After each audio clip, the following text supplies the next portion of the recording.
Good evening. It's Wednesday, September 25th, 2024, 10 p.m. Central Standard Time. You're watching Co-op for Two. Lighting looks a little weird today. I'm not sure. Is it because the light's not off? Everything looks a little weird, to be honest. So you're joining me today for a playthrough of a last-minute scheduled game. This would normally be sort of an audience choice, but we're going to do a little bit of a hybrid today. I've picked a series for us to play, a Norwegian cold case series called Detective for a Day. But the audience is going to pick which of the three cases we play.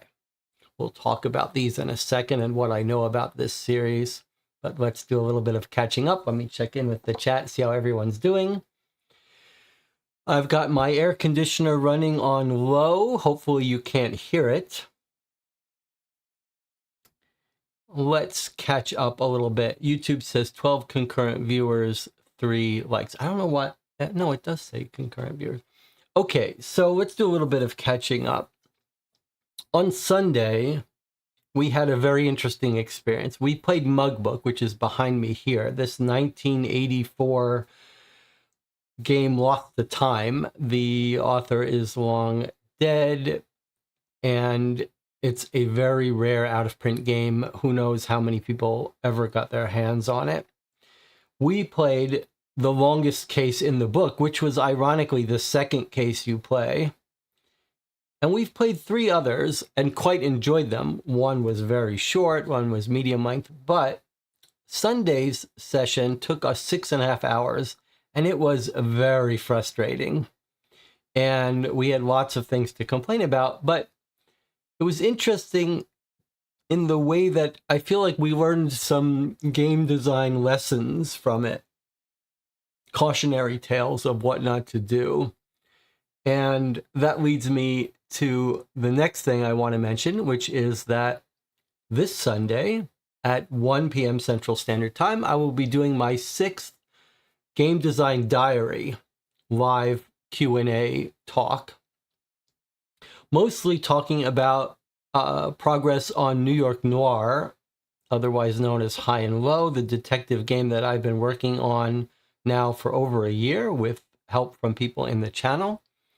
And so I'm going to give you an update on Sunday on new developments and what's coming up for that and what areas I'd love some help.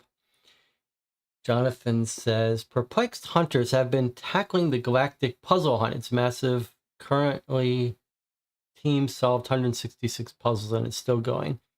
Perplexed Hunters is one of the discords that Jonathan, Warner, and Nicola are in, playing puzzle games. I did notice, actually, this is a good time to mention. So Jonathan will give you a link to that Discord if you're interested. I did see that I don't remember the author's name, but the person who wrote Kane's Jawbone, his new book is now in the hands of some people. I forget what it's called, but it is a book comprising, there's a story, and then there's 100 postcards that are out of order and are puzzles. And I did notice they are having a contest for the first group that can solve that. So I wonder if Jonathan's Discord Perplexed Hunters wants to work on that. I'm curious about it. I know that it's not available yet on the Amazon bookstore, but it looks quite nice. And the idea of 100 postcards for the price of a book, even that seems like a bargain. Does anyone remember what the name of that book is? I could search for it, but I'll wait for someone to type it in the channel. Okay, so before our 6-hour playthrough of Mugbook, we also played a game called The Crypto Killer, which was very much on the easy side, but had an interesting, different way to make a game where you're always interacting with cards. Yes, Sarah has answered my question from before. The Researcher's First Murder. Yes, that's absolutely the book that I'm talking about. So Crypto Killer, pretty good. And while we were playing that, I was reminded of some other games where combining cards is a key mechanic. And we have played a couple. Children of Wormwoods, the Escape Tales game, which I loved. One of the epic experiences we've played on this channel, does a lot of that. It uses an app to combine cards. And another game I was reminded does that is Adventure Stories, and they're about, it is Adventure Stories, right? No, Adventure Games. And I've played 2 of those boxes, and there are 3 or so more in English at least. And those are long games with a lot of card interaction. They all sort of feel like a little bit of a point and click adventure, but in analog form. And I'm quite actually interested to get back and play some more of those adventure games because I like how long they are. What else? And then before that, we played a Sherlock Holmes consulting detective fan case called The Locked In Lawyer, which was very good. So in 2 weeks, we will be back to our Dear Holmes play-by-mail games next Sunday, Game Design Diary. I'd love to have you join me for that. And then next week, we'll be in October. And October is when we play lots of Halloween spooky, creepy games. And we have a couple of deluxe ones that we've been waiting to play. But I'm open to working out the schedule and entertaining different games. If you'd like to help decide what games we play on what days, stop by the Board Game Geek Guild for this channel. There's a link on the YouTube page. There's a thread called Game Queue thread, and then there's also a thread about Halloween 2024. Either of those threads would be fine for expressing your interest in what games we play. Okay. If there's nothing else, let's talk about Detective for a Day. I wonder if it wouldn't have been smart to pull up a web page for Detective for a Day. Let's see if we can do that. Detective for a Day game. According to summarized from the web. So here's Detective for a Day. You can see native language isn't English, it's Norwegian, whatever language that is that they speak in Norway. Is it Swiss or is it something else? Okay, so there are 4 games in their set. There is Murder on the Luxury Yacht, Murder on the World Tour, Murder at the Graduation Party, and the Cult Member Killings, which is brand new. You can see the prices. They're $64 US, very expensive for a cold case game. And these look like they're normal length games, so very expensive, like triple the cost of a Cryptic Killers. However, that does include shipping from Norway, and then you can see they go on sale occasionally for about $40. Of the set of 4, I have 3 of them. The only one I don't have is this one here, Murder at the Graduation Party, and that's because this one is rated at easy difficulty. And I think with this group, when we play these games live, I tend to avoid the easy ones if I can help it. The one that seems most interesting to me is the brand new one, Cult Member Killings. However, this one, the Cult Member Killings, is rated as hard. Murder on the World Tour is rated as hard. And Murder on the Luxury Yacht is rated at medium. And if you look at their FAQ somewhere, it says that, which case should I start with? It says start with the yacht. Okay. So I guess they're trying to tell you to, but they're not telling you to start with the easiest one. So there must be a reason why they want you to, and the reason why they discount the yacht one. Maybe that's their best case. Maybe that's their first case. I don't know. So here are our choices. We could play the recommended first case, Murder on a Yacht. We played a game on a cruise liner. It was very good, but it's not the most interesting setting. But that would make sense as the place for us to start. On the other hand, if we want to just jump in with the theme that's most interesting, well, for me, it's the cult murders. But I don't know if we want to jump into a hard difficulty. Now, I scheduled this theme with very little notice. So my thinking was, when I do that, I try not to pick games that people really want to be here for. But here's a case where there's 3 of these. So if someone misses one of them, they can catch up on another. And I thought, well, if no one shows up, we could play the easier one, the medium difficult yacht one, and save the cult hard one for later. But if all our star detectives show up, maybe we could jump right into the cult member killings. Jonathan says, the cult member killing seems like a bit of a transition to Halloween season. I agree with you. So either you could view it as we're leading up to Halloween, so we should play it, or we should save it for October. I think that's valid. And DJ Moneycut says, I'd go with their recommendation to play the yacht one. The other thing is the cult member killing is brand new. So there's some excitement about that. But on the other hand, are we going to be the first to encounter bugs? I don't know. And I don't know if there's an online component to any of these. I don't think there is, but I'm not sure. It looks like the channel is split. So why don't we have a vote? All right. So we're going to have a vote So vote for the yacht or vote for the cult, or you could split the difference and vote for the world tour.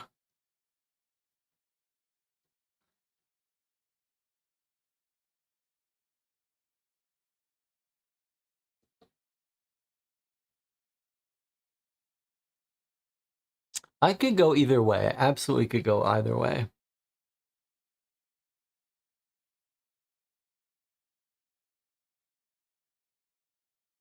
We got 2 votes for the yacht, 5 votes for the cult. I'm honestly not sure which one I would prefer to. I mean, I know which theme I'm more interested in, but I'm not sure what would be the smarter one for us to play. 7 votes, 18 people viewing. I should say, let me take this opportunity while you're voting to thank the Patreon supporters of this channel. It's through the Patreon support that I was able to purchase these games myself without having to ask for review copies. And that's always more enjoyable because then we don't have to feel any pressure to say good things about a game if we don't like it. So thank you to our Patreon supporters.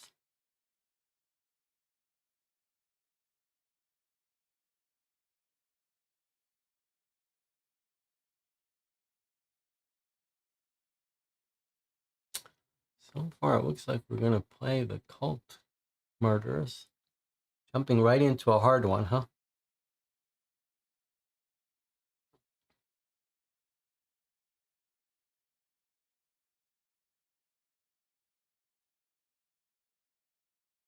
All right. If there are no further votes, here we go. We're going to play the cult killings. All right. Let's see what it's like.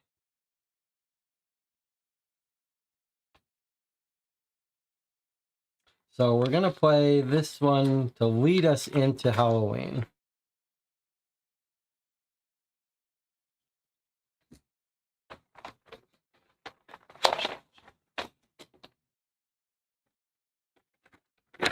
Okay. So some paper clips. Some Norwegian paper clips. Here's our little folder. Open first. Okay. Where's my proper?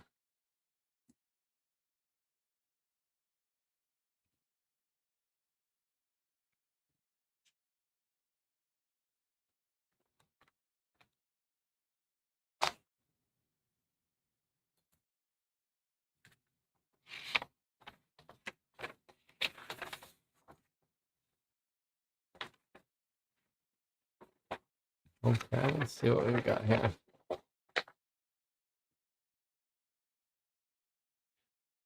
Bergen Central Police Station. The police in Bergen need your help. We have a very intricate case for you. On the 18th of July, 2022, a group of 17 people were found dead in Hordvik, just outside of Bergen. These people apparently all committed mass suicide and were members of a very controversial community named the Garden of Eden, led by a mysterious man known as the Principal.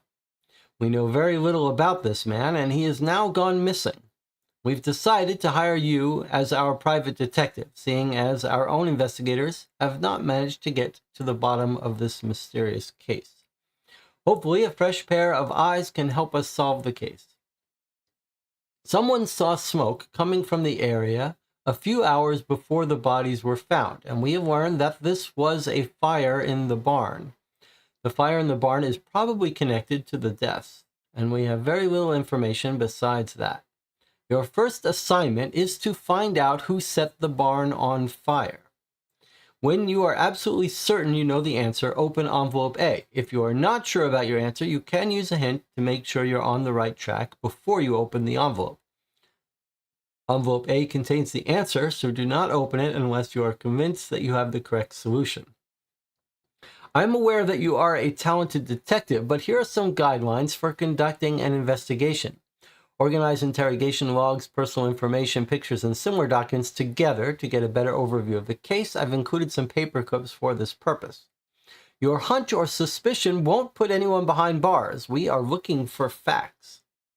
Cooperation is important. Think out loud, report your findings to each other. Do not open envelope A until you all agree on the answer. The devil is often in the details. Do not rush to conclusions, and don't open envelope A until you have reviewed all the evidence. Examine the envelope that contained all of the evidence. Check that nothing is left at the bottom of the envelope. Do not forget your assignment. The assignments will be highlighted in red, so you always know what to look for.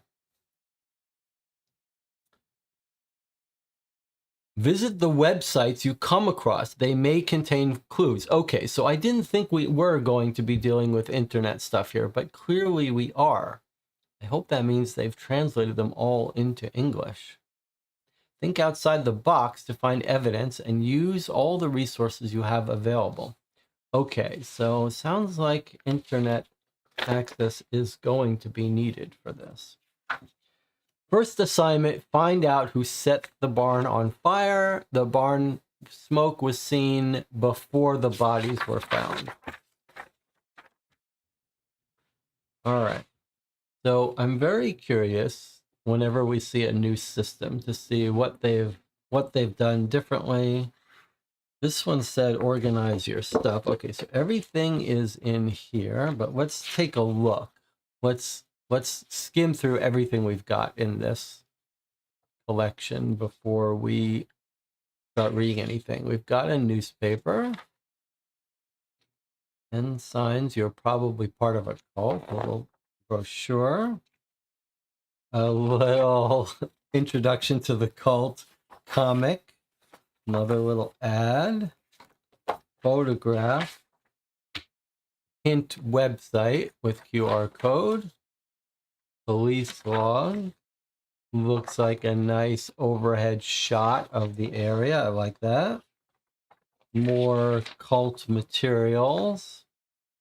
Then we've got some witness statements. Police restraining order. We've got some phone logs. Those are always enjoyable. Bank statements. Police material. If it's missing, you can get an electronic version. This looks like it's the table of contents for this entire folder to me. I don't know why it's at the end. Okay, then we've got some photos, probably of our suspects.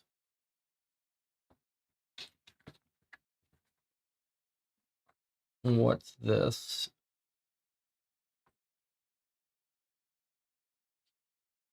These look like our suspect statements. Their height, weight, car they drive, etc.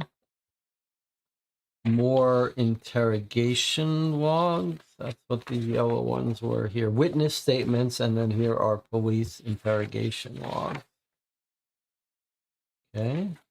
So everything we've seen so far has been single-sided, but quite a bit of reading. And then we have our envelopes. Okay, so 3 envelopes. 3 or 4? 4. 4 envelopes. So one is probably going to be the final solution. This is our current mission to find out who started the fire. I'm not even going to look at the others. I don't want to give anything away, but I'll put these aside. All right. I suppose starting with the newspaper makes some sense. Let's organize everything a little bit. Okay, let's start by reading our newspaper. Do we need a timeline here? Yes, let's start our timeline. Okay. July 18, 2022, bodies were found.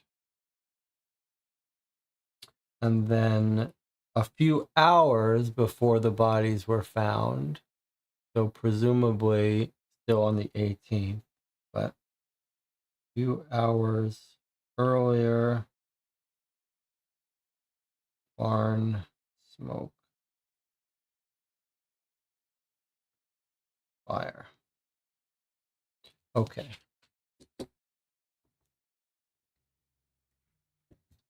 Now let's start on our newspaper. Tuesday, 19 July. This is the day after our bodies were found. And here's an article about it. Presumed mass suicide in local cult. 17 people lost their lives Monday night, a few miles outside of Hordvik in Bergen municipality. The deceased were all members of the controversial community known as the Garden of Eden. Local news stations have previously interviewed many of the accused cult members due to allegations by the local community that they were, in fact, members of a cult. In a press statement Monday night, the police confirmed that at least 2 people from the cult are survivors, as well as 1 person identified as missing. The police say that the case is currently not being classified as a murder case due to the fact that all the deceased participated in a so-called ritual mass suicide. In spite of this, the police urge anyone who may have any information regarding the whereabouts of the missing person, a man named Thor Joseph Bernhoft, to get in touch with the authorities. The names of the deceased have yet to be released, seeing as the police want to get in touch with the relatives closest to them first. A lot of the cult members had cut ties with their respective families and friends. Combined with having no form of identification on them, this makes the job of identifying the deceased very hard for the police, says police officer Alexander Somerset. Okay. And here we have Thor Joseph Bernhoft, not considered dangerous, but the police encourage everyone to keep their distance and get in touch with the authorities if they see him. So this looks like the leader of the cult who's disappeared. He's clearly got some issue with his eye. We don't know what. Picture for illustration only. Just a random picture of a cult. Okay, let's see. Story continues here. The Garden of Eden has been in the spotlight after allegations regarding secret ceremonies and preaching of extremist ideologies. Local government has for a long time wanted to intensify the investigation of this secret society after several attempts of recruiting members of the local community. A few members of the city board were attempted to be bribed with large sums of money in exchange of them voting against a string of important cases the secret society disagreed with. This included, among other things, the building of a large housing estate close to the headquarters of the Garden of Eden. There have been several debates regarding the spread of communist ideas in the local community. Is this a conscious action by the Garden of Eden? Political observers note a rise in activity for communist groups, and some say the ideology is taking hold in the local community of Hordvik.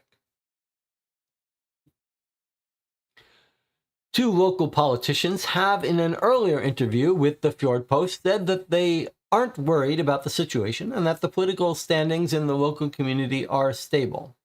They also mentioned that opposing political parties are healthy for democracy as long as they follow the rules.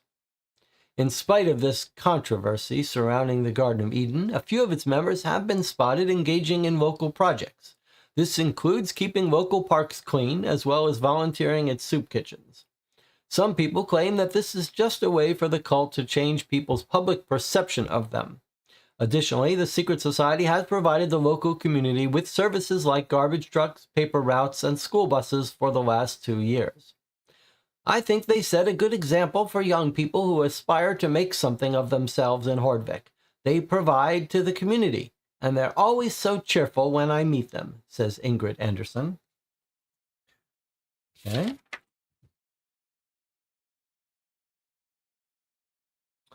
This is our second page. Per Christian Eriksson wishes to deal with a new stream of clients unable to deal with the repayment plans the bank has set up for them. Okay, so here we have stories not related to our cult, but possibly related to our case. I'm going to read these just because there's so few. There's just a little here. Nordbank struggles with increasing loan receivables. considering tightening the requirements to be granted a loan. Nordbank is facing challenges regarding several loans that are not being repaid. The bank's management has recently announced measures to deal with the situation, including stricter loan assessments and increased effort to help clients with refinancing. One of our main issues is that we simply can't reach our clients after the loan has been approved. They give us addresses that don't exist and provide us with false contact information. An underlying problem is, of course, the lack of training for our employees, seeing as this should be detected before a loan is approved, says Per Christian Eriksen, bank manager at Nordbank. There have been several rumors from sources within the bank that the bank manager is being replaced. Nothing is confirmed yet, but internal sources within Nordbank claim that an announcement will be given shortly about the management's future. This isn't something that has been going on for a long period of time. It's rather a small group of people who, for the last 2 months, have gotten loans approved that they won't pay back. I personally think this is not an issue resolved by changing management. I believe appointing new management will have an opposite effect, setting the job of getting these loans repaid further back. A new bank manager would need to be acquired from Bergen, and the person would not have the required knowledge about the local community to get the money back from these clients, says Per Christian Eriksen. Okay, so they've given out a whole bunch of loans. He's the current manager. They're talking about replacing him. Okay, and our last article in the paper is Jacob Okenhaug is still looking for ways to buy huge acres of land in the area around Hordvik. Several local businesses have been contacted by Okenhaug about acquiring their land, but so far no bids have been accepted. The businesses have expressed a desire to preserve nature in the local area and are urging other companies that own large unused areas to not build something there and not sell the property to Okenhaug. I understand the concern about preserving nature around Hordvik, but this computer center will create 50 new jobs, as well as several million NOK in tax revenues, says Okenhaug. So Norwegian currency is the NOK, whatever that is. Someone can tell me.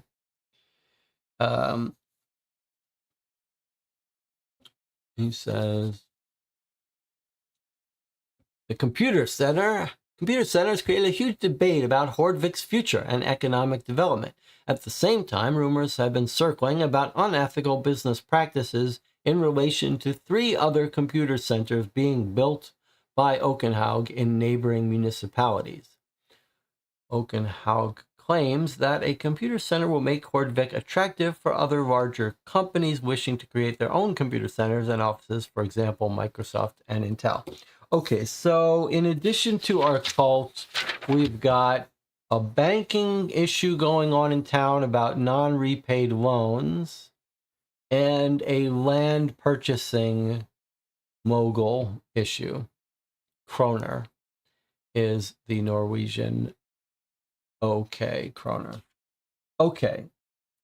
And we've got our first clue about the cult leader. We've got his picture. And we can see he's got an eye problem. All right, let's see if we can't learn a little more about this cult.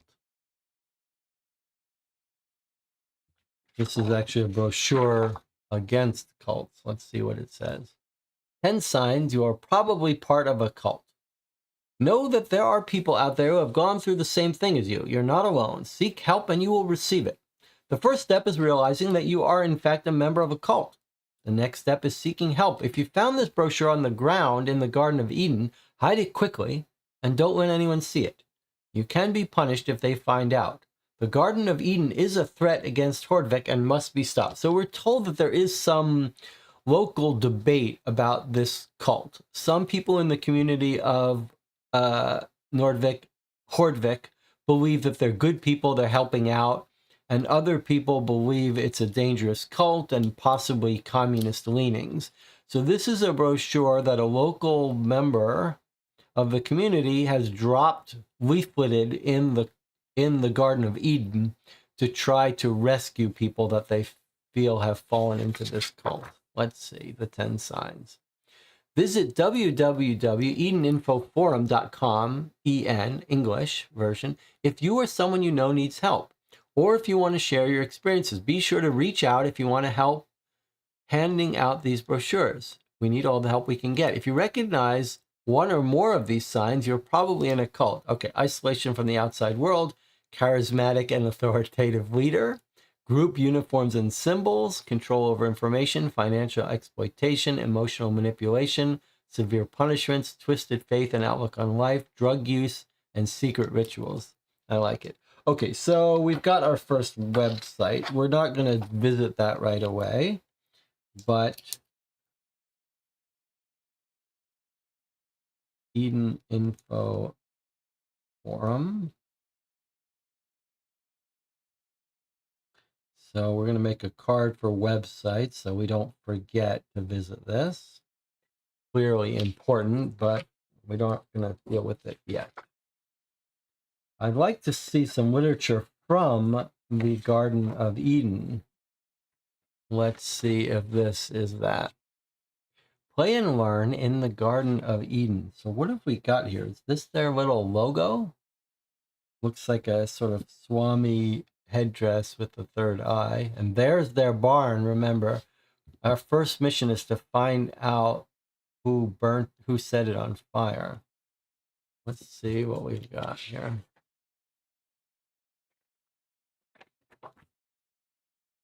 Peter and George are playing in the Garden of Eden. Suddenly, the all-seeing eye appears on the wall. So scary. Luckily, the principal is here to save the day. Remember, that's what they call the leader. And there's his squinting eye. The principal brought the serum of fate to save Peter and George. He's so good. Okay, what is the serum of fate? This is pretty cool and creepy. All right, so we're introduced to two things here. The all-seeing eye and the serum of fate. Okay. Remember to drink it all, he says. Everything will soon be fine. Oh, this is where they die. This is how they die. The serum of fate is the poison. I see. The serum of fate is the poison that kills them. Okay, so a real throwback to Jonestown Massacre. And who is the guy? Jim Jones. Jim Jones had a big cult, and he actually bought land in a foreign country, Guyana, and moved his whole cult to Guyana. Large numbers of people, hundreds. And eventually the government came to investigate them. And when the government showed up, government agents showed up, they end up killing the government agents and then triggering suicide. And hundreds of them killed themselves. So they drank poison-laced punch. Okay, so, but what is this all-seeing eye thing, I wonder? Okay, that's pretty cool, though. Any other information here that we care about? No, it doesn't look like it. All right, let's see if we can get an overview of this area. Okay, so a fire started here at 12:15. Symbol painted on wall, 12:45. And there's the hollow. Let me zoom out, make sure we're seeing this whole thing. So I like having this photo to get acquainted with the area. So I guess if we look at our timeline, we think this is 12:15. in the morning, AM, do we think that is? Late at night, just after midnight? And I don't know what this means, symbol painted on wall at 12:45. I don't know if that means that's when it was noticed or what, that's when they think it happened. So presumably this is the barn, a barn. We don't know what the hollow is all about. But if symbol is painted on this wall, you might guess that that's this barn, but not our barn fire. Anything else to catch from this picture? Probably not many people here, but this might be an old picture. Okay, here's some more documents. Okay, this is good. All right, so here's a photo of the drawing of the evil eye, which matches up with symbol painted on the wall here and the evil eye here. So here we have a photograph of it. That may be the symbol to commit suicide. Like when someone paints that, then they know it's time to commit suicide. Okay. Here's another little brochure from the Garden of Eden people. Let's see if we can't make some sense of it. Rules for your stay in the Garden of Eden. So this looks like, okay, so the rule, if you exhibit greed, maybe you're banished for 14 days. If you exhibit lust, you've got curfew at 4 p.m. for 14 days, 2 weeks of 4 p.m. curfew if you show lust. If you show pride, confiscation of all clothing for 72 hours. Why is this one black? Don't know. All right. If you show envy, forced silence for 72 hours. Gluttony, forced fasting. Sloth, banishment to the hollow for 24 hours. Okay, so there's our first mention of the hollow. So that's where they banish you if you're lazy. If you show wrath or anger, 6 lashes with a whip. Remember, it's your duty to report any violations of the 7 deadly sins. Okay, so they have to tell on each other. And that's the list of punishments. Welcome to the Garden of Eden. Free of convention, equality for all. In the Garden of Eden, we embrace a unique path to enlightenment, one that combines the teachings of the 7 deadly sins with the principles of Marxism. That's the talk about communism. Our mission is to create a fair and equal world where everyone is equal and the pursuit of a common utopia leads to collective wealth and happiness. A common misunderstanding is that the Garden of Eden is a Christian community. A lot of the ideas found in all religions are universal and can be followed by anyone, even if you do not have faith. In the Garden of Eden, the 7 deadly sins are considered the root to all evil. That is why these sins must be severely punished. Okay. This is pretty cool so far. I am enjoying this cult, learning about this cult. Okay. Hints. We don't need those. Let's put that aside. Okay.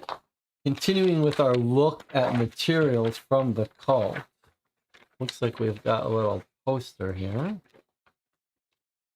I don't know. Does anyone know what the politics in Norway is? It's probably social democrat, right? Basically a capitalism for most stuff, but a large central government and welfare state. But I don't know if that's right.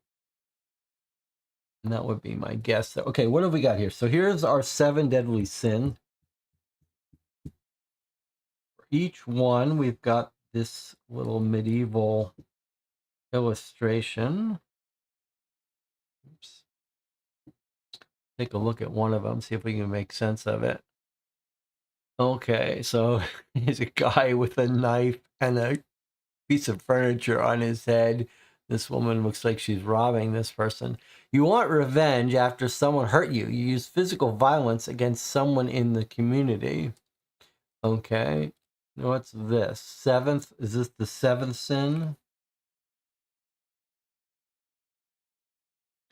Envy. Let's look at this illustration of envy. Someone's got animals, a bird. You do not cheer for others' accomplishments within the community. You destroy others' relationships and reputation to drag them down.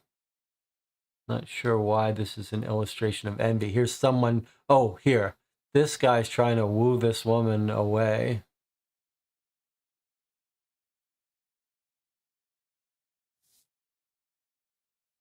Okay, let's take a look at greed. Are these the artist's name? Greed. You will not give up your earnings to the community. You hide money from the community and spend it all on yourself. So common thing, you're supposed to give all your money to the community. So what's happening here? Is this person giving money? This person's not. This guy looks like he's taking money, bribing this guy or something, but this isn't about bribery. So probably not important, but they're like little puzzles understanding these drawings. Okay, let's see. Gluttony. You eat more than your rations. You're heavily intoxicated and lose control. Okay, so here we see gluttonous people drinking alcohol, having a feast, demanding more. He's not even sharing it with his kid. This looks like the artist's name. Okay, sloth. You're not doing your job well enough. You show up late to work. This guy is hanging out, doesn't want to go to work.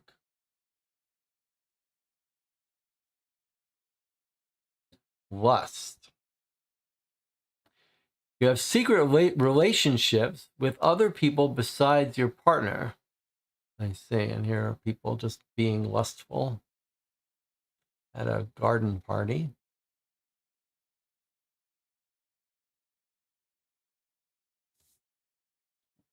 And here's our last one, pride.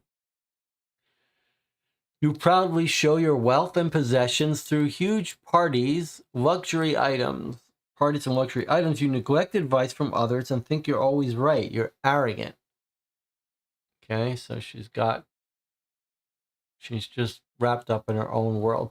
Looks like someone's here. Look, the devil is tempting her by holding this mirror up to herself, jumping out of this behind the closet. That's a little scary.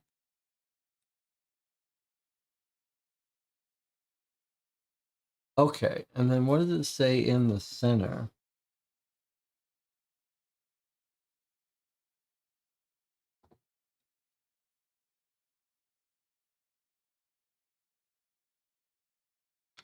Looks like maybe Latin or something. What is that? What does that say? We don't know. It is odd that we've got this big poster that doesn't, on face value, have much clue, except that I see there is an artist name or a word at the bottom of each. That feels like it could be significant. It would be very cool if we had to actually make use of these pictures. But I wonder if we're going to need to know what this says. Anyone with some familiarity with Latin thinks? DJ Moneycut says the words at the bottom are the sins, the names of the sins in Latin. Okay. And so this is probably Latin too, but what does it say? Is it upside down?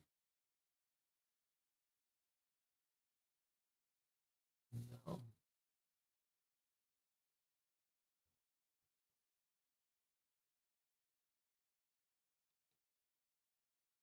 Well, we can worry about later. That looks like it's Jesus on the cross with a hole in his chest.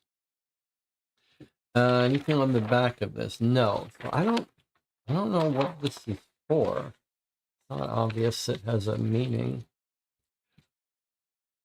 Okay, and we've got police reports. All right, well, I guess we're going to have to start digging into the police reports, but perhaps this would be a good time to take an early little break here, now that we've gotten a flavor for the game.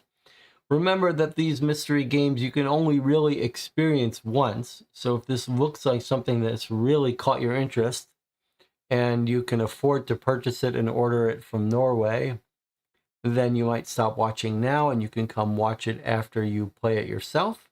But if you are going to stick around and join me, I'll see you in 8 minutes.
We're back. You're watching Co-op for Two, and we are playing The Cult Murders from Detective for a Day, a Norwegian cold case mystery game company.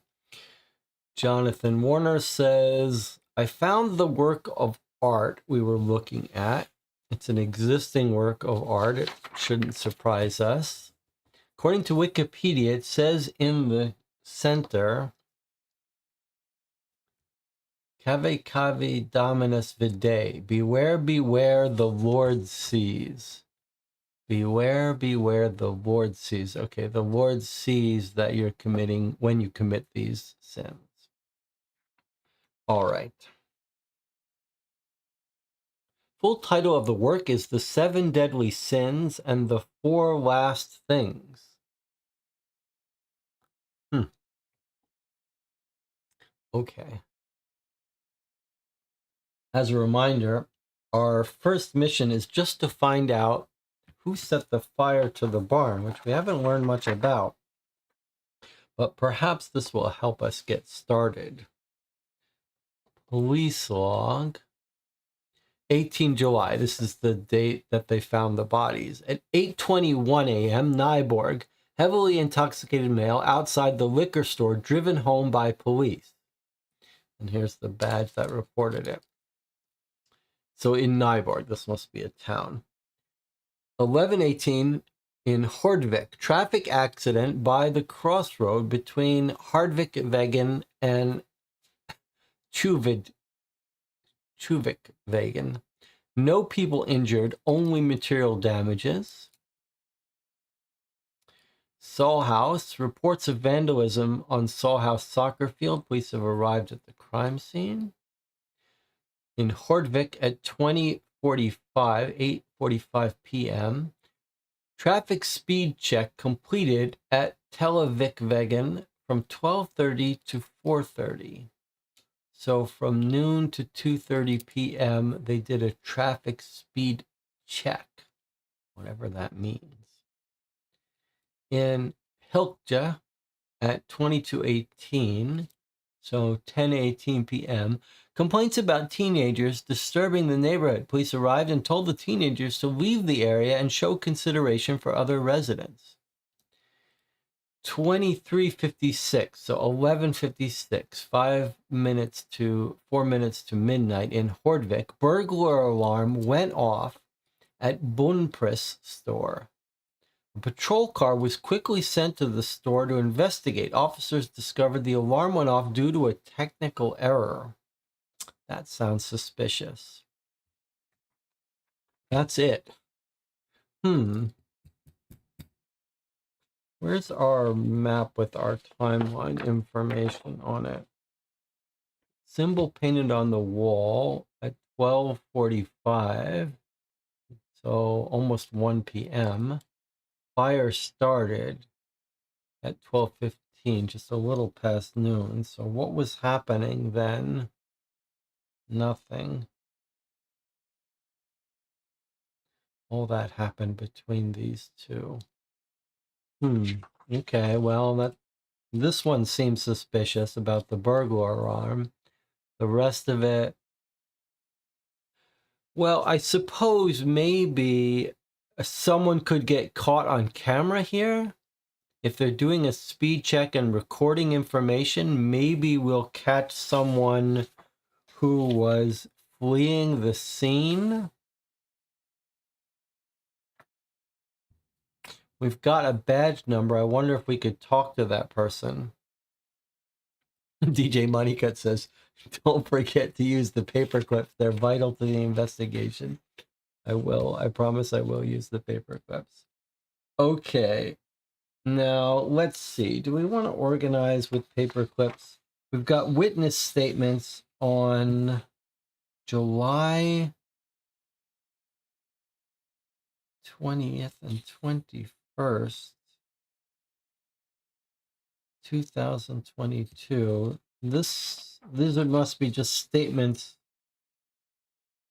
I don't know. Okay, I guess we'll work our way through them. I don't have much reason to jump around. All right, let's take a look at our first witness statement, see if we can make some sense of it. So she's got an email, Ingrid. I wonder if we can email Ingrid and ask her. Seems like the game is giving us hints when we can. Look, we've got a full real phone number and an email address. I'm tempted to email her and see, but I don't want to wake someone up in Norway and incur long-distance international charges. But okay, Ingrid is a neighbor, and Ingrid was actually quoted in the newspaper. So these are people talking about the cult. Where is Ingrid? Ingrid says they're good people. They're trying to help the community. Okay, so the police went and got a witness statement. Let's see what she says.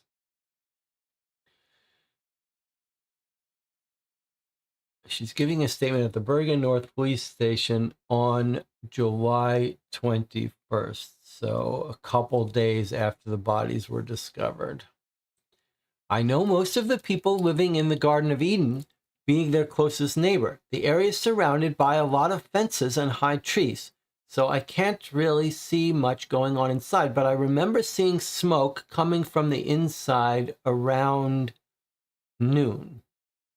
Robert DuPont Stein is my nephew, and it's a terrible shame that he's making such statements against them after he left the Garden of Eden. He's posting very serious accusations against them on his Facebook profile, and I have never seen anything similar from other people who have lived there. I think Robert has been involved with some heavy drugs and lost his mind.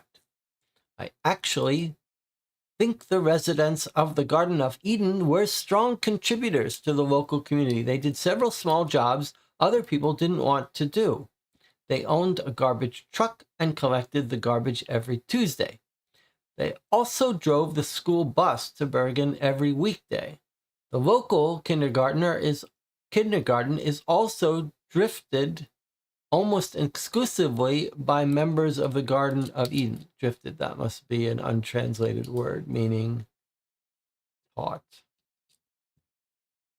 There was a bit of a fuzz because of this. Some of the parents found some disturbing cartoons in the kindergartner illustrating some weird rituals. Yeah, the suicide ritual in the kindergarten. Besides this, I have nothing more to tell you about the Garden of Eden, I think. Or wait, they also deliver my newspaper every Sunday morning.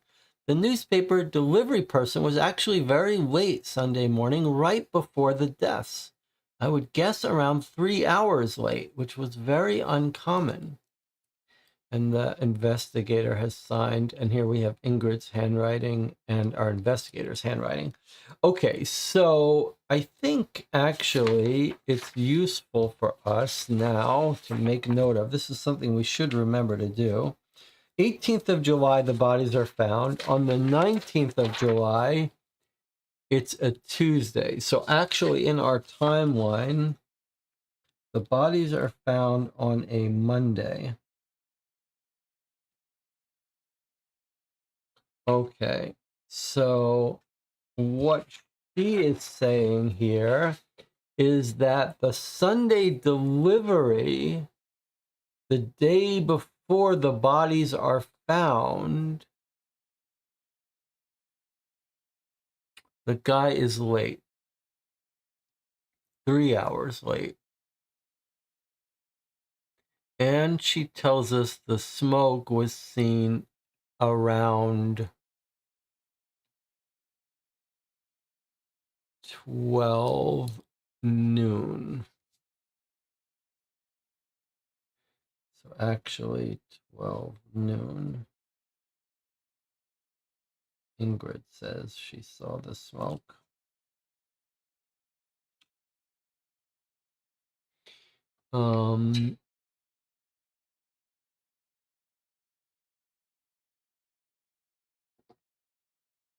I'm curious about the Facebook profile. You could give a time. Okay, I don't know what Facebook profile you're talking about. No one has mentioned Facebook.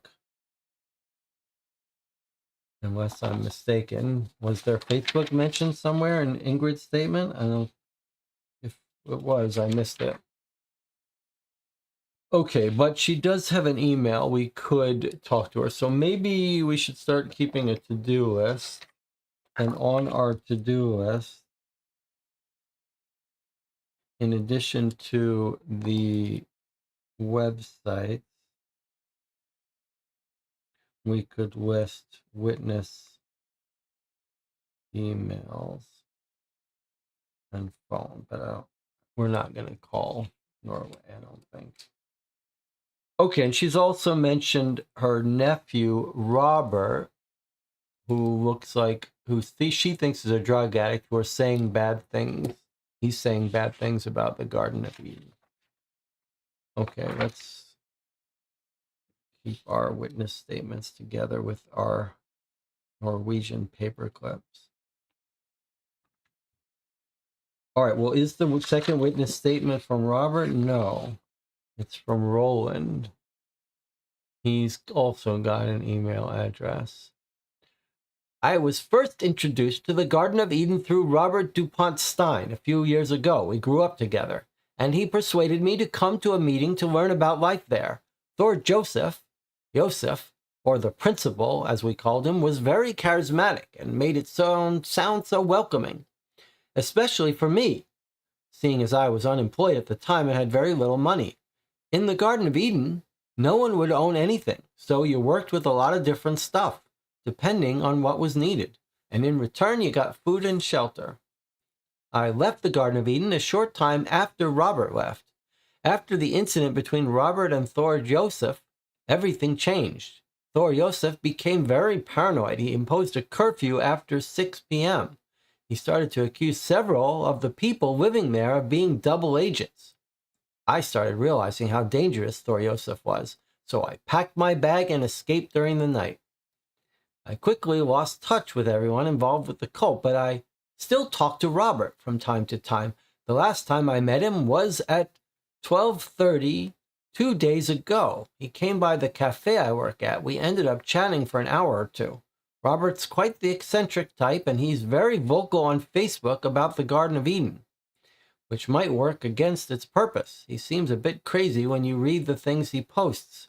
I also try to warn people not to join the cult. Don't get me wrong, but his method is not the best. Okay, so that must be the Facebook thing mentioned about Robert that Isar was talking about that I overlooked. Okay, he's posting very serious accusations against them on his Facebook profile. Okay, so that's a good catch that I missed. So Robert DuPont Stein, his Facebook account. Okay, so we've now heard 2 mentions of him, and he showed up now right before this incident. 12:30, 2 days ago. We might want to start making little marks on these things where there's important information not to miss. I don't know if it's worth. Where did he show up? He showed up at 12:30 here. And then he mentioned on Facebook. All right. Let us, having read these 2 statements, why don't we go and take a look at that Facebook account for ourselves? Okay, so, but am I going to need to have a Facebook account? Robert DuPont Stein.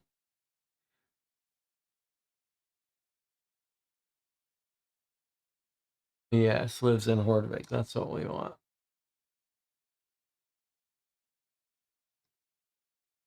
Oh, good. It's going to let us see it, I guess. Okay. Here's Robert DuPont Stein. Remember, he was a member of the cult. I am not logged in, so is it going to force me to log in? Let's see. It's Hordvik. Okay, he's got a photo that says the only one around here who has a grip on reality is me.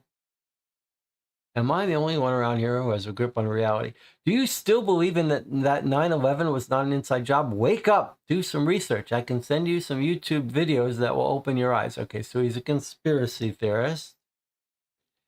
And what else? Are there any other photos for us to see? So, reminder, when you play these games with me, you shouldn't go off on your own, but you're now allowed to go look at this Facebook thread. Okay, Thor Josef Barenhoft is a liar and a cheat, never believe a word he says. Okay. Garden of Eden is a wolf in sheep's clothing. All right. Here's his 9/11 post. Come and catch me, Thor Josef, or are you too scared to leave your precious garden? Now, look, he's writing here in 2021. A long time ago, almost a year ago, 6 months. When is his latest post about the cult? December 2021. And then in May, he's still writing about the cult in May. All right. Add me on Steam. He's on Steam. I mean, that could be relevant. We could actually check his Steam account. And here's a comment by Vendela Winterberg. Does anyone know where Robert DuPont Stein is? He disappeared from the Garden of Eden last night. We're worried about him. Okay, so this is when he left, August 31st. Isara says, what is Steam? Steam is a game website where you can purchase games and create accounts to give games to each other and review games. Okay, so he disappeared way back in August from the Garden of Eden, and Vendela Winterberg is another member of the Garden of Eden. We should remember that in case, in fact, could we open her account and see if she's posting about the group. Okay, now continuing down, here he is saying he misses MySpace, and that's the end of his Facebook feed. Okay, I'm gonna put his Steam, a note about his Steam account. If we want to open up, you can leave comments on Steam. So it's conceivable he could write comments on Steam, reviews that would be relevant to us. But I'm inclined not to worry about that for now. Let's look at Vendela's account.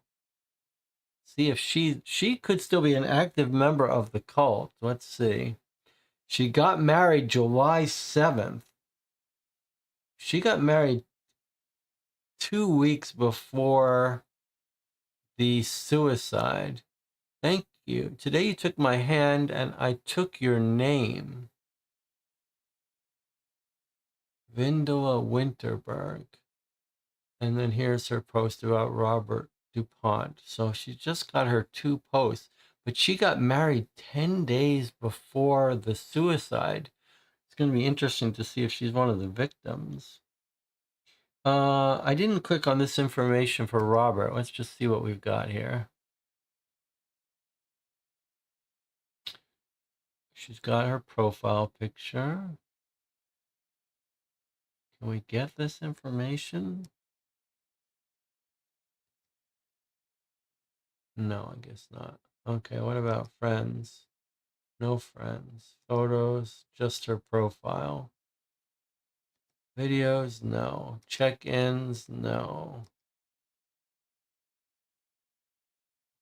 Events, no.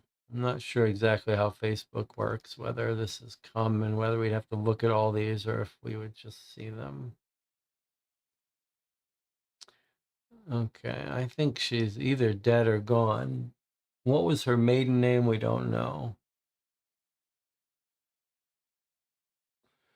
Okay, let's take a look at, let's go back to Robert. Let's see if there's anything more on Robert's page. This is where if you're at home and you see additional information, feel free. There's Robert.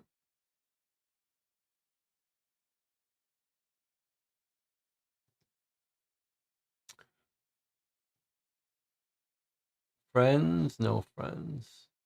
Videos, no. I guess probably it would show us these. We could message him.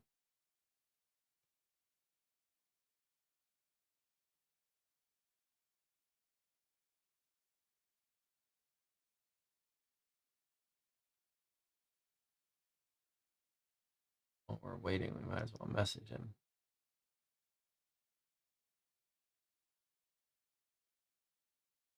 But it's letting me do all this without being logged in. That's kind of strange. I mean, I do have a call for 2 account.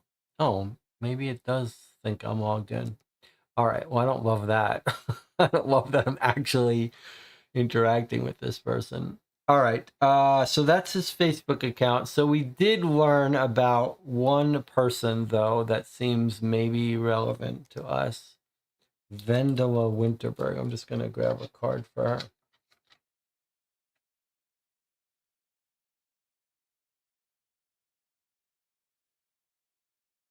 Vendela Winterberg, married July 7,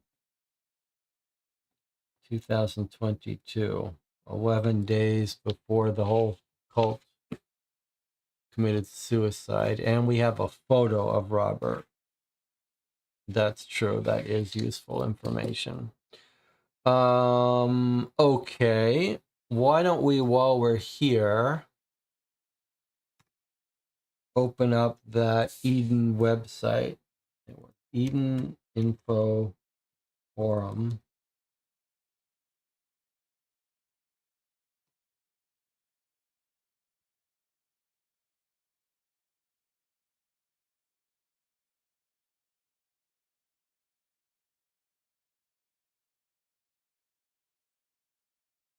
Okay, let's see what we've got. United Against the Cult. This forum is dedicated to informing, supporting, and warning people against the cult, the Garden of Eden, which is operating in our area. The goal is to share knowledge, experience, and resources to help people and their families who might be affected by this cult. So we don't know who set this up, but we did find the brochure. Let's see. I am running this forum on a voluntary basis. If you have important news about the cult, or if you want to help out, don't be afraid to contact me. And then we have another email address. It really feels like this one, they own this domain and they want us to contact that. I'm just going to put this on our to-do list. But let's see if there's anything. We're not going to just email out of the blue, but maybe there'll be some information we need. All right, well, let's go. Let me just see. Okay, let's click into the forum. Forum is closed. To respect the dead, I have chosen to close the forum. Admin login and forgotten password.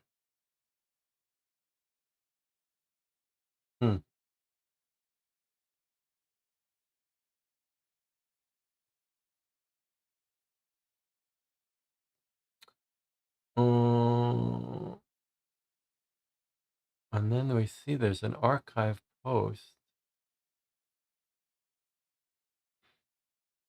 How is this having access to that? Is it a cached post? How are we getting access to these old posts? Try to go into the forum. Can't get in.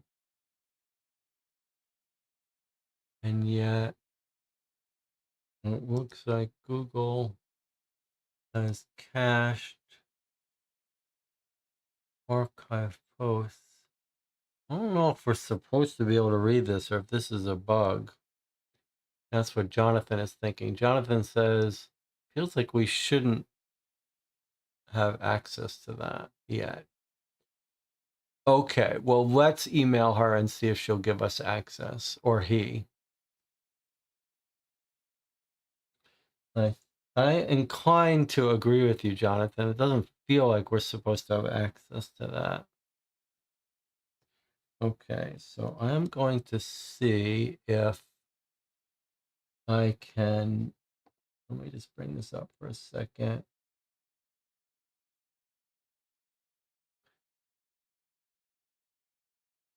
Okay.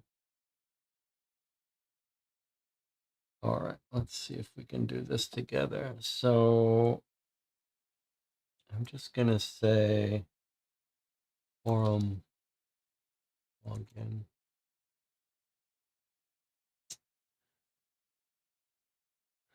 Investigating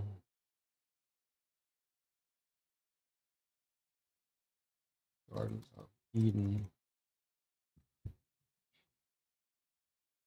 Can you give us access to the archived forum, etc.? Okay, let's see if we can get an answer from that. And then this stuff is okay if you see, but probably you don't need to be seeing it. Okay. Perry says you could always call the phone number, but the address, the charges, address not found. Well, I copied and pasted it, so I can't have gotten it wrong. Post at edeninfoforum.com. Okay, well, so much for that. If there was any email that was going to work, I would think that was going to be it.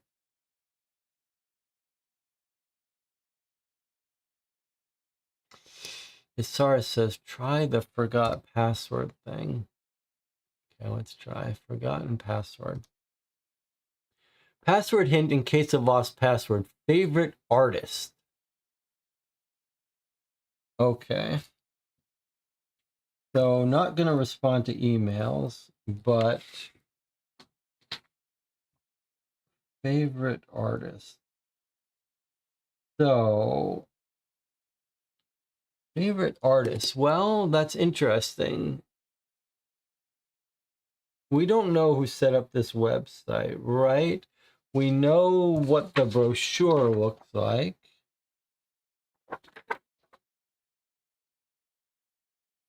And then from our Facebook,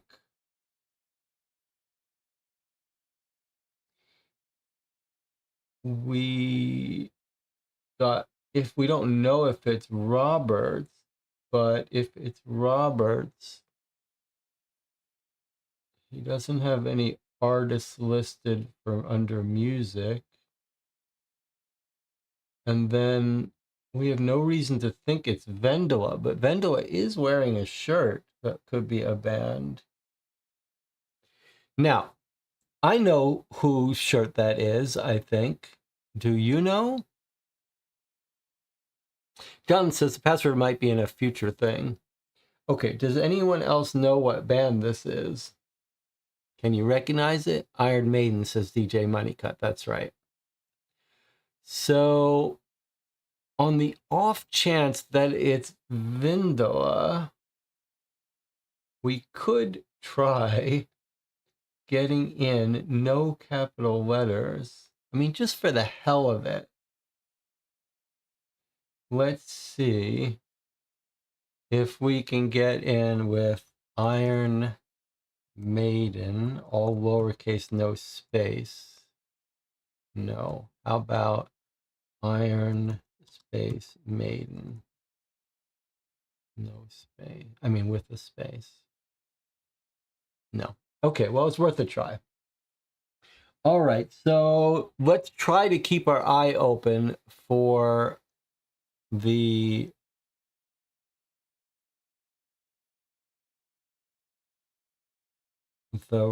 maker of that website.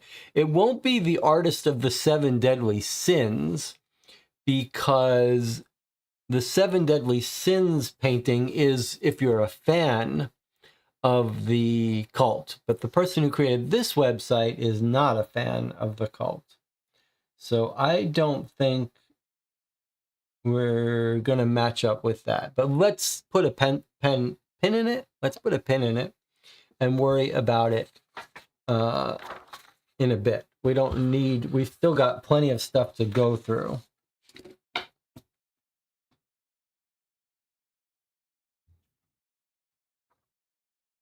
And this person, Roland Peterson, could very well be against the cult, but it seems like, well, hold on a second. I mean, it seems very likely that it's Robert DuPont's website, but he doesn't have any information about his favorite artist. It's not going to count John Goodman. And what movie is this from? Do you know? This is from a very famous movie. That's John Goodman in a scene in this movie. They're at a bowling alley. The Big Lebowski, that's right. Now, he is mentioning his Steam account. I mean, can someone on a desktop look up that Steam account and see if he's talking about bands, artists? Probably not, though. Okay, let's not worry about it for now. Let's go back. Let's not get too distracted. Let's see. We've got our witness statements. Let's go through. Let's see, actually. phone log. All right, before we get to those, let's take a look at some of these photos. We can put the names to some faces to some names. There's Vendela. So we found Vendela on our own, searching Facebook, but she's clearly a person of interest, and here she is.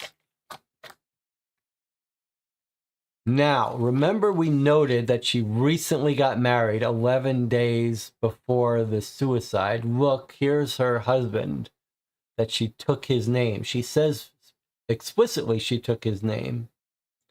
What was her maiden name, though? That is what I'm curious about. Okay, so here are these two. They just got married 11 days ago. Whether they died and committed suicide, we don't know yet. Okay, there's Robert DuPont Stein, the person who's left the cult and is saying lots of bad things about it. Okay, Jacob Okenhaug. He's from our newspaper. He is the guy who runs the computer place that wants to buy up land. We don't know why he's involved in this case. And Alexander Somerset.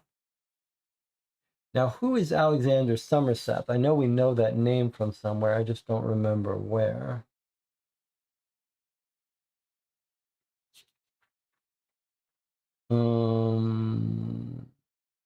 Anyone remember where Somerset came up? I'm sure we will encounter it again.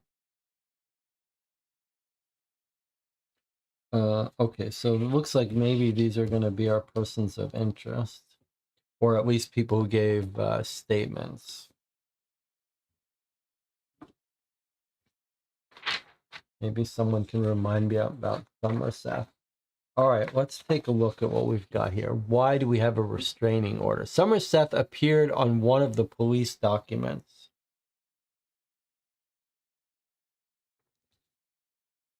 Okay, well, we'll see if we can't come across that later. He wasn't the person who gave the second statement, was he? No.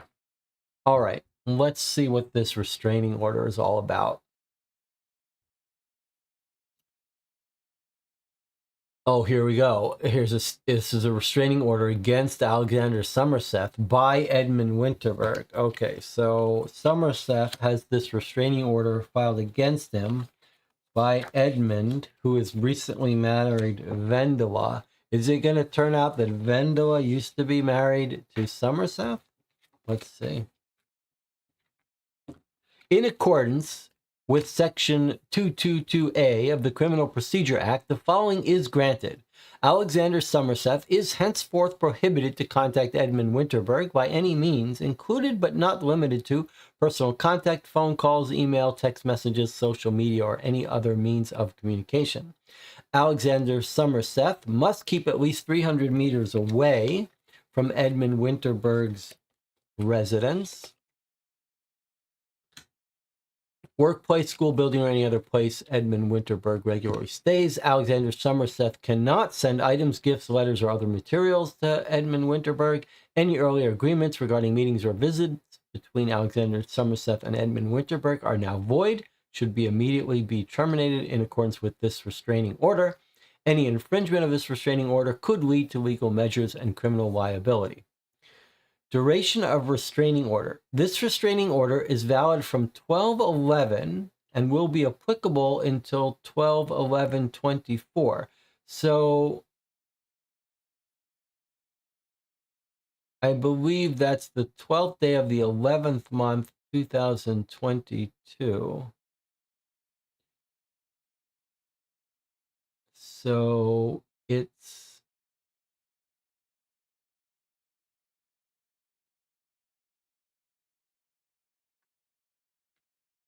our current case is the murders or the suicides were July 2022. So this wasn't filed till 4 months later. Okay, let's see. See if the green confuses it. No. Edmund Winterberg has also applied for a restraining order on behalf of Vendela Winterberg against Alexander Somerset. This application has been denied based on the fact that you cannot legally apply for a restraining order on behalf of others. Bergen Police has nonetheless decided that the application will be accepted should the original restraining order given to Edmund Winterberg be infringed in any way. If there are any questions, here's another email address. I'm getting the feeling that these email addresses aren't valid, but it is surprising that they're listed so often. Okay. So after this all happened after our murders. Oh, okay. I keep saying murders, but we don't know that it's murders. All right, now this one looks serious. Let's look at the phone log. Okay, so we've got Jacob Okenhaug. He's the landowner who's building the telemarketing computer centers. And we now know his phone number and his email. And Nord Mobile is the mobile company. These are records in the from July 16th to July 21st that would cover the date of our suicides, which are July 18th. Here's the day of our suicides. Why do we care about Jacob? We don't quite know, but he's made lots of calls. So this may be one of the reasons why everyone's got their phone number, not so you could call them, but so that you can connect them with who's calling who. So we probably need to start keeping track of our list of phone numbers so that we can see who Jacob is calling. Incoming and outgoing, there's their account on Nord Mobile, I guess.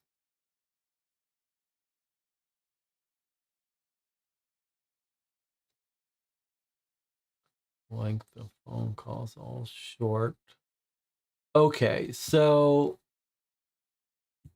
once we're going to have to keep track of phone numbers and keep track of who belongs to who. We'll deal with that later. Right now, we don't even know why we should care about Jacob, so we're not going to start worrying about who he was talking to. Here's a bank statement of Jacob. Well, clearly Jacob is important to this case, so we don't know why yet. Let's see. He's got a Visa Gold. He's got a balance of, it looks to me like 6 million kroner. 1.5 million purchases. Outgoing 790, incoming 677. Interest, he's not making any interest. Okay. Account balance gone down a little bit, not much. Okay, let's see. What's going on here? I guess this is 600,000, not yet. 600,000. Okay, so Jacob is transferring large amounts twice on this day. Same day he transferred 600,000. Money came in and then went right out. Interesting. Okay, now he's paid his accountant, transferred another 45,000. He paid Booking Holdings twice, relatively small amounts. Another huge transfer. Payment to Norwegian Air Shuttle. And what are the dates here? So this last transfer happens on our date of the suicides. A huge amount comes in and goes out. In fact, it's the same account. From the very same account, the money comes in. In fact, you can see it's actually first goes out, then comes in. This is earlier to later. So he's booking an air shuttle, maybe to Asia. I don't know. I'm not sure. Then the day of the suicides, he sent 600,000 kroner to some account, and back it came on the same day.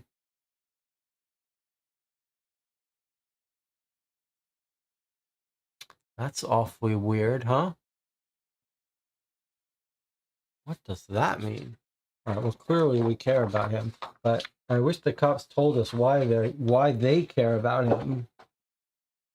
Maybe we would get that information on our interrogation logs. Okay, so last thing before we look up our interrogations here are, looks like some stats on our persons of interest.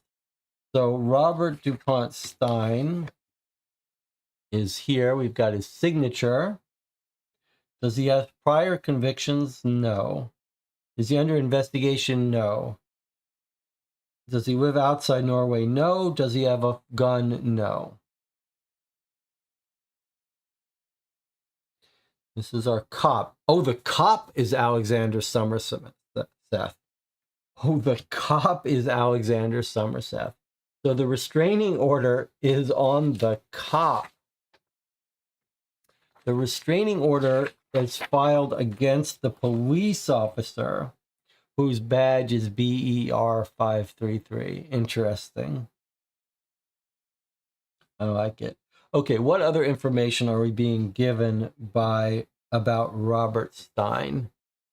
We've got his address. He still lives in Hordvik. We've got his zip code in Norway, date of birth, his phone number, his email address. He's single, 33 male, 178 centimeters, 75 kilograms, born in Bergen, Norway. Brown hair, brown eyes. What does that say? Shoe size 43. He's right-handed and he's unemployed. And more importantly, he has a Mazda 5 with its license plate. And there's his signature. All right, so lots of useful information for each person. So we've got Robert's information. We've got Jacob, the computer guy. He owns 2 cars, 2 Teslas. He doesn't have a firearm or prior convictions.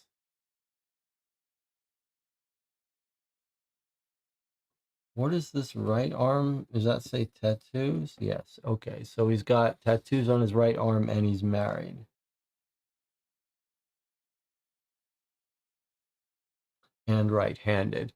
Okay, here's Alexander Somerset, the cop, the detective. He's now a person of interest. Right-handed.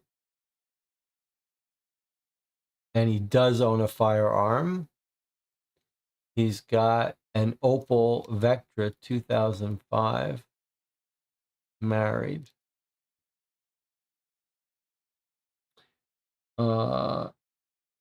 Employer, let's see. Okay, so this is employer. So Jacob Okenhaug, the computer guy, has got his own company, Okenhaug Investment Incorporated.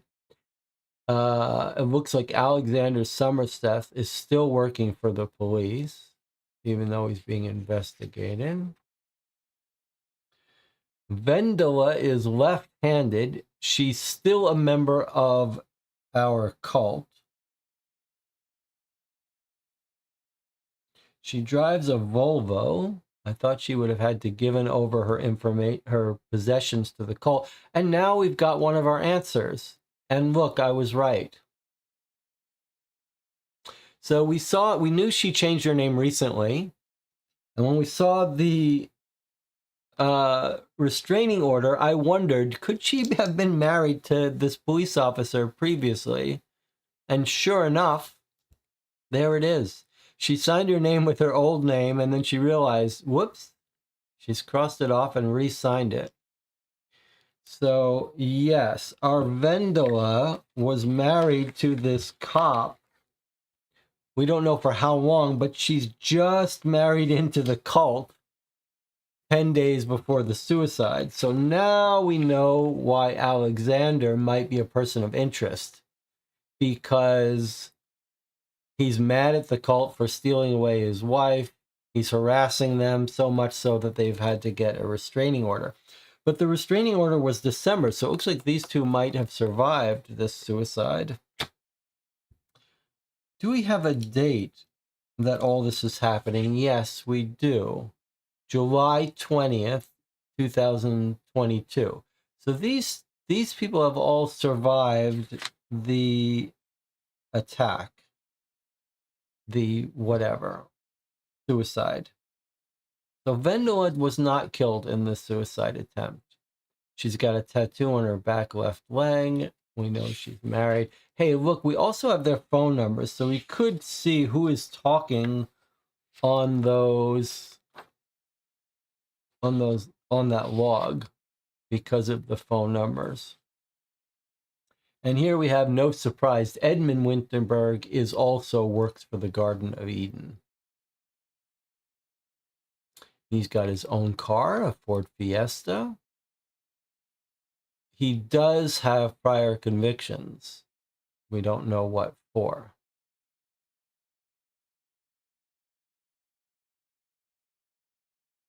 Look at his handwriting, how clean it is. And Alexander Somerset took this statement. I'm sure they were thrilled about that. Okay, pretty cool. So far, I'm loving this case. It feels very real.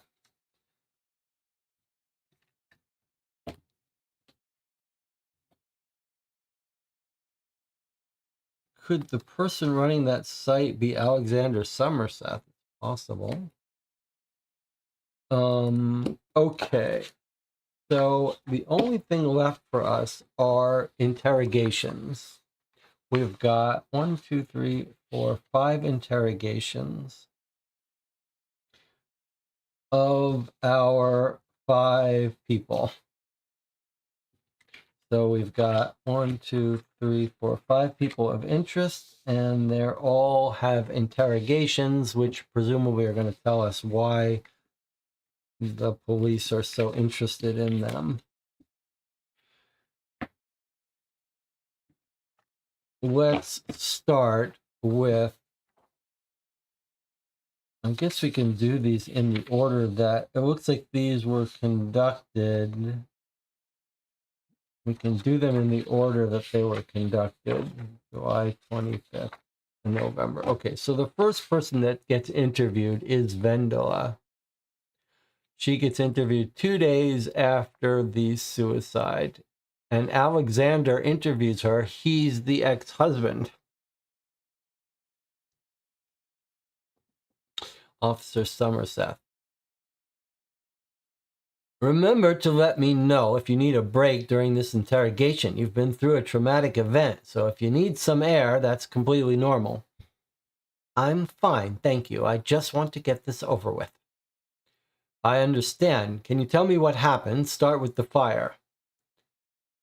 Mendel Winterberg says, someone saw smoke coming from the barn somewhere around noon. Everyone in the Garden of Eden helped with putting out the fire. I had been to the shop, so I wasn't there when they first saw it. I came back around 1 p.m. and immediately went to help the others. When we came back from the barn, we saw the symbol painted on one of the houses. What does this symbol mean? It's the all-seeing eye. When this symbol shows itself, the time has come. The principle has prepared us. The all-seeing eye. Everyone in the Garden of Eden shall drink from the serum of fate when the all-seeing eye shows itself. We do it to escape from evil. And evil, this is Vendela saying, everyone in the Garden of Eden shall drink from the serum of fate when the all-seeing eye shows itself. We do it to escape from evil, an evil that comes from the outside world. When the all-seeing eye is painted on the wall, Our enemies are right outside the gate, so we need to be very quick, just like we've practiced. So this serum of fate must be the poison everyone drank, and it obviously didn't work on you, since you're sitting here right now. What do you think is the reason for that?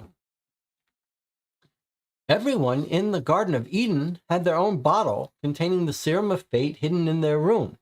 I drank my bottle at the same time as the others, but I survived. I think this was the principal's plan all along. He often spoke about how the Garden of Eden had been infiltrated, so this could have been his way to cleanse us, so that we can come back even stronger. I think he wants me and Edmund to pass the Garden of Eden on to the new generation. What are you talking about? The cult is gone. Everyone is dead. There's nothing left of the Garden of Eden. You're moving back home. No. Edmund has already said he will become the new principal. We will recruit new members and rebuild the garden from scratch. Oh, how lovely it will be.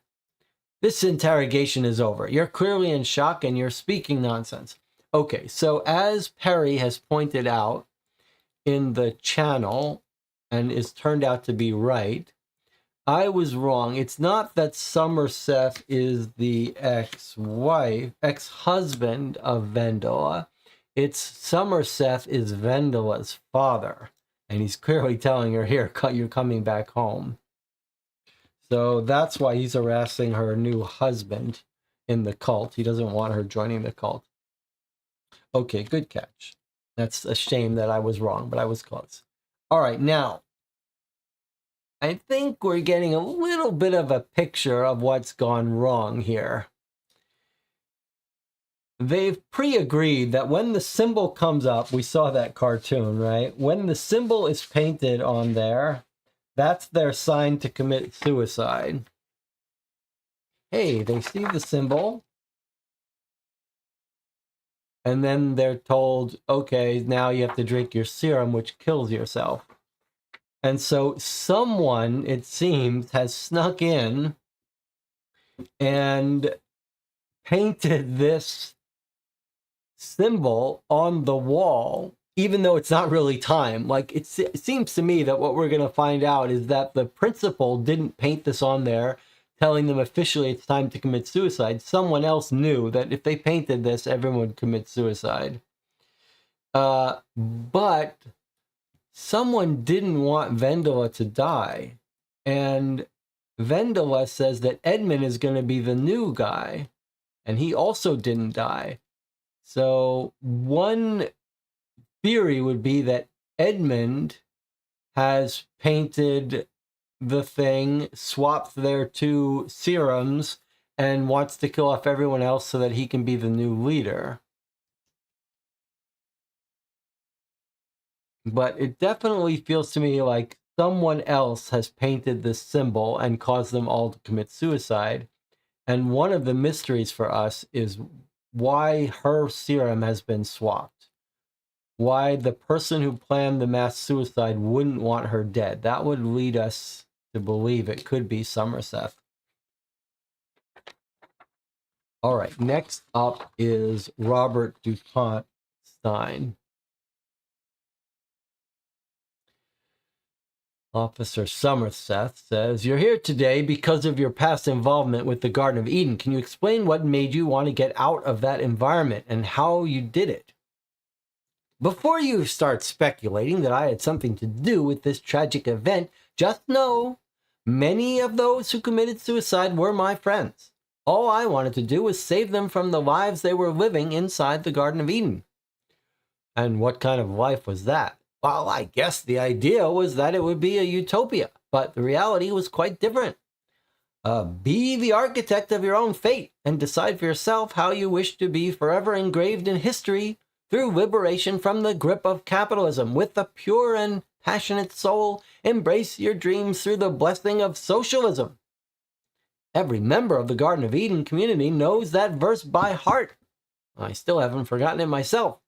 It was like our morning prayer. His manifest was filled with verses like this. Typical communist nonsense. When I realized what the liberation part of this verse actually meant, that's when I knew something was very wrong. Please explain. Now, for many years, Thor Yosef talked about how society outside of the Garden of Eden was a plague, and that the Garden of Eden was in danger. He said that a life outside of the Garden of Eden was worse than death. So if anything were to threaten the existence of the community, everyone needed to drink the serum of fate to be liberated from this threat. Have you heard about Jim Jones and the massacre of Jonestown? Thor Yosef was very inspired by Jim Jones's cult. So you're saying that Thor Yosef made everyone commit suicide by their own choosing, like Jim Jones did? Well, Jim Jones was a drug addict. He did everything from amphetamines to morphine and got paranoid and schizophrenic towards the end, which led to the mass suicides at Jonestown. Thor Yosef wasn't as extreme, but he started experimenting with LSD right before I left the Garden of Eden. He wanted everyone to start microdosing LSD for several days while also not eating any food. After a few days of this, he started introducing exercise for what we had to do if this all-seeing eye appeared as a painting on the wall. I was in shock when I saw almost everyone willingly drinking what they were told was poison. During these exercises, the poison was switched with grape juice. But this wasn't announced until after the exercise. Everyone still drank it without hesitation. Thor Yosef told us this was a test of loyalty. I see. So they did little practices with grape juice instead of poison. And then he said, well done, you all drank it, but it's not poison, so today wasn't your day. Officer Somerset, was this the reason you wanted to leave the cult? Yes. Thor Yosef upped the dosage of LSD shortly after, and I remember short glimpses of me sneaking into his bedroom at night, stabbing one of his eyes out with a pair of scissors. I was in a trance because of the drugs, I guess. Next thing I remember is waking up in the Hollow, where I spent 21 days fully isolated before managing to escape. Okay, we were told you get sent to isolation in the Hollow when you do bad. And it looks like maybe he was the one who stabbed the principal in the eye. Officer Somerset, you just confessed to a very serious crime. You know that, right? I was in a psychotic trance. I did not know what I was doing. Thor Yosef does not believe in our laws. He would rather kill me than report me to the police. So, Thor Yosef hasn't tried to find you after you escaped? He has sent some of his henchmen to scare me, but I haven't seen him personally. I dared him to meet me face to face on Facebook, but I think he was too scared to leave the Garden of Eden. Okay, that's Robert's statement. All right, we've got 3 more, but I think it's time for a break first. I'll see you in 8 minutes.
Okay, we're back. We've only got 3 more documents, physical documents to read. Before you read these last 3 interrogations, it did occur to me. So we think an anti-cult person set up that forum. It could be Robert DuPont. If so, we should be searching for comments from him about a band or an artist. I don't see it there. It did occur to me, however, that one thing we should look at his photo. I mean, we should keep our eye open for everyone, but we should take a look at his. He doesn't have a, I was just thinking, does he have a personalized license plate that would suggest who his famous artist is? Is his email a famous artist? No, not really. And in this photo, he's not wearing a band shirt or anything. So no clues there about if he is the owner. All right, let's continue reading our interrogations, and then we'll cross that bridge when we come to it. I guess I should check in with the chat every once in a while.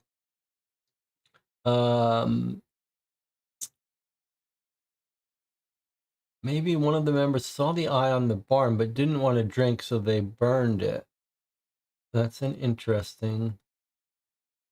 The barn started burning at 12 p.m. and they noticed the eye at 1. Yeah, after maybe the barn was burned as a distraction to get all the people to rush to it, so someone could paint the eye. I wouldn't be surprised if that's not what happened.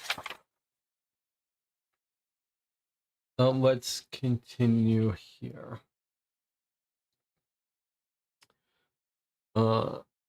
Looks like Jonathan agrees with me about that theory. Okay, here's an interview of Edmund Winterberg, the cult person that Vendela has married.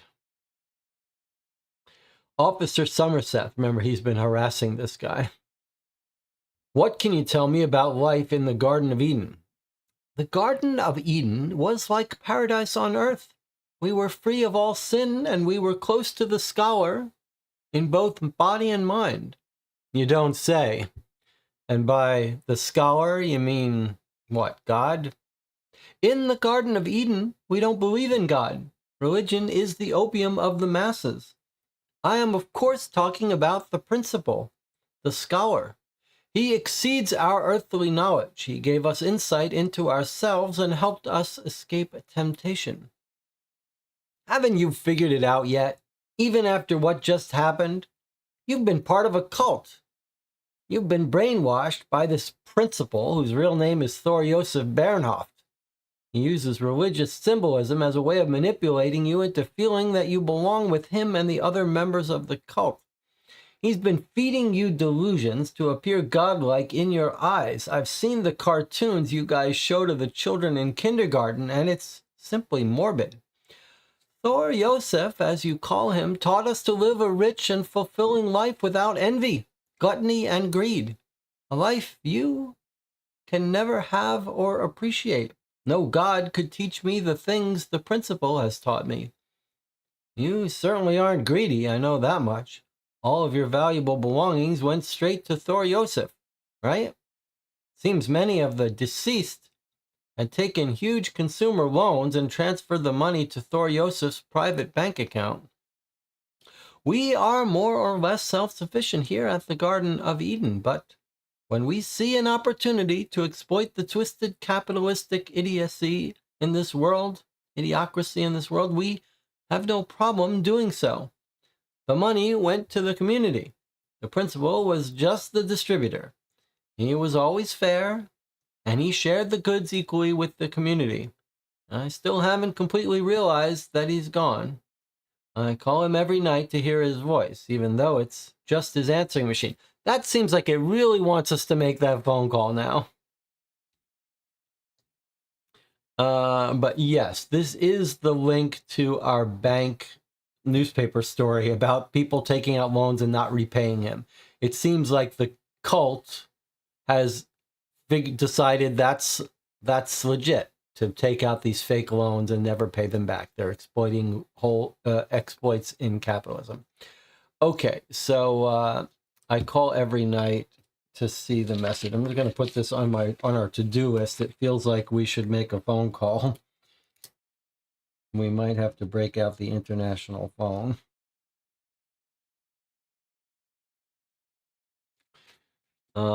Okay. What's the plan from here? Going home to your mom and dad, finally? I know they've missed you these last couple of years. Oh, seeing me and Vendela are still here, I take that as a sign from the principal. We will bring the Garden of Eden forward into the new world and rebuild it stronger and more beautiful than before. That's not going to happen. Vendela is going home, and so are you. This nonsense ends now. Okay. We've got 2 more interviews. This one is with the bank guy, Jacob Okenhaug. Let's see what he has to say. They've brought him in a couple days, a week after the suicides. I've driven all the way from Stavanger to be here. Can we get this over with quickly? I have stuff to do. I see you've tried to purchase Thor Josef's property for over a year. That's right. I have been to plenty of meetings with him regarding the property. He has enormous acres of land I'm hoping to build a computer center on. However, he's incredibly difficult to deal with. Every time we get close to an agreement, he suddenly wants more. Thor Josef has disappeared off the face of the earth. 17 people have also been found dead. Yes, I heard the story on the news. What happened? Well, there's still an ongoing investigation, so the details are a bit unclear. You've probably figured out why you are here. Thor Josef didn't have a wife, children, or even a testament. You get where I'm going with this? No, not at all. Well, here's my theory. Property not inherited by anyone after someone's death goes directly to the state. Through your connections, I think you would be able to buy the property left behind by Thor Josef long before it could be put up for sale in the open market, and for a fraction of the price he wanted from you originally. I hadn't thought of that myself. I guess this would be a golden opportunity to buy the property. But if that's the reason you brought me here today, I think you should spend your time elsewhere. I was home in Stavanger the day it happened, so I'm not really sure what you're accusing me of. I haven't accused you of anything. The situation just happens to be very convenient for you, which I find interesting. Interesting enough to do a bit of digging through your phone records and bank account activities. Perhaps. Well, I find something interesting. You don't have the authority to do that. I'm done with this interrogation. You will be hearing from my lawyers. So Officer Somerset followed through on his threats, and he got access to the bank and phone records, which we have looked at briefly, but we're going to study more. And now, more importantly, Jacob Okenhaug has claimed he was home at the time of the fire and everything, and we have got phone records, so we may be able to track him down and see what he was where he actually was.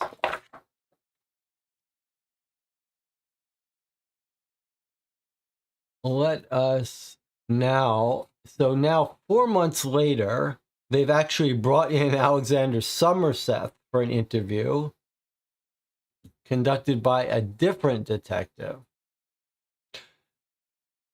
I don't know if this comes as a surprise to you, but you're being taken off the case. What do you mean? Well, besides being ineligible for this case, you have yet to find a single clue leading us to where Thor Josef Bernhoft is. I've read your interrogation logs, and it seems like you deliberately chose to not investigate the most obvious suspect in this case, Thor Josef himself.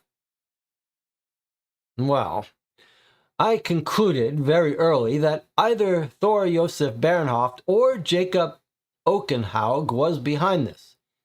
They could also both play a part in it. If you look through the case evidence, you'll see Jacob Okenhaug called Thor Josef 4 times the day the deaths happened. I also managed to get hold of a bank statement from his bank showing a large amount of money being transferred to an unknown account the very same day. The amount is then transferred back to his account later that day. Recently, I started investigating Edmund Winterberg more closely. I think he has something to do with this. He's recently declared himself as the new leader of the Garden of Eden, so I think he may be the cause of Thor Josef's disappearance. What exactly have you done to investigate them closer? Well, I felt I was heading somewhere with Jacob Okenhaug, but his lawyers buried me in paperwork after I got a hold of his phone logs and bank statements. I had no way of getting through that amount of paperwork to continue the investigation. I also tried talking to Edmund Winterberg plenty of times, but he refuses to speak with me. No resources were assigned to this case, seeing as it's, strictly speaking, a case regarding suicide, not murder.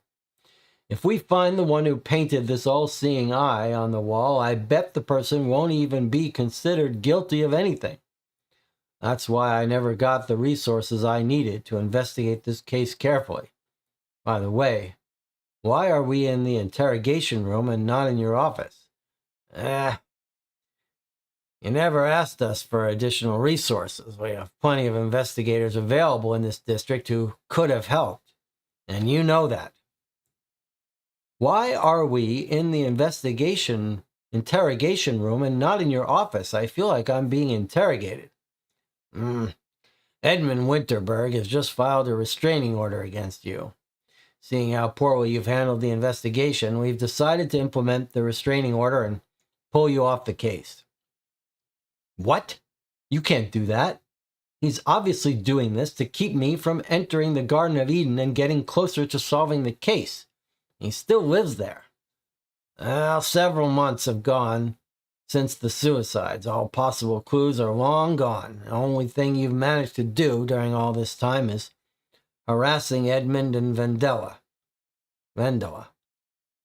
We're putting an end to this, and we'll take it from here. We have basically no evidence that can give us the authority to conduct additional interrogations. The suspects have also stopped being cooperative after your unprofessional behavior towards them. This leaves us with very little work to work with, thanks to you. We still don't know who set the barn on fire, a key element that should have been cleared up a long time ago, if we ever wanted to solve this case. Okay, so that nicely sets up the story of why they want us to find who set the barn on fire, but it's an interesting situation we found ourselves in now.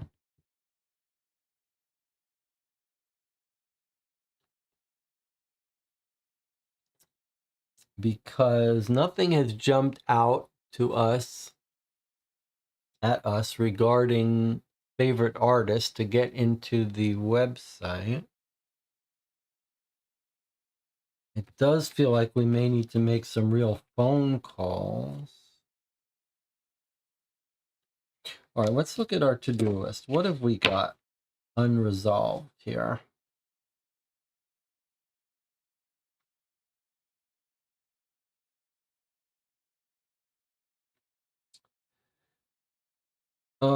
Clearly one thing we can work on is the phone logs and catch Okenhaug lying.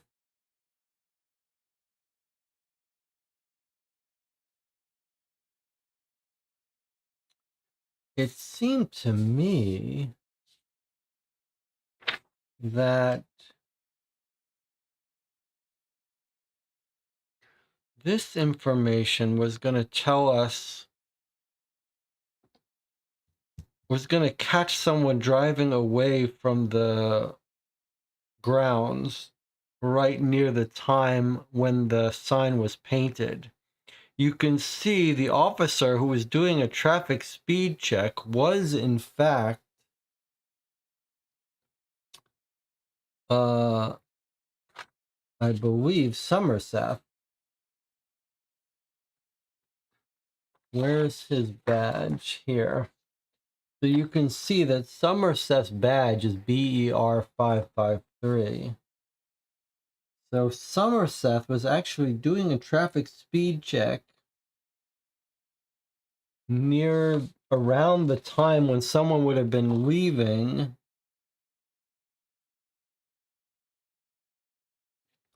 12:15 to 12:45. So I think someone set the fire as a distraction so they could paint the symbol. But this traffic speed check in the police log seems like it would have the information. So it feels like this is meant to tell us that we need to get access to that information, which we should be able to get from Alexander Somerset. Now, how do we reach out to Somerset is my question. Do we have his email? Yes, we do. We have Alexander Somerset's full information here.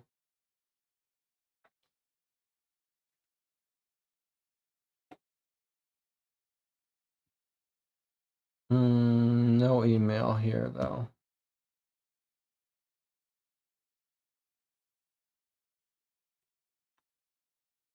Is there anything that has Somerset's information on it?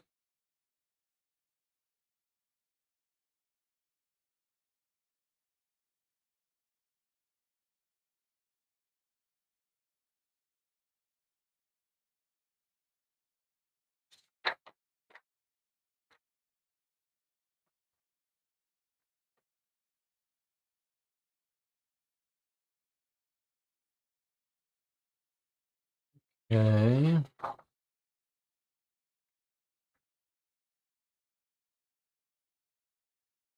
So I'm trying to think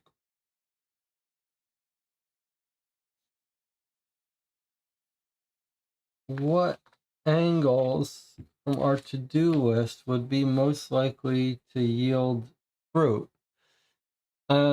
We could track down the phone conversations and find out who Jacob is having conversations with.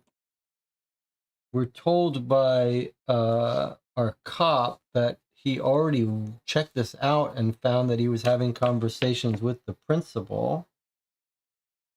Talked to him twice, which would give us the phone number to call to hear that voicemail. But I don't know how that really helps us.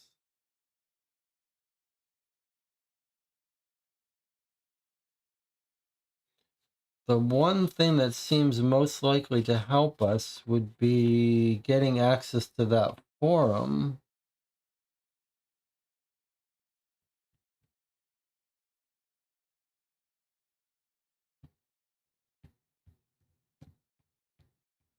Let's see what the chat thinks.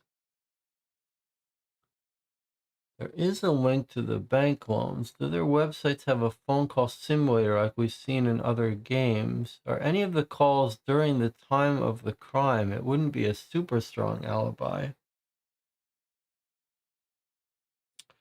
No, it wouldn't. I mean, you could be using a cell phone, but we could look at this. So here's our day of the crime. 8 a.m., 10 a.m. Here he is at 1:11 p.m. So actually between the time of he's not on the phone at the time of the fires and the painting, because those happen around noon. So actually he's not on the phone during that time. So the phone does not give him an alibi.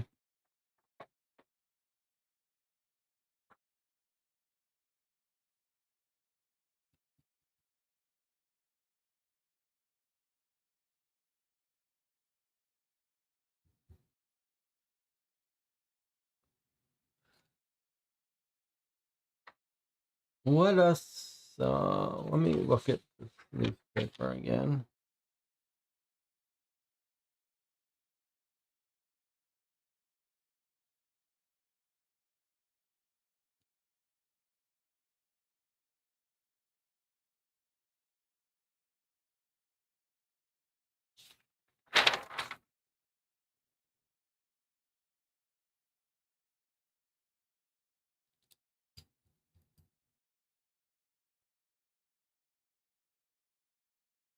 It sounded like the detective actually has a theory. Let's spend a moment looking at that. When he's interviewed, he says basically he thinks the computer guy has arranged the death of the principal so that the land would be confiscated, and he thinks maybe Edmund helped get rid of him. But I think maybe the principal just is on the run.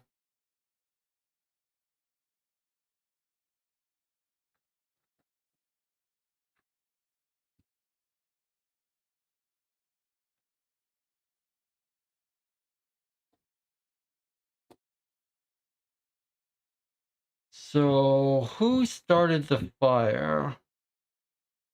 I think maybe we have some alibis that we can rule people out. I think Vindala has an alibi that she was at the store. Vendela. So let's see if we can give our alibis to people. So she says someone saw smoke. She's telling us about how the fire happened. Someone saw smoke. They at noon. I came back around 1 p.m. Immediately went to help the others. When we came back from the barn, we saw the symbol was painted. All right, so, and then she says she was at the store, right? And she has no good motive to do any of this. Sometimes, where does she say she was at the store?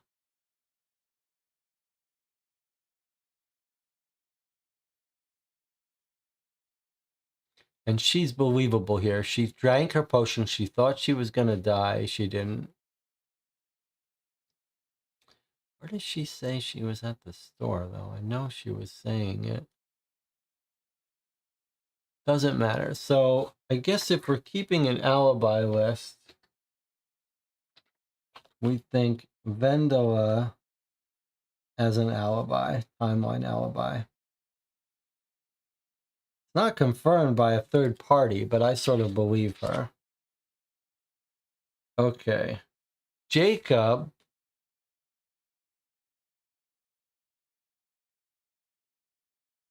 His phone calls are not giving him an alibi.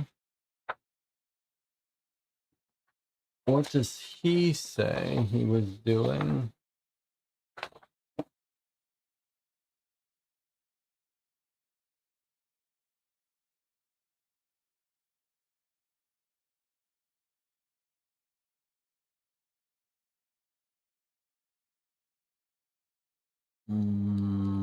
He doesn't say.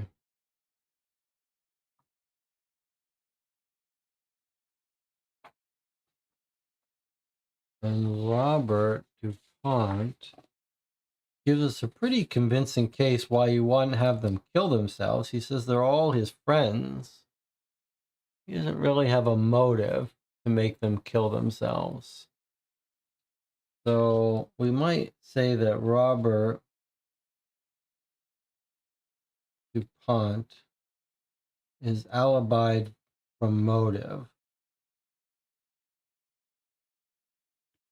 unless we think there's something being lied to about that. Well, Vendela and Robert, we think we can clear. The cop, probably. That leaves these two.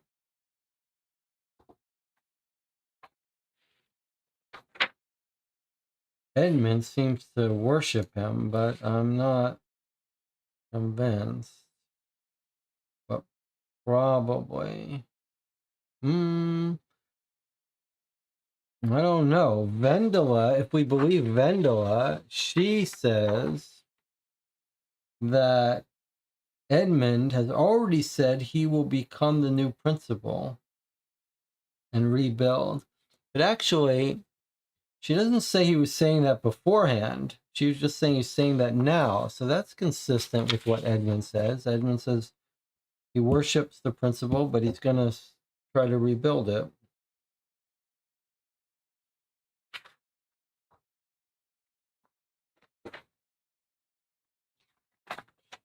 Did we have other websites besides the forum and Facebook?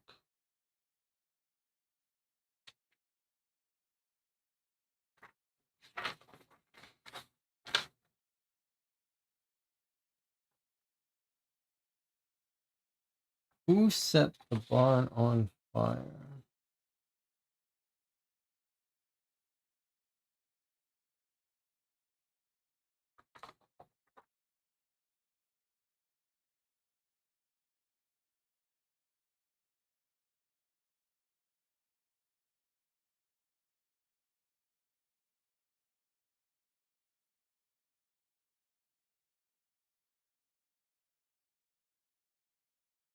I think Robert also gave us, no, someone gave us an alibi being in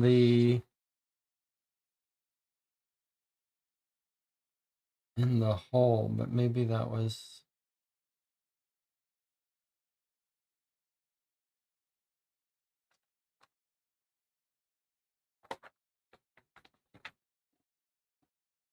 All right, let's look in the chat. Does the traffic accident give Jacob an alibi? How would you prove he was on the other side of it? I thought the police log mentioned a traffic accident. I sort of recall it being between here and the town. Sarah says, I figured out the favorite artist. Okay, let's hear it. I think we can hear it. You could give us a hint.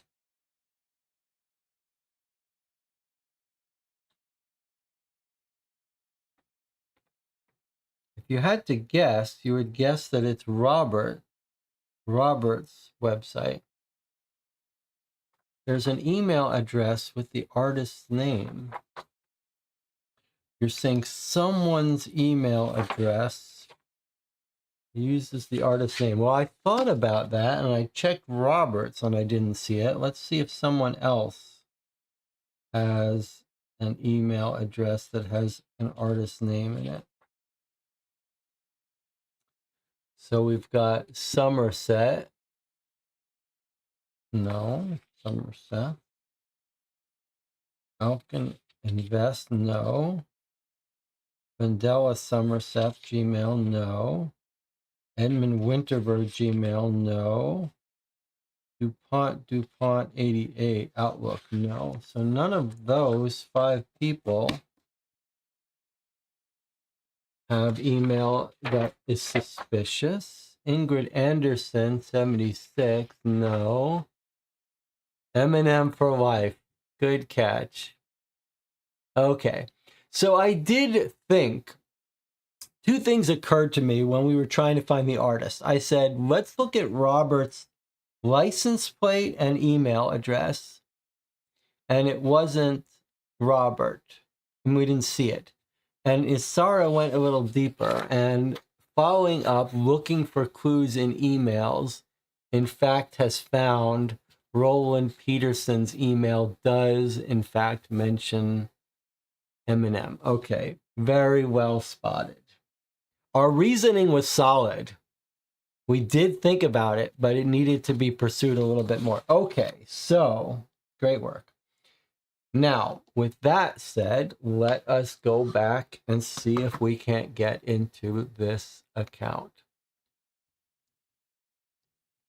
All right, so the password hint is favorite artist.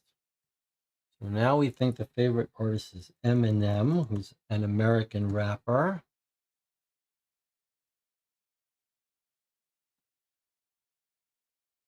And in fact, there we are. And we were right not to let Google show us this, because this does seem like we were only supposed to do this if we knew login. Okay, archive post. Is there anyone who can do something about it? Let's see what the dates are. July 10th, June. Okay, so the oldest post is down at the bottom. And it's just one page. Okay, so January 5th deleted. Can't click on anything. Oh, yes, you can. You can click on it. Username deleted. All right, let's back up. Okay. Back. Okay, let's try again.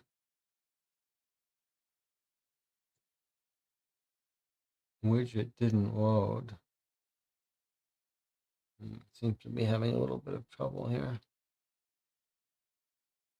Okay, let's try again here. So deleted post on January 5th, deleted post on May 6th, deleted post on January 6th, 2022.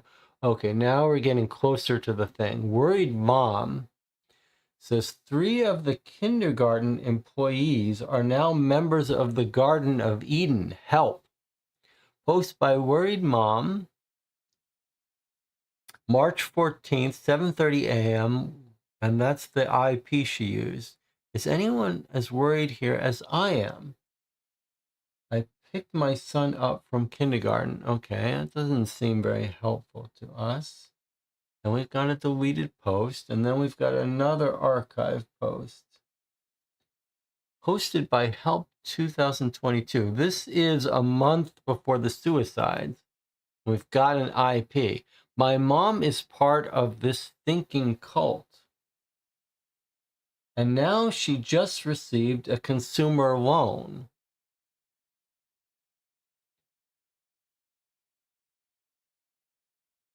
So someone whose mother is a member of the cult got a loan a month and a little bit before the suicide. We've got the IP, but it doesn't seem that helpful to us. What about this?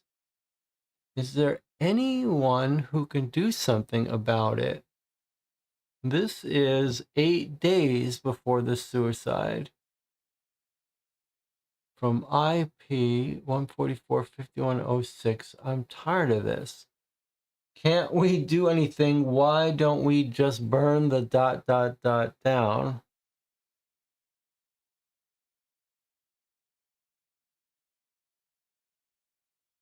I don't see how that really helps us.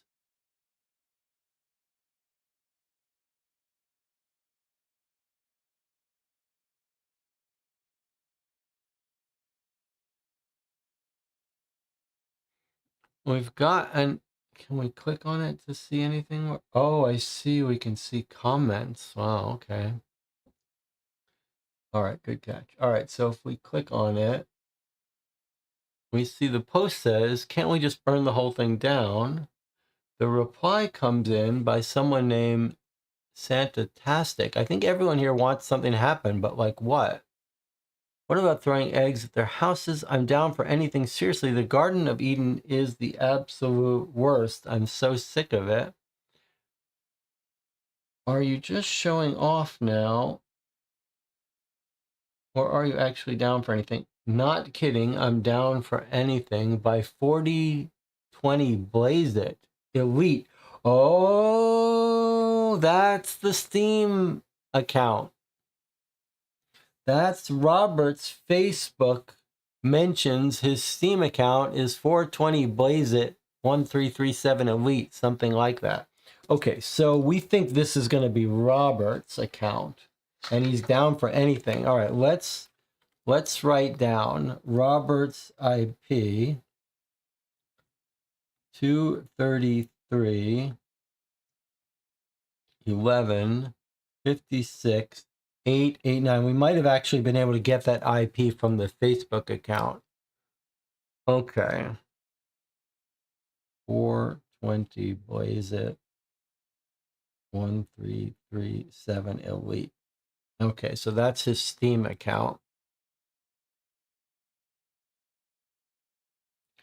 And then someone else says, I say we scare them out of town. Let's light one of their houses on fire so they know they're not welcome here.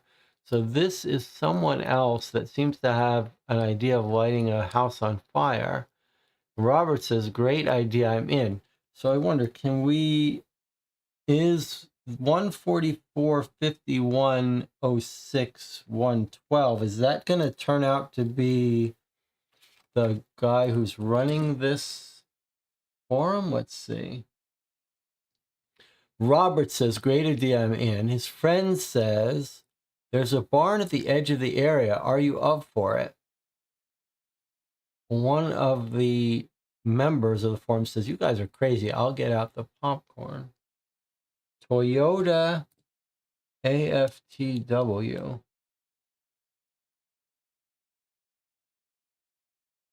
Okay. And then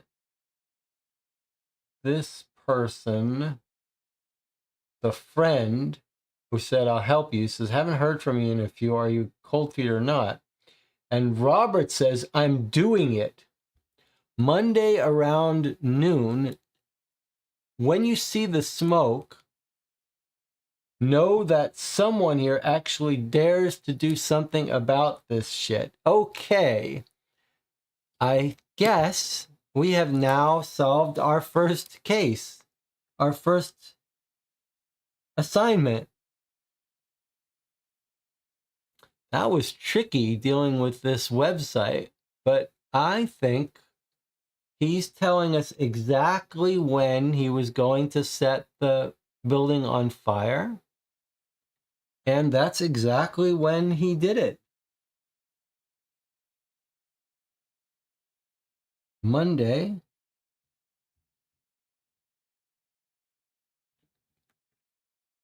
Right? That's our time, right? Yeah, because Tuesday's the 19th. Monday was our fire. So that's it. I feel like we have solved our first assignment. What's my timeline card? Monday, yeah. Okay. That's it. It's Robert. And it wasn't a distraction to paint the symbol as we thought. However, someone else on that forum might have realized that Monday was going to be the fire.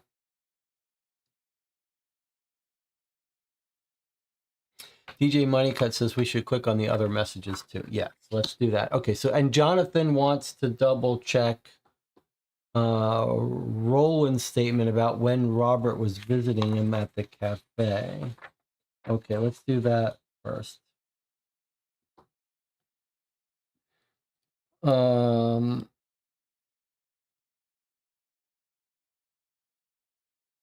I talked to Robert from time to time. The last time I met him was at 12:30 2 days ago. He came by the cafe I work for. We chatted for an hour or two. So he's trying to give him an alibi, I guess. I'm 12:30 2 days ago, and that would be on the day. Okay, so he's saying he came by 12:30. So I think what this is trying to do very cleverly is give Robert an alibi not for the fire, but for the painting of the eye. but I'm 100% sure that it's an alibi for the fire, but it absolutely is. I mean, for the painting, but it's absolutely not an alibi for the fire. Okay, and then the comment was the request was that we check the other post that we could click on. Yeah, and I think we need to do that. So let us. Okay. So which one did we click on here? This is the one about, is there anyone who can do something? But we could also click on the comments to this middle one here. My mom is part of this thinking cult. They got a consumer loan of 200,000 kroner. She's giving to the community. This is obviously that Thor Josef scamming. What can I do? Same thing happened to my brother last week. We tried talking to him, but he's convinced he'll get the money back. What if we try going to the bank? And here's Robert tell the newspaper about this. Maybe people open their eyes to what's going on, what's really going on behind the fences. So doesn't seem that useful for us. If we click the deleted post, can we see the comments? I don't think so. But we can still click this one about the kindergarten. Anyone is worried as I am. I picked up my son. They're handing out the flyers. It was creepy. I don't know what the meaning is. Someone else says, Manchester United says, I was thinking the same exact thing. They are completely crazy. I know the guy who just started working there. What can we do? Could we file a complaint to the city council? And then it's about time someone raises the kids in Hordvik the right way. The new employees in the kindergarten are doing an amazing job. So this is someone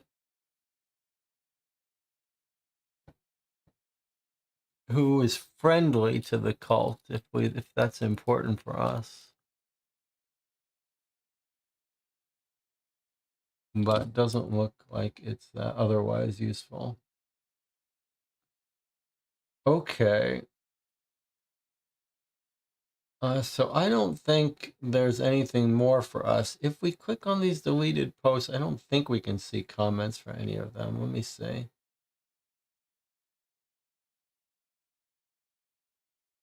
No, the deleted posts don't have comments for us. Okay.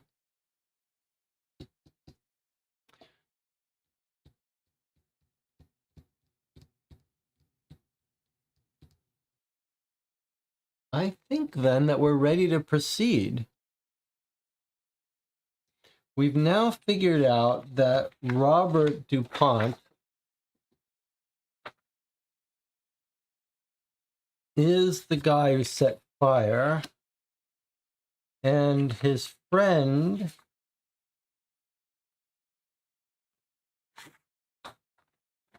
his good friend Roland is the guy who runs the website and hands out the brochures against the cult.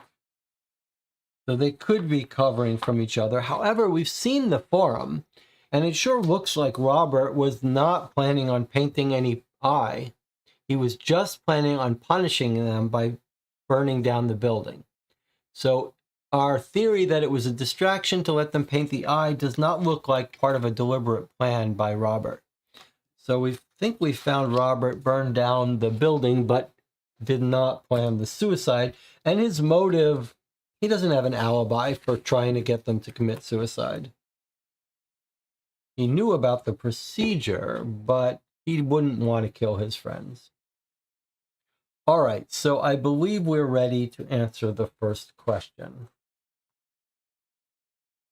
Where's our assignment?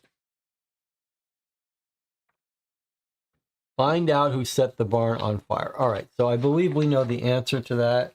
We could get a hint. Let's see what this says.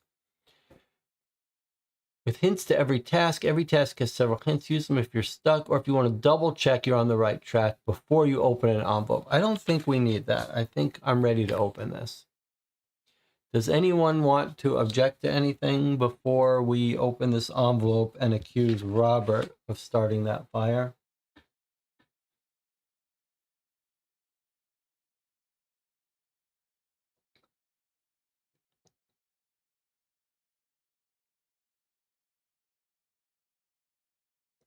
Robert, the ex-cult member on the forum created by his friend, has been talked into setting a fire as punishment, not as part of a bigger plan. TJ Moneycut says accuse away, and Asara says ready to open. Okay, here we go. I like that you can get a hint before you open it if you're not sure. I think that's a great idea. But I just don't think we need it in our case.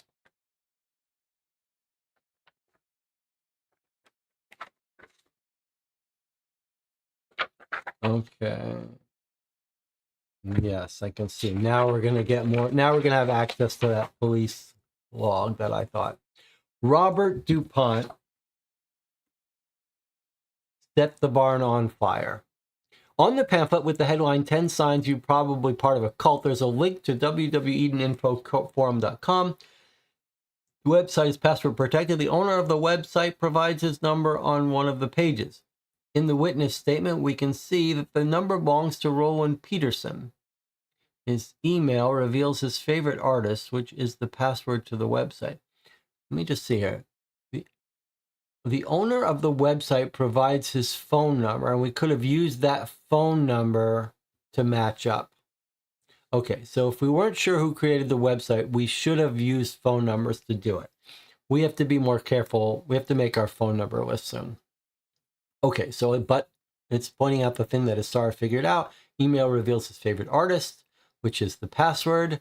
The user with the screen name tells us he's gonna start the fire. Several times in the evidence videos mentioned that Robert DuPont Stein posts a lot about the Garden of Eden on Facebook. If you search his name on Facebook, you will find his profile and a post revealing he is behind the screen name.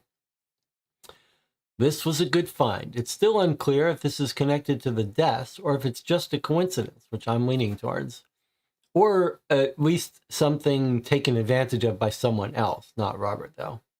Regardless, we have now found a big piece of the puzzle. Alexander Somerset didn't do a particularly impressive job with preserving the evidence from the case, so we did a bit of digging in the archives. We managed to find an interesting surveillance tape, which I have included in this envelope. It seems like the person in the video is being held captive, so we have to investigate to find out if this person is connected to the death.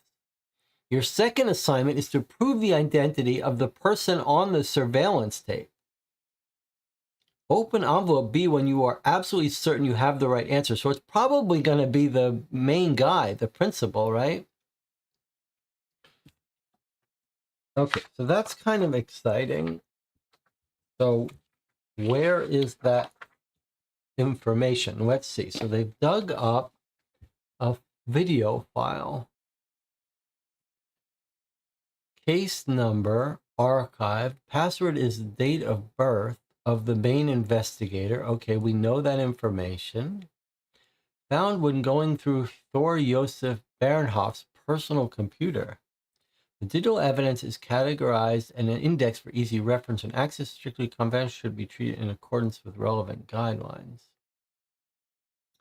So I thought we were going to get access to this information, but it doesn't look like it. But it is police station evidence. Date of birth of the main investigator. Okay, we have that information.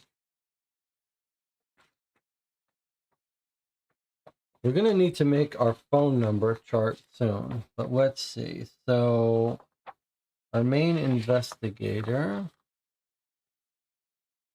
is Alexander Somerset, and we have his date of birth here, March 11, 1973.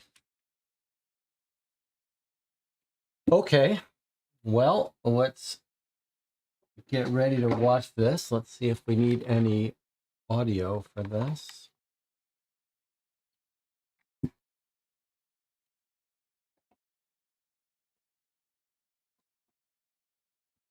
Okay.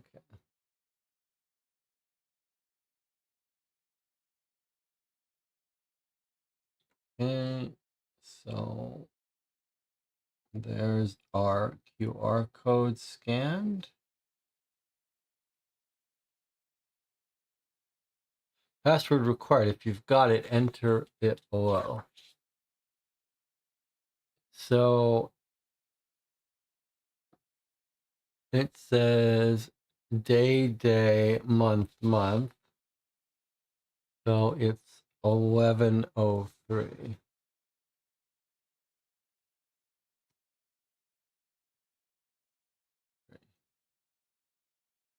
Watch video. Yeah. Let's see what we've got here.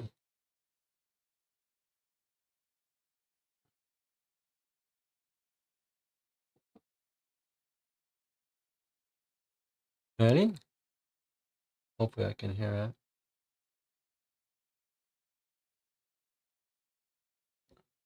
No audio.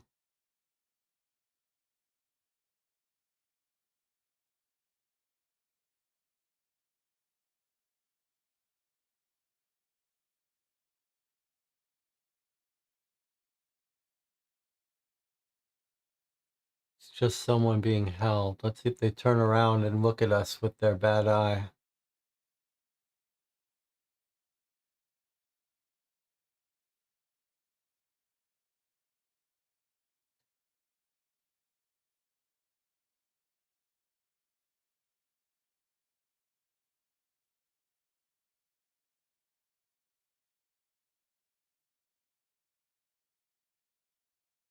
How long does this go? Oh my God, look at this. Look how long it is. Okay, this is pretty cool. Let's pause it. I gotta say, it's very common that we get these little short videos, but this is sort of what I want in a case. Like, it looks like there's maybe a multi-hour video here that it wants us to scrub through to find something useful happening. So let's see if we can do that. And there's no audio. So we don't need the audio. I think that's right, that there's no audio. Yeah, okay. All right, so let me see how long we got here. Okay, so it's a 12-hour video. It's a 12-hour video. Love it. This is exactly what I want. 12 hours, is that right? Yeah, it is 12 hours. Okay, so look. I think that's right. All right, so here we are. I'm just scrubbing through this. The guy's getting up. So we're going to look to see if he turns around and looks at us with this bad eye. Someone being held captive. But who is it? It might not be a bad eye. It could just be anyone.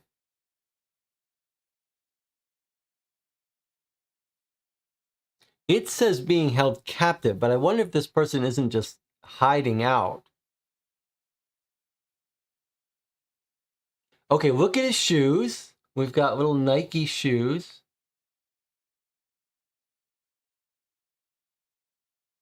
with ends on them. What else? We've got a time. Let me scrub around a little bit more. Okay. Walking around a bit.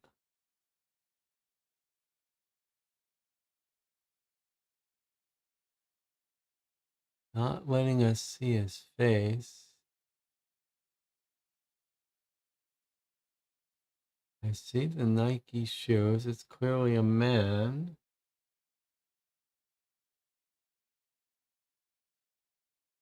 In a hoodie.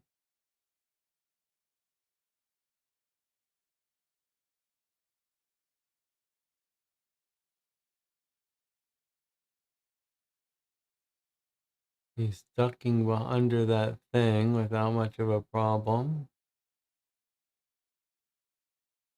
Not looking up at the camera for some reason. Pacing.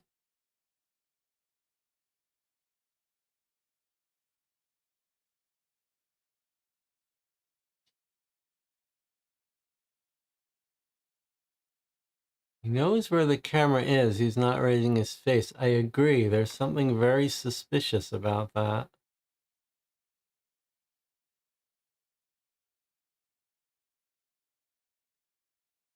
He's ducking under that fine.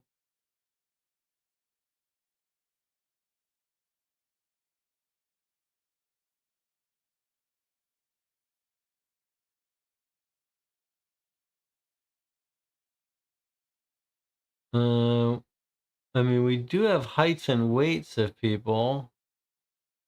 I wonder if that would help us identify who that could be. Not definitively, though. Does he really do this for 12 hours? That's a good question.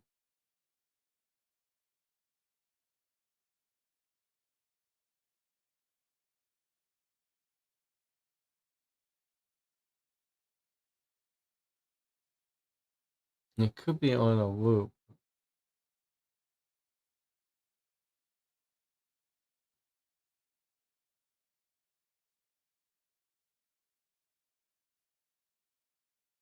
Yes, it could be on a loop, so he doesn't really have to do it for 12 hours. But let's see what we... Nothing in the hands, right? Okay, so maybe it's this loops for a while. Let's see if we can scrub a little bit more to where things change. Yeah, a lot easier to do this on the desktop, but wait, so, what? Oh, he's taking a nap there. Let's rewind it to where he starts to take his nap. I can't move this around with the keyboard, right? I had this before. Oh, I can jump around a little with the keyboard. So he decides to take a nap. No, he's still going back and forth.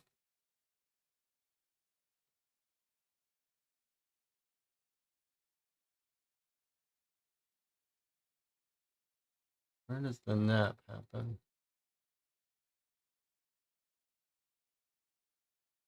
Okay, let's rewind it a little bit.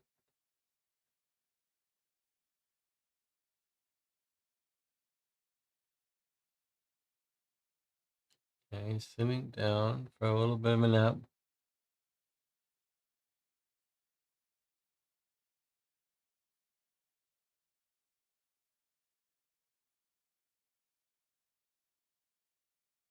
I look for him turning to the camera at some point. Just rocking.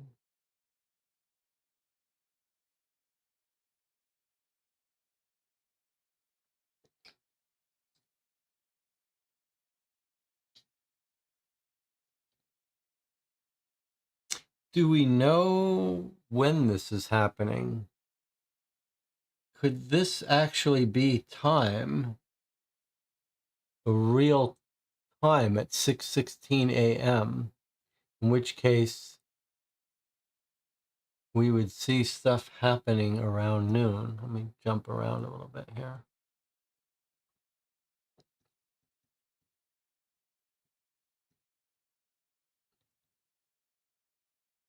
Suppose we could just try to get a survey of this footage before we spend too much time focused in.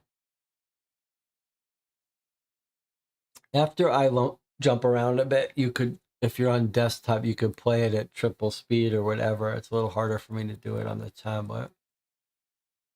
Let's see. Okay, wait, here he's getting up again. This might be the same move we're used to. Gets up.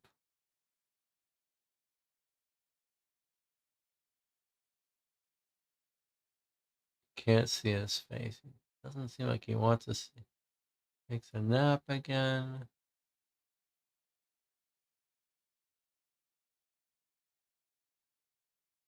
I wonder if if this is gonna be real time, if we're gonna be able to see some smoke or something. He's just taking a nap. Let me scrub around a little bit more.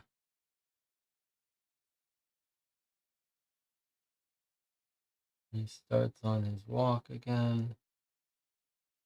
Let's see if we can go to around noon and see if something happens at noon. What's he doing sitting over there? I don't remember that.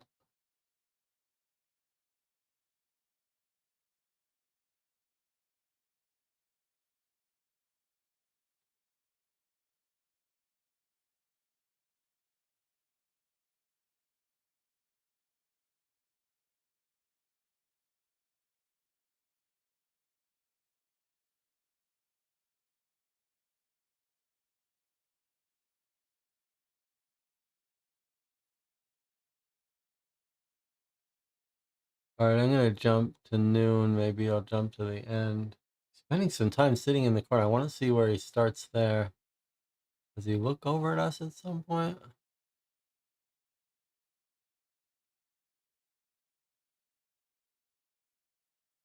Fixing his back pocket. He's so far away, we can't really see him. Let's try jumping around a little bit more. And all right, we're coming up on the fire. Here he is. 11:48. No sign of any fire. Sitting over there.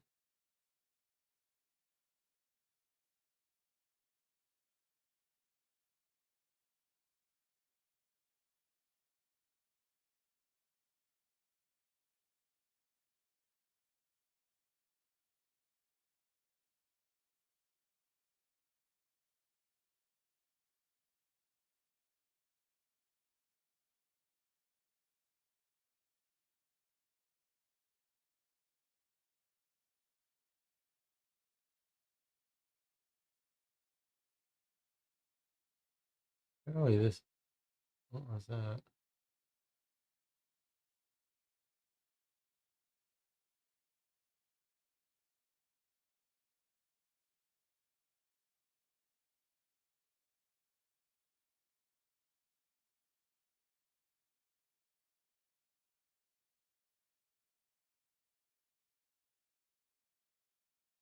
Back and forth. Wow, nothing's changing. Sleeping. Sleeping.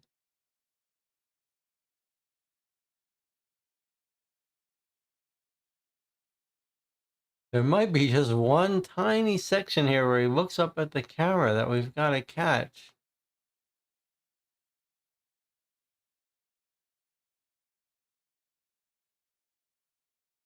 We are reaching the end here, though. I do want to point something out. I did see when we freeze it, look at the top left, 7:18. So this is footage recorded on the day at the time of the fires and the painted thing. So whoever's in here couldn't have done it. I believe that's what we're being led to understand here. Let's see, is he going to jump out of here at the end?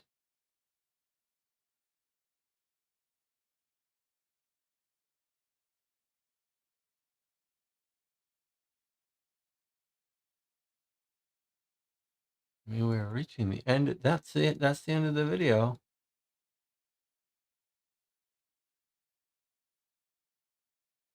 The video runs from the morning to the night. And it shuts off. Still running, but dark.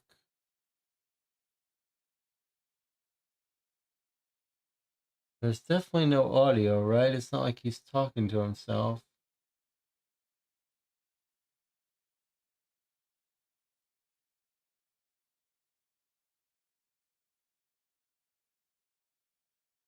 Oh, it's still running in the dark. That's kind of weird.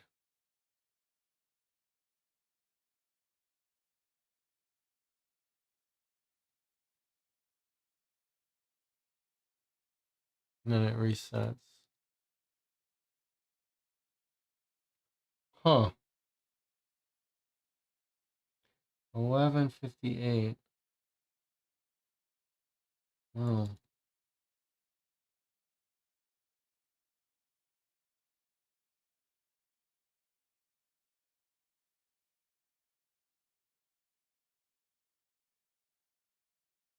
Who is the person that said he was in the hollow?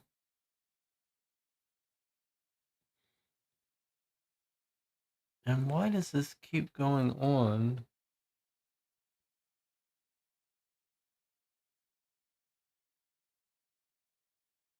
Here's when it ends. No audio. How strange. So it was on his computer. It's backup recording. It could give someone well, it does give someone an alibi.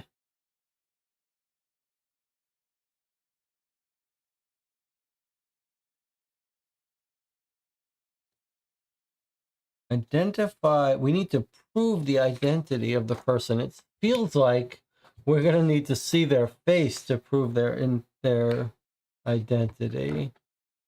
But who do we think it is? It's either the principal.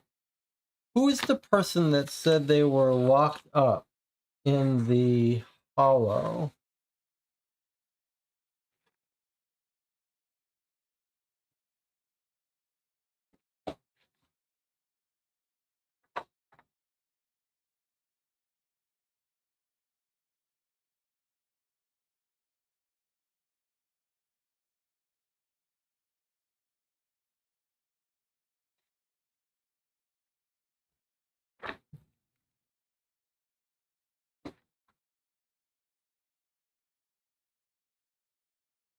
I feel like we're gonna have to scan through that video and find something, but we might have to do it during a break from a desktop.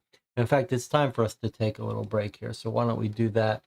We'll take a break for 8 minutes. If any of you want to try visiting that video on your own to scan through it and find something. Otherwise, I'll see you in 8 minutes.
Well, we're back. I've been scrubbing through that video on my desktop monitor, and I still didn't find anything, which is kind of wonderful. Let's think about it for a second. So I'm going to give you the URL here on the top of the screen. So to make sure you can, there's the page.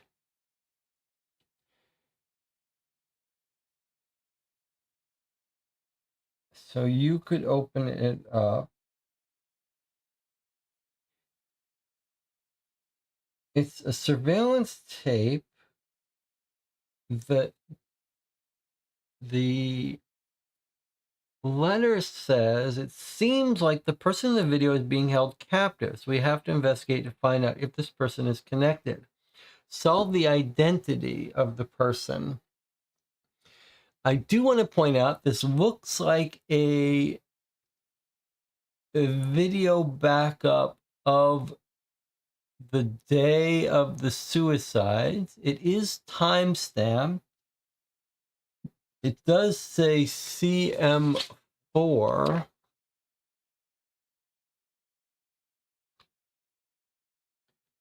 CM4, which just seems like it's video camera 4.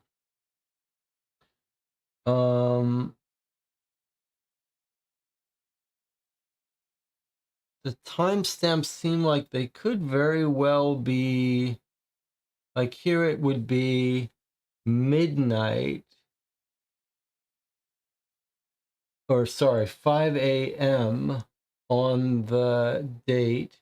That would mean that this is not just a question of identity, but would give us a alibi for this person during the time of the fire. So it seems like this, once we identified whoever this was, we could give them an alibi.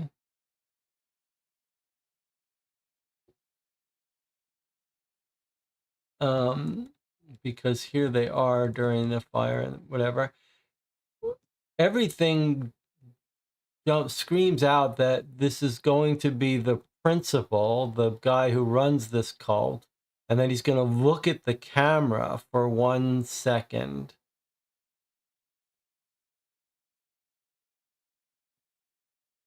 And then once we see his eye is missing, we'll have our identity. You can kind of see his face when he walks. There, we're seeing like a little bit.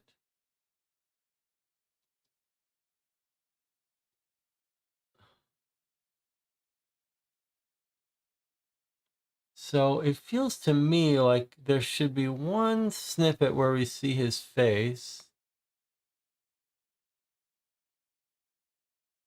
And that would give us not only the identity answer, but an alibi, and would tell us that the principal is being, the main guy, Yosef, is being kept prisoner.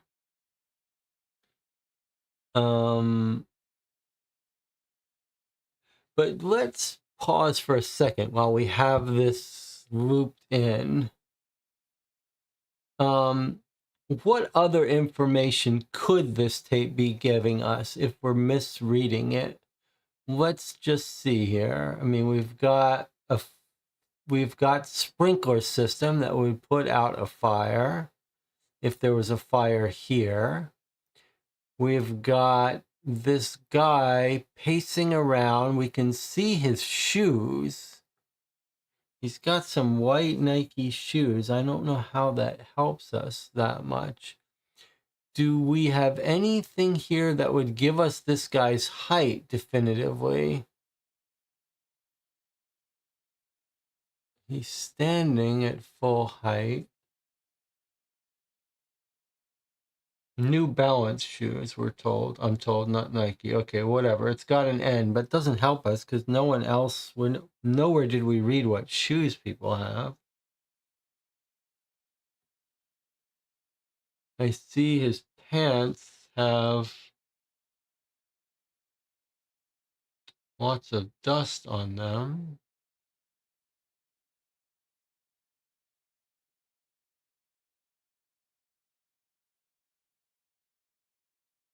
Hands are hanging down. So another thing that this could give us would be if the timestamp jumped at some point, like to illustrate a cut. I don't know how that would tell us who this is, though. We could for sure rule out. Hold on. So let me pause this for a second. So we do have this guy's phone records, right? And we're told that on the day of the problem, he was caught talking to the principal on the phone. So in fact, if this videotape has got from 5 a.m. till when? Till 5 p.m. it looks like. 5 a.m. to 5 p.m. It would mean, and he's assuming he's not talking on the phone when he's in that corner there. Now, he's not, right? That's not him talking on the phone. He's just sitting there. Or is he? No, surely not. If he's talking on the phone when he's sitting there, if that's him talking on the phone, then we might be able to line up those times with these times on this chart. Is that what's happening? Is he on the phone? Or is he ever on the phone in this video, perhaps?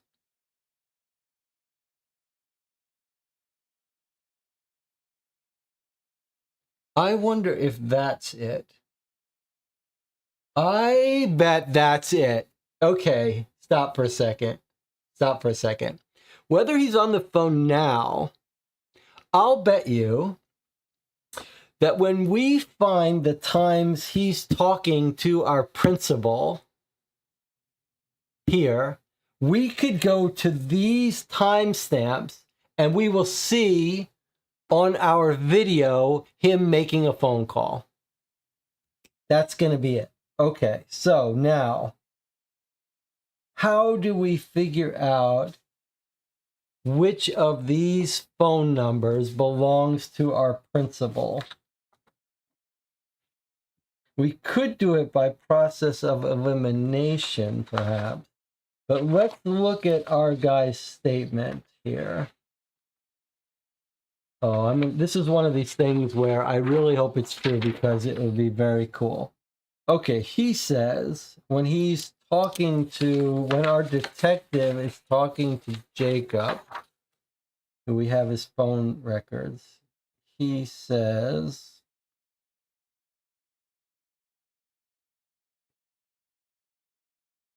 I just got your phone numbers. Am I going to find anything? And he says, don't talk to me. You talk to my lawyer.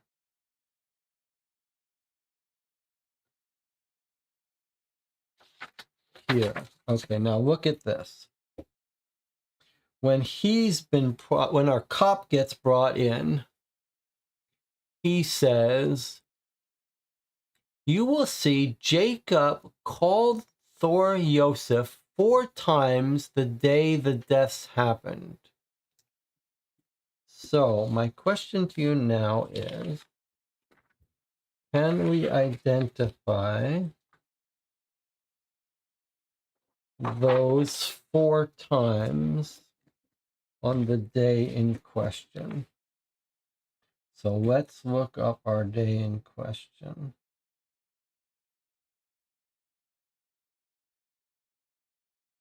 Okay. So we're looking for an outgoing call 4 times to the same number. 966, 966, 966, 966. There it is. An 8-minute call, a 2-minute call, a 2-minute call, and a 3-minute call. One at 8:17, one at 13:13, one at 14:23, and one at 16:18. Okay, here we go. Let's see if I'm right. So I got a combination of things here. First of all, I'm asserting that this is the number of Yosef, this 966, because our investigator says he found he called him 3 times. So 479062596. I claim that's Yosef. And probably if you call this number, you'll actually hear his answering machine message, but that it's not going to be important. Okay. And then the times are 8, 14, 11 to 8, 17, 47. The next call is at 13, 11, 59 to 13, 13, 44. Next call 14:22:02, 14:23:55. Last one. Wait, that's an incoming. Outgoing, outgoing, outgoing. Outgoing, outgoing. Maybe that's a typo. Thought there were 4 outgoing calls. Let me just try it. Incoming 16, 10, 15 to 16, 23,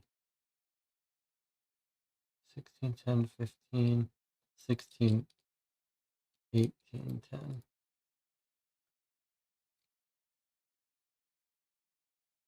Okay, so that's my claim that those are the 4 calls with Joseph. This one's actually incoming. The rest are outgoing.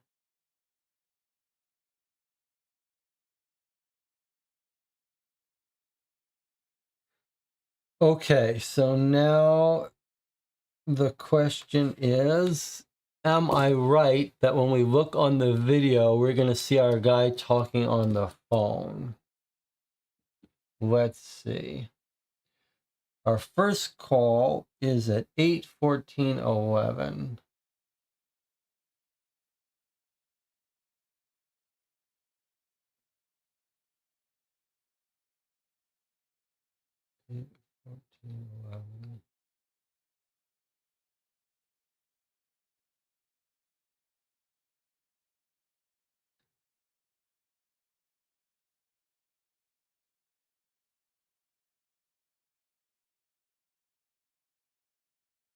And do it on the tablet. Okay, here we go. Let's see.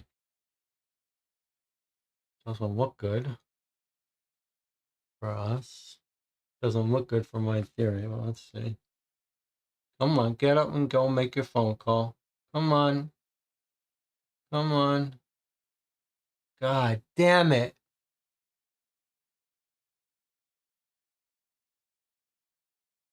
Oh,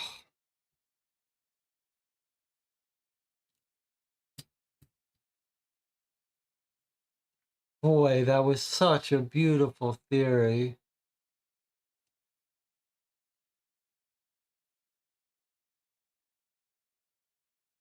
Oh, boy.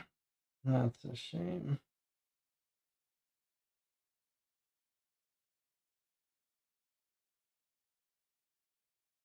Is it possible I got the phone number wrong? No.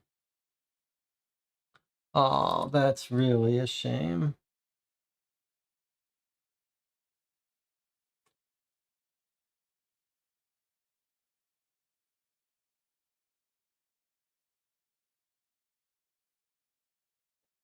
I almost can't believe it. It's too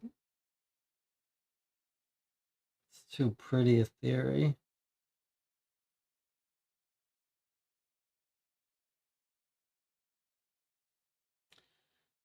So 277, 277.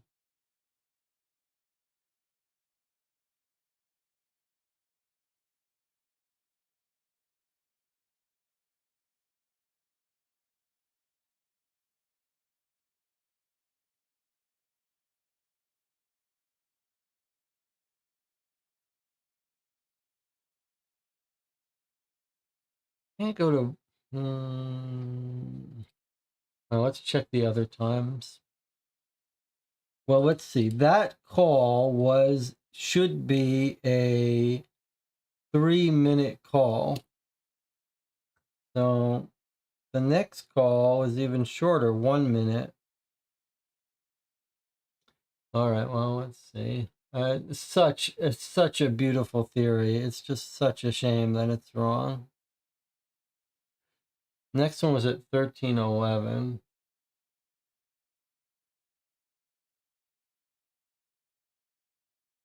Just for a minute, though. 13:11 phone call was for 1 minute 75.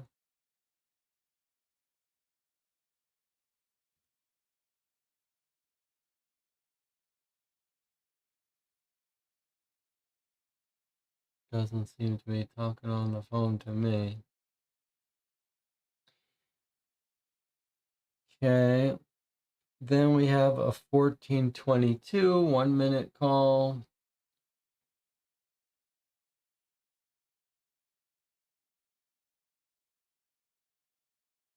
No. Okay, but then the last one is an incoming call. So this would have been, so as Jonathan's theory was that they were just going to voicemail. But we do have an incoming call from 966. This is at 16:10:15. So this one would have to be it. Oh, wait a second. No. 16:10:15.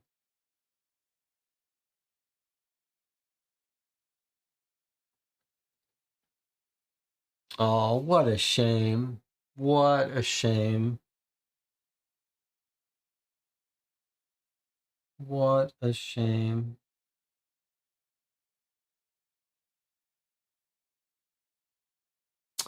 Oh, that really bothers me.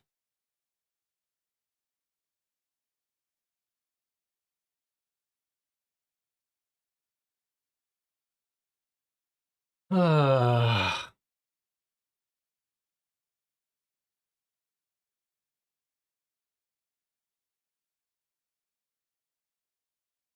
Hmm.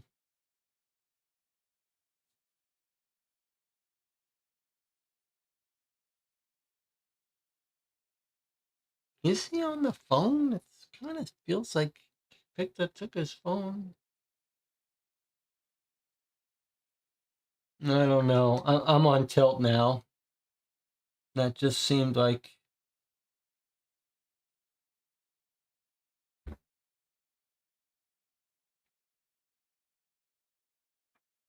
Oh, that just seemed like it was going to be it.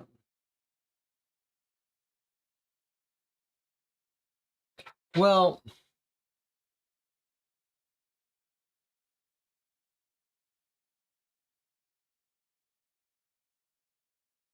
what if the logic is still sound? What if we should be looking for someone that talks on the phone?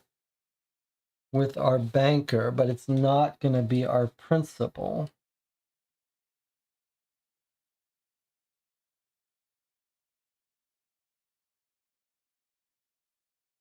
What have we got? We've got a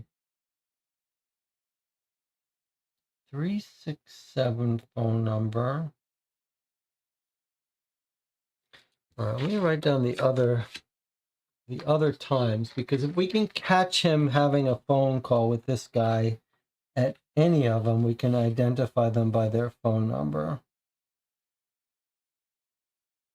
So let's try this.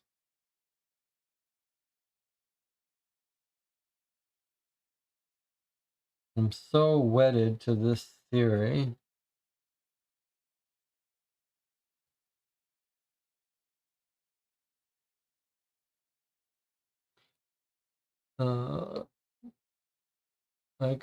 Let me just pursue this a little bit before, and then I'll pay attention to the chat more.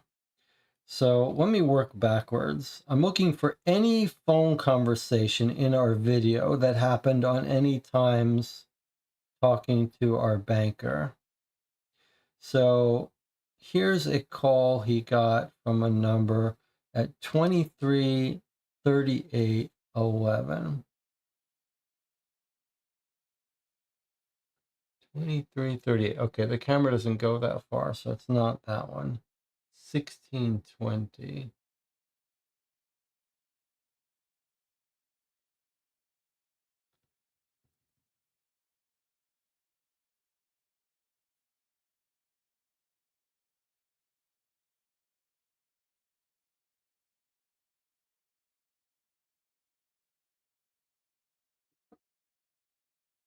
So I'm looking for 162042.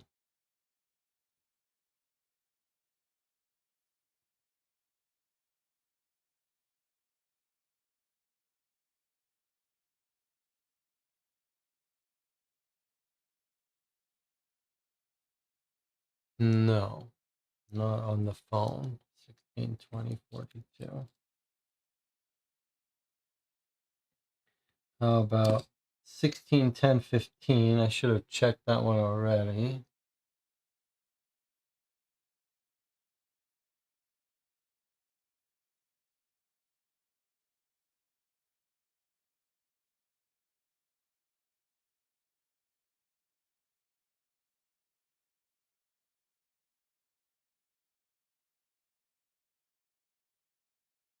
Sixteen, 10, 15. He's off screen, but he comes back on and he's not talking on the phone, right? Okay. How about 153253?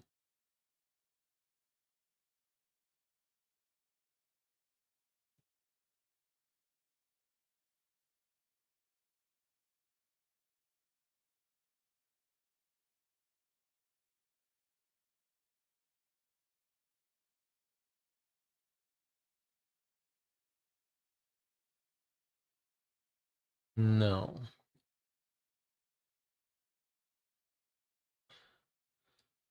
1422. I should have already checked.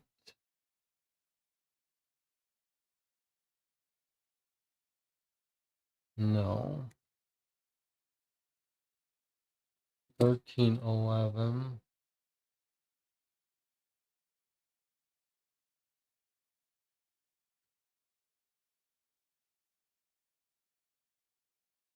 Fifteen 1159. No.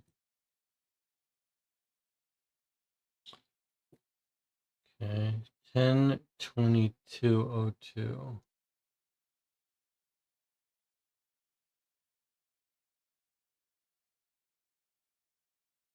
Just such a beautiful theory. I can't let go of it.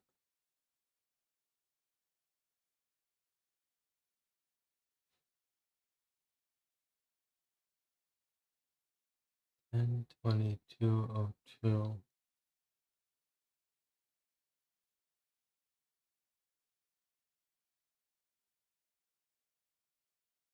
Nope. He is doing a bit of rocking there. It looks a little weird. Don't remember that from our previous watches of him rocking.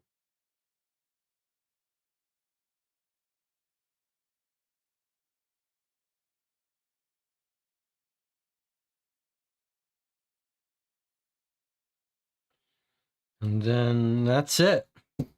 The last one was at 8:14, and I already checked that one.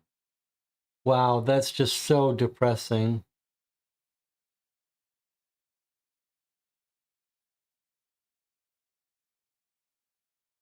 That's really depressing.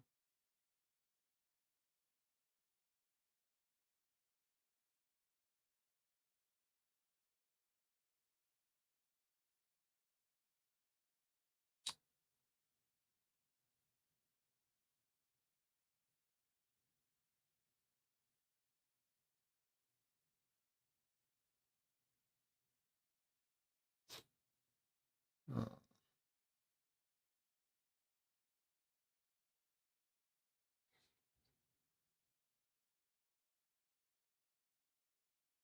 7:18, 7:18. Boy, that is really. Uh,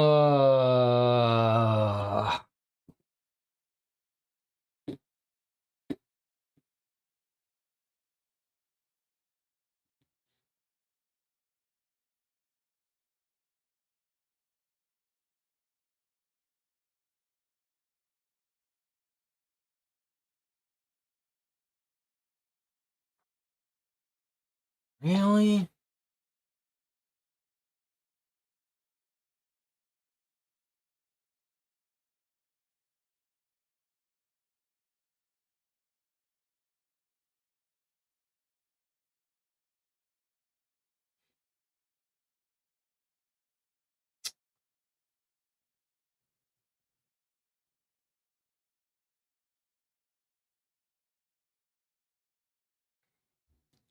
I mean, we occasionally come up with a theory, and it seems like, oh, what a shame would it be if this isn't true because it's such an elegant thing.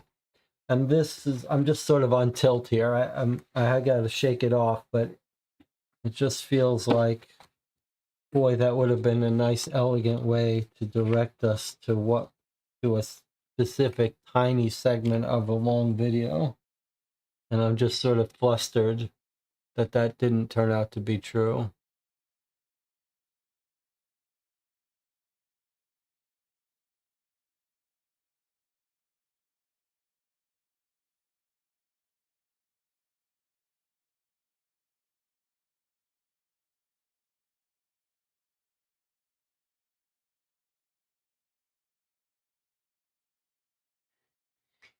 It would be so much more elegant than the idea of us scanning this video of 12 hours just trying to catch a glimpse of a person's face.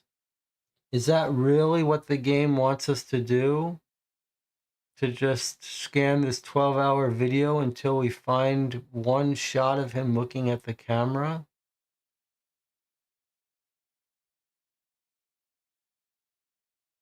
That seems so unpleasant. All right, there's a whole bunch of chat going on that doesn't seem particularly usable to me, but let me see if anyone wants to start from scratch and make a point that they think is important.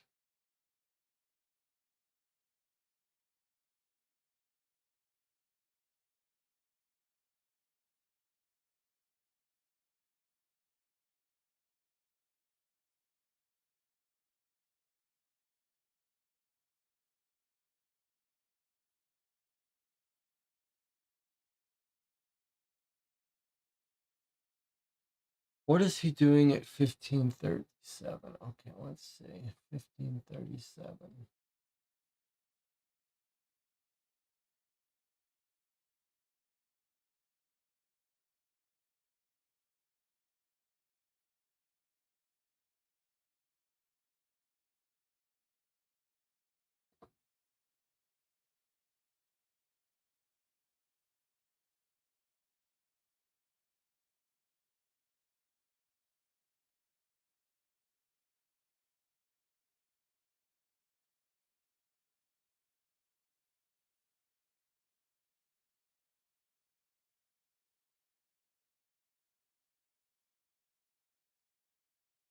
Just taking a nap? Is he on the phone? There's no phone call at 15:37.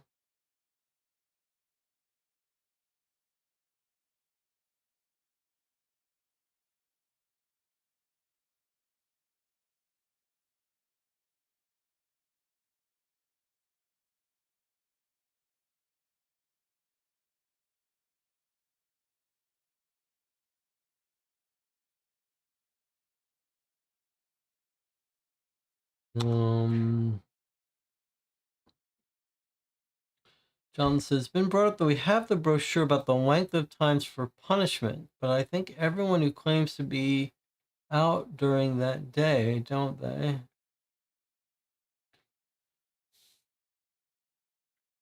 I mean, banishment to the hollow for 24 hours, that could be this, but that doesn't help us. Like the one guy who mentions being banished to the hollow was our guy Robert, and he's talking about when he was in the cult a long time ago.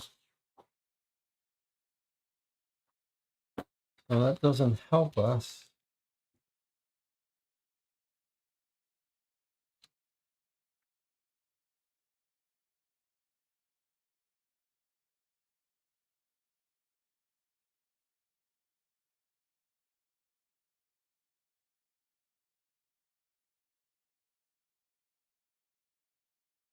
We do have their shoe sizes.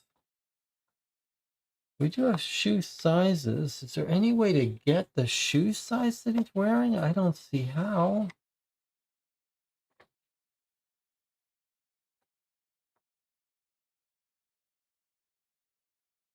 We're told someone has a tattoo. No, that's Vendola.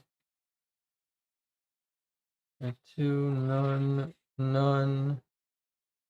Vendola has back leg. Jacob has one on his right arm. This guy's all covered up.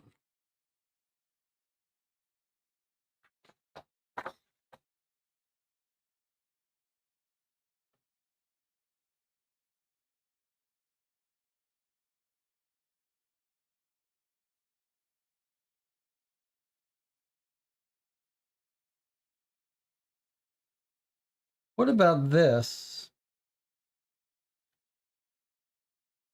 2311 burglar alarm went off, but he's not in here at 2311, right? This camera doesn't go up to 2311.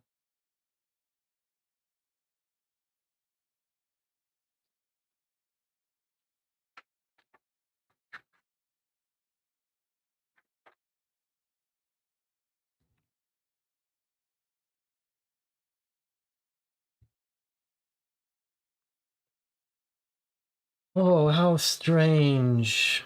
Surely it should have been a phone call.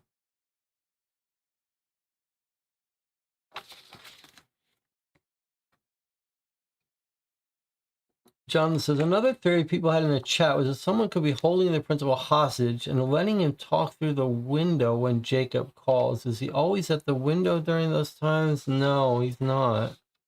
We saw him everywhere. Is it possible this is the computer room? And that's what we're looking at? Is it possible that all those cables are computer wiring cables? And that should tell us that that's the computer center that Jacob Okenhong is building?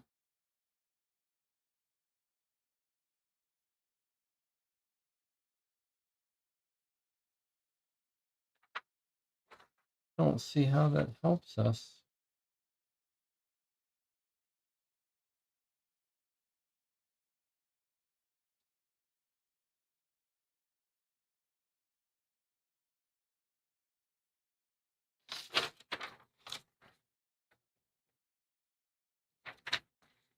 Don't know why we haven't been able to make use of this yet. Where was the statement about when he stabbed them?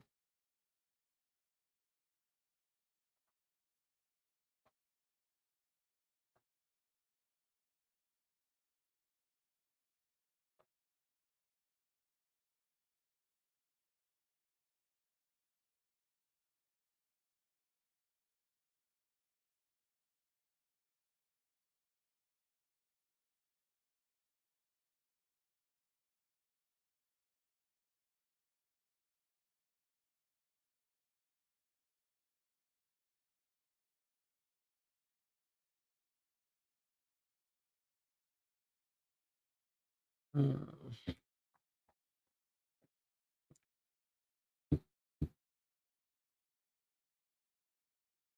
He doesn't seem to be talking to anyone. I mean, let's acknowledge for a second. It could just be that somewhere on this videotape, he's going to look at the camera, and we just have to find that moment.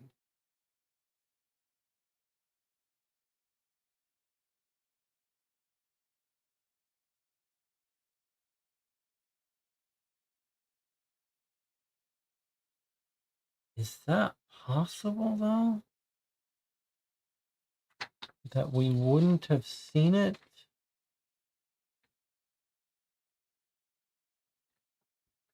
We know this can't be the... We think this can't be the barn because... Well, look at the eave that he's under. Does that tell us anything? Because it seems like there's sprinklers. Let's take a look at this again. I see lots of wires, but that could be anything. That doesn't necessarily mean it's a computer room, does it? Sprinklers and drywall should suggest that there couldn't be a fire here.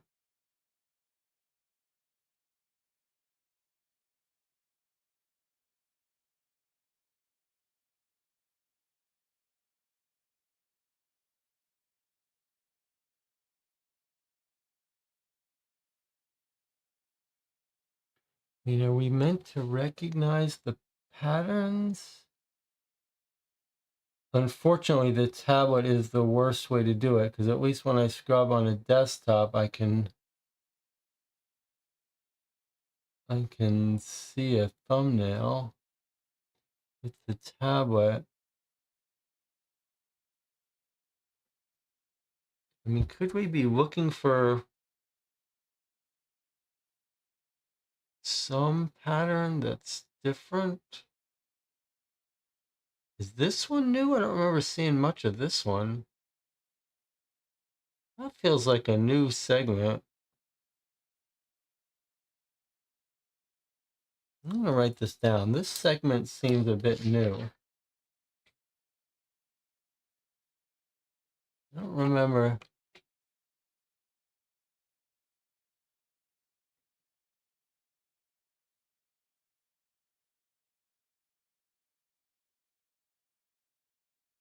Is he in? I wonder if he's in the computer guy's attic.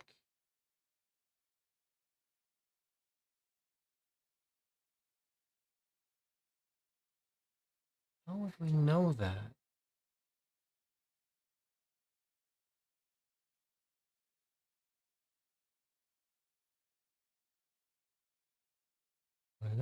That seems like we haven't seen that. We don't see that view much. Do you agree? Like, I don't remember this loop much where he turns and we can see his face a little bit. It's just not much. Then it feels like we're in another loop.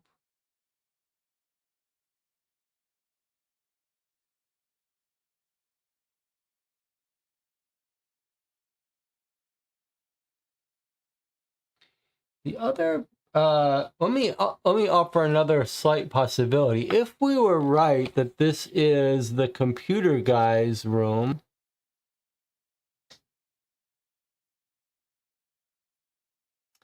Then maybe, is there any device we can see here in the background, like a router with lights flashing?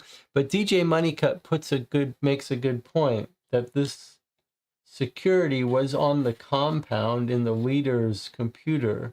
So it would be very odd if this wasn't in the compound. I agree with that. It seems like it's more likely to be the principal's house where he himself is hiding out. That's what it feels like to me. But my God, there has to be a way. What are we not noticing? What are we missing? We know the day this is from.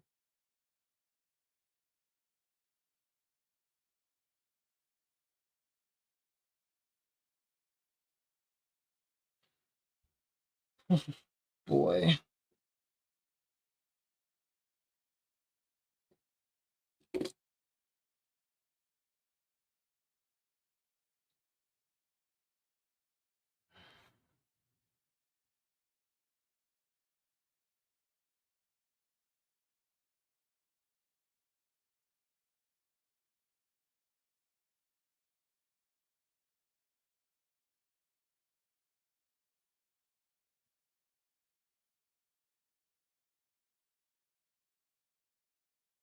I mean, surely this is video of someone hiding their face. Jonathan says, maybe the idea is that everyone seems to say they weren't just in the attic all day, so it's probably the principal. It's not really strong proof. No, it's not proof. And the game letter explicitly says,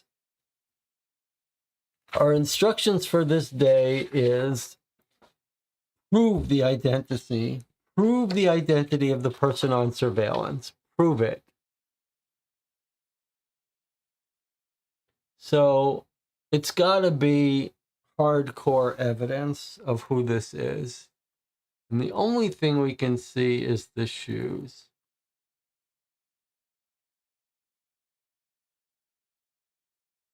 Okay, let's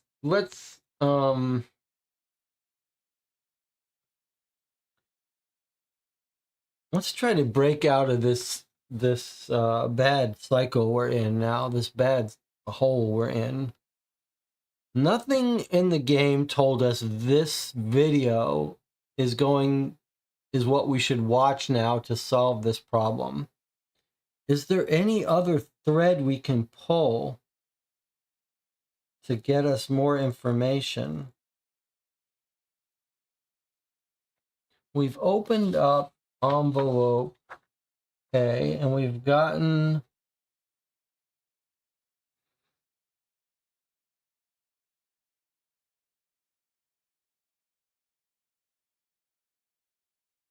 a new assignment, but that doesn't mean there's not something else for us to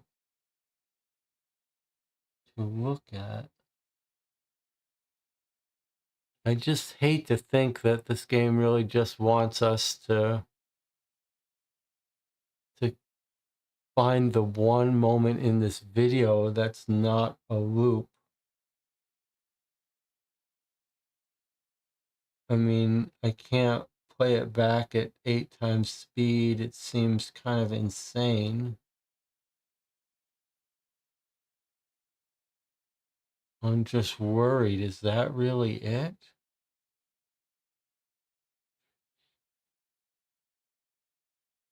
All right, so let's make our list. Boy, it's really hard not to go on tilt here. Let's make our list of what possible other threads we could pull.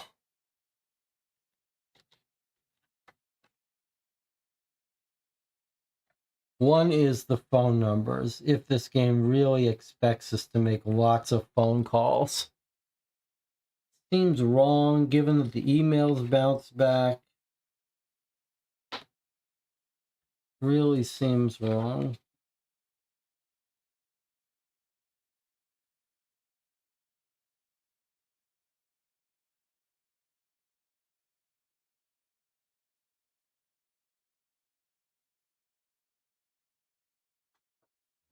Um,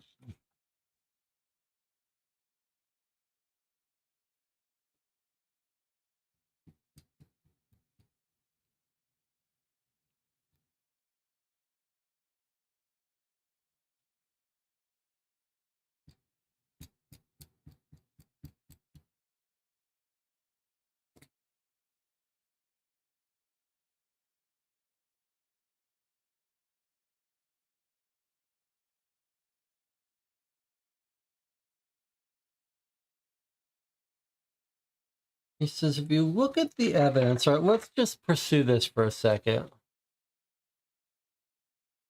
Let's look at this for a second here.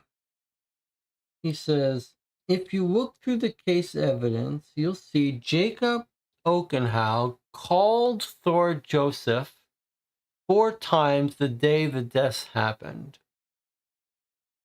All right, now help me look at this for a second. He called him 4 times the day the deaths happened. Okay, the day the deaths happen are 7/18. So here they are. Now, I think we've got a little bit of a bug here because the only number I see coming up 4 times is 966. So 1, 2, 3, 4. Right? But one of them is incoming. So is that just a bug?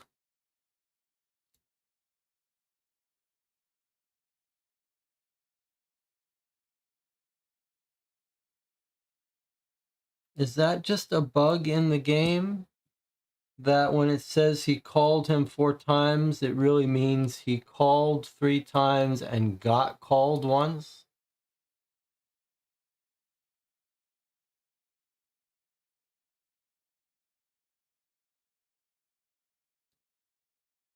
Because there's no other number that comes up 4 times.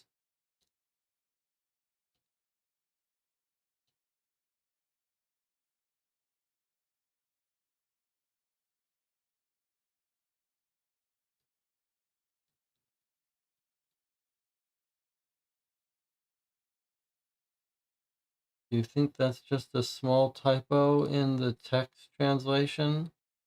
And it really just means he talked to him 4 times?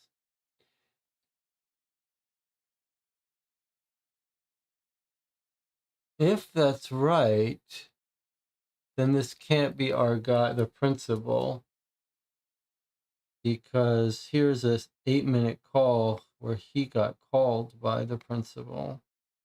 So it couldn't be the principal. But then who is it?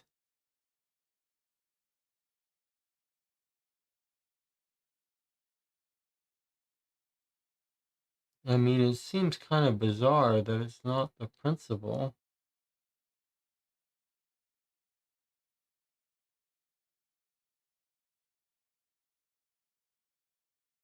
Seems like it has to be him, but then these phone calls don't make any sense.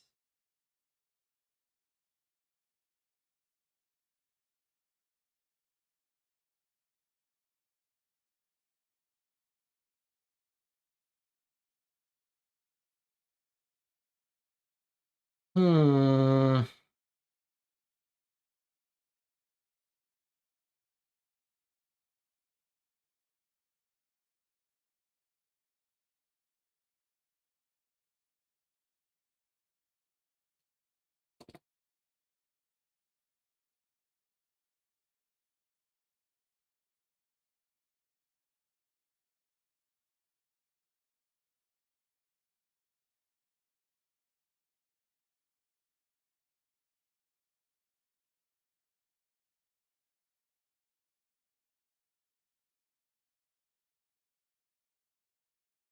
John says maybe we should use a hint. I think you might be right. DJ Money Cut says, which of our suspects can we be sure is not on the tape? Well, okay, let's think. This guy's that's a good question. This guy's making a phone call, so it can't be him. She is helping with the fire, and this guy, whoever's on this tape, is the whole day gone. Edmund, we don't know his whereabouts, right? So it could be him. Robert set the fire, so it can't be him. So, and it can't be our police detective because he's filing these reports.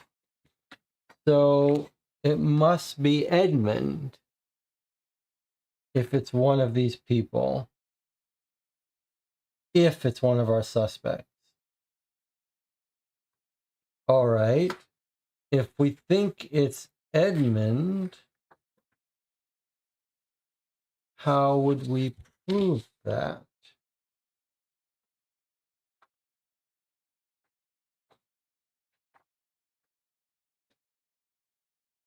Let's see.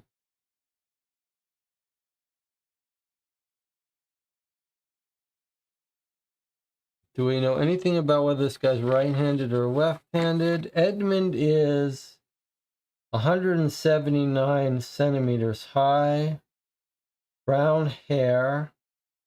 He's got a Ford Fiesta.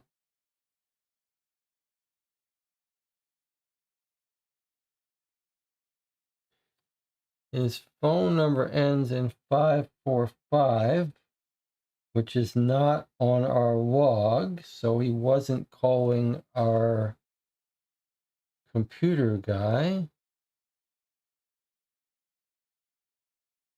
Doesn't have tattoos. And what's his statement? Maybe his statement tells us something.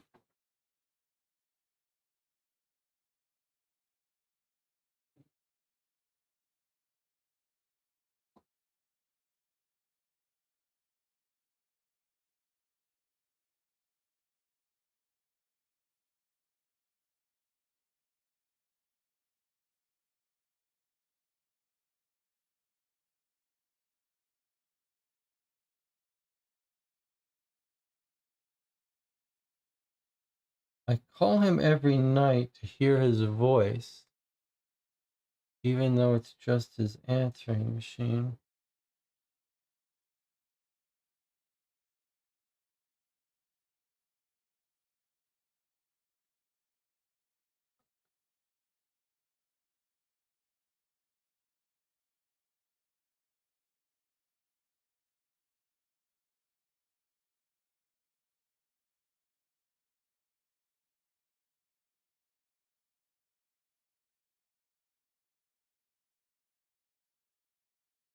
I mean, we have his height, but I just don't see how we're going to get that from this video.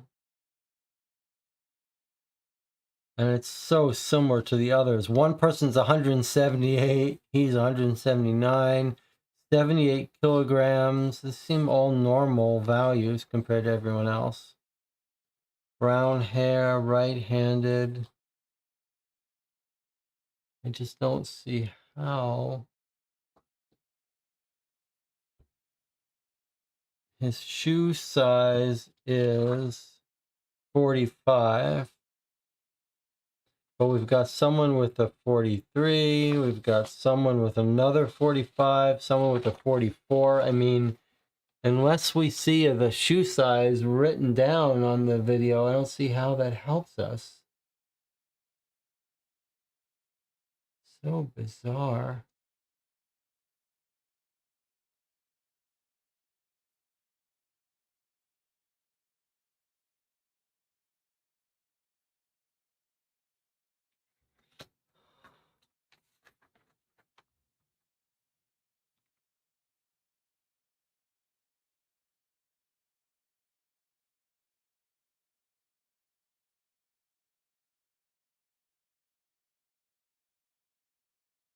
Why would Edmund be up here? On one hand, it has to be Edmund, according to the phone records. On the other hand, And this guy doesn't have a beard, right? Do we see enough of his face to know he doesn't have a beard? When did I write down that weird time? 9:08.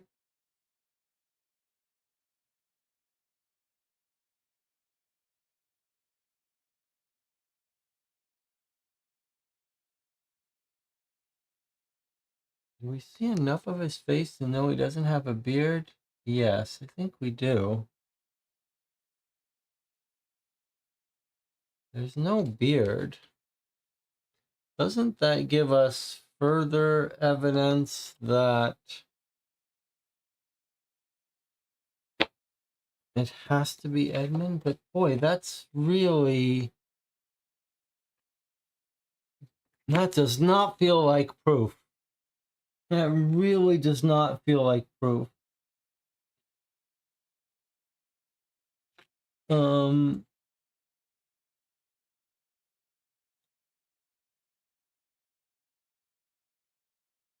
Okay, I think we need to take, well, it's time for a break. We spent an hour trying to figure this out. I'm so on tilt because I thought for sure we were going to be able to figure out he was on the phone.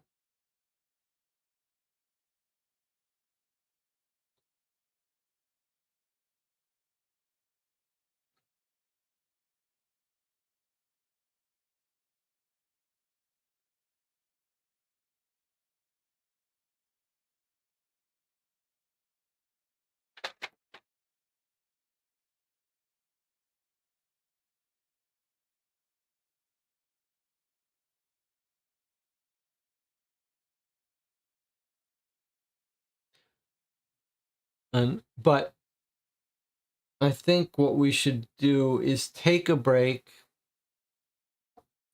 If anyone can come up with any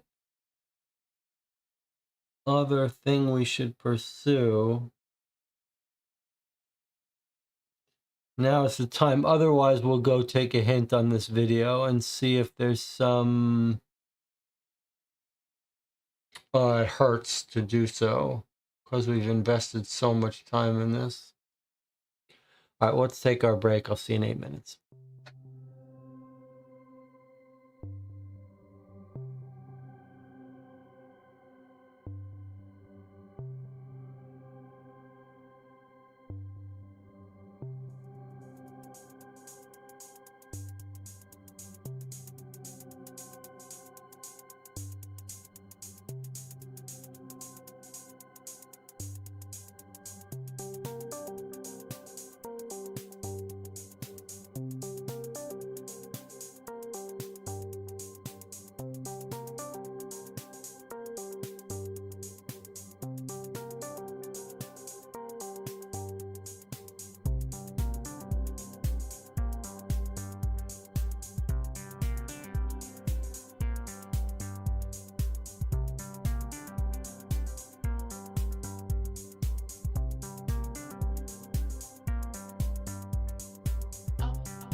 Well, we're back. I just don't know how to make sense of it.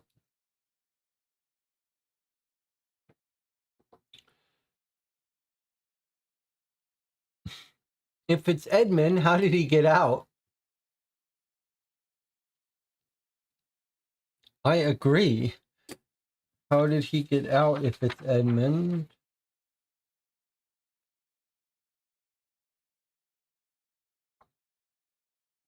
And couldn't it be, if it could be Edmund, it could be anyone in the entire Garden of Eden who survived.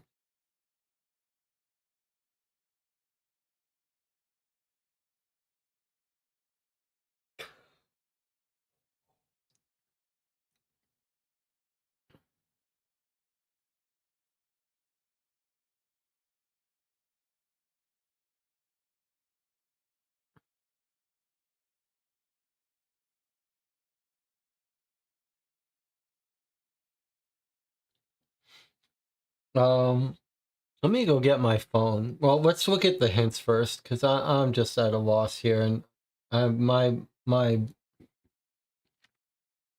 New Year's resolution is not to spend 3 days trying to search for something and then turn out that I'm not happy with the answer. So let's open up the hints and see what happens. See if we're given anything.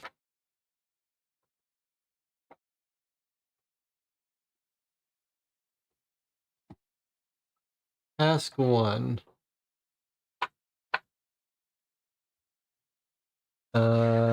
Task 2. Prove the identity.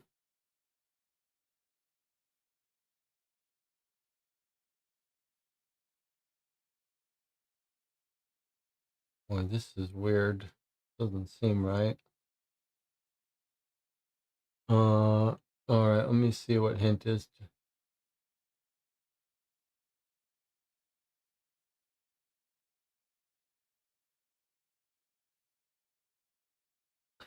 Okay, case had 2 different investigators. Look at the data on the note containing digital evidence. Who was the main investigator at this time? Okay, well, we already logged into that.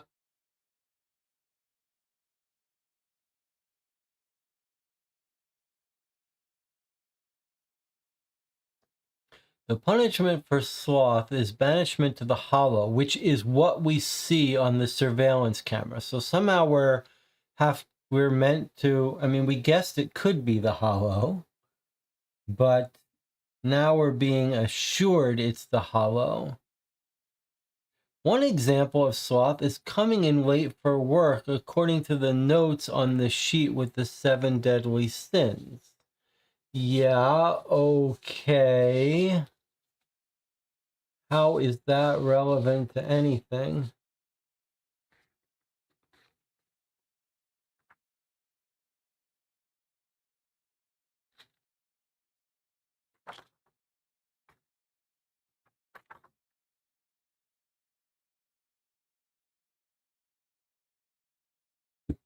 Banishment to the hollow for 24 hours for sloth for coming in late.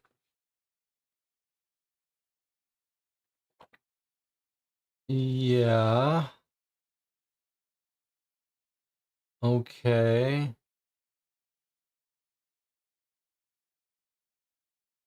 Jonathan says, remember the lady said the mailman showed up 3 hours late. The newspaper delivery man, yes.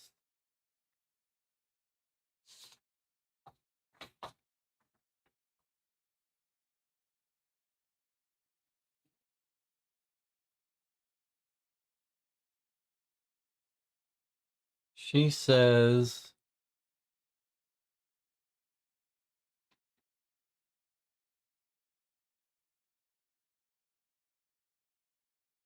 they also deliver my newspaper every Sunday morning.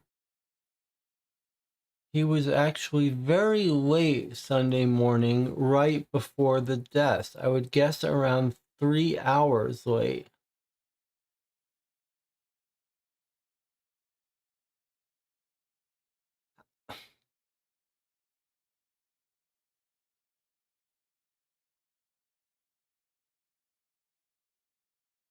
I don't understand how this is supposed to help us.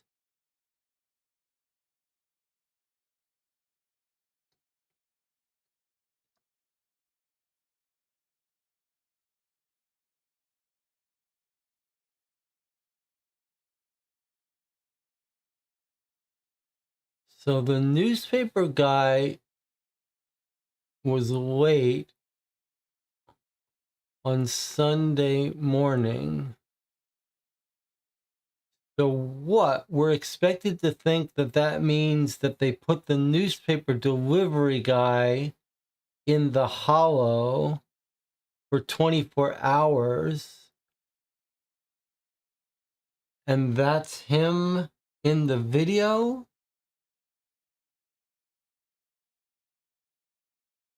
Did it say somewhere that Edmund delivers the newspapers? Did it?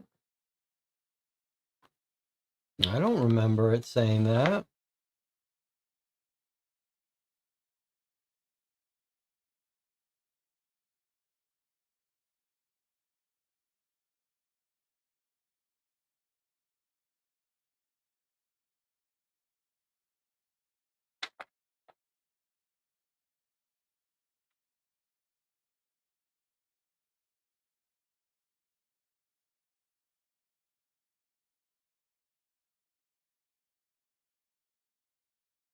I don't see anything about it. I guess we're going to take more hints.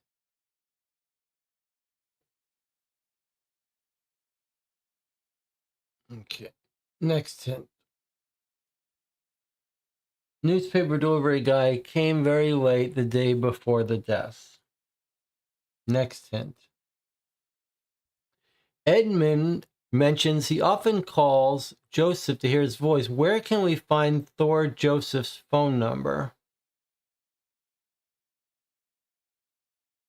I mean, I believe I did find his phone number. I'm getting upset about this. I'm going to go get my phone. Hold on.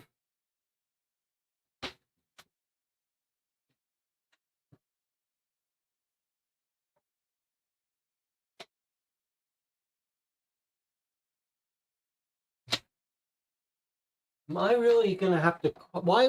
I don't understand why calling his phone number will tell us anything about Edmund's.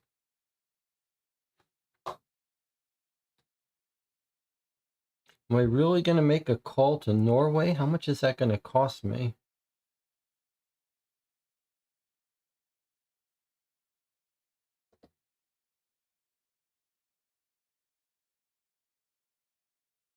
So, of all these phone numbers, I think I've identified his phone number. Let's see what happens.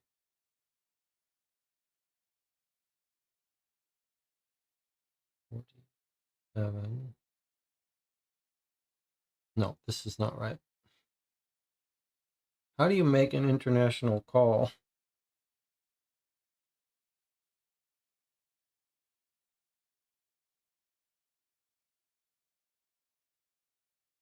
John says I should just thank the Patreon for covering the cost of the call.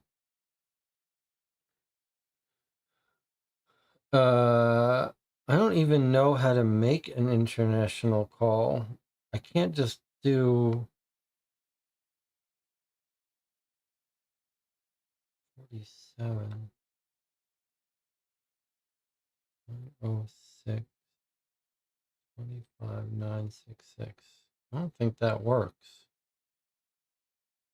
Just trying to.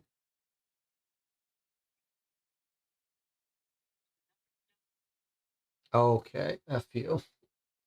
All right, next hint. Jacob had 4 calls with Thor Joseph. Okay, remember I said it says to him, but I picked out the phone number that I think it probably is instead. And I think it's this 966. And there is, so it is a little bug because the last one is incoming. That's fine. We can see 4 phone calls to 966. This has to be Thor Joseph's phone number. Try calling it. Well, I can't call it because it's in Norway.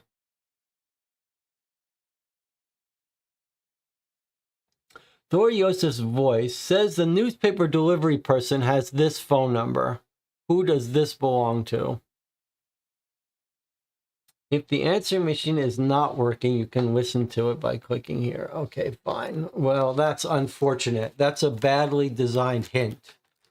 The web page should instead let you make phone calls. All right. Well, this is the first real slip up of this game. But let's go ahead and listen to this audio.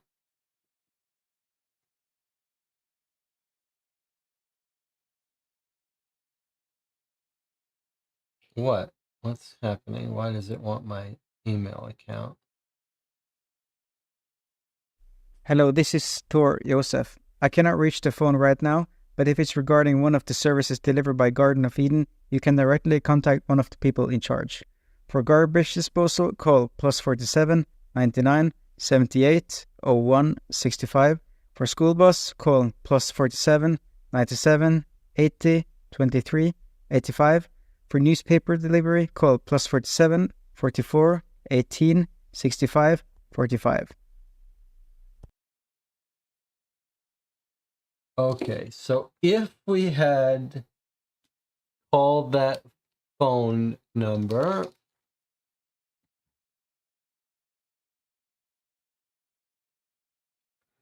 then we would have gotten 3 phone numbers from his answering machine. Then we could have looked up who has 545 phone number, and then we would have gotten Edmund, and we would have figured out that he's the newspaper guy, which would we have led us to believe that he was locked up for being late. Okay, that's pretty terrible. We sort of picked him by elimination, but we didn't have good proof. All right, so there's a small. It's our first real flaw in this game in terms of expecting us to call this Norway phone number and not having the website simply say, here's a phone number. If you can't make it, you could listen to it. But even so, the whole thing with this being Edmund up there. All right. Well, it is what it is.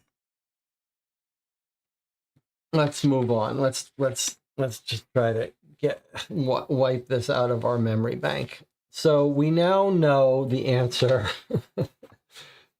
Let's think that 2-hour thing, searching for some interesting clue in the video. 12 hours of video, no interesting clues in it. Nothing of import in that video. That's a real miss. That's a real miss. A real missed opportunity and a real breakage of contract. But okay, now we know the answer.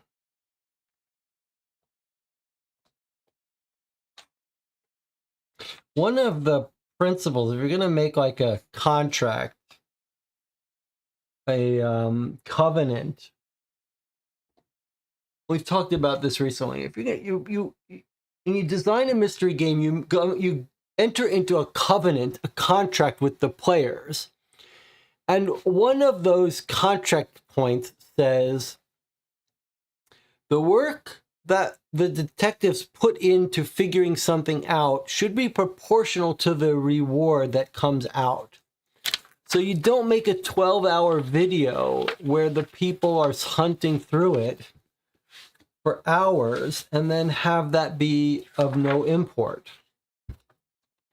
That might be closer to the way real life works, but that's breaking the contract with the players in terms of proportional amount of work.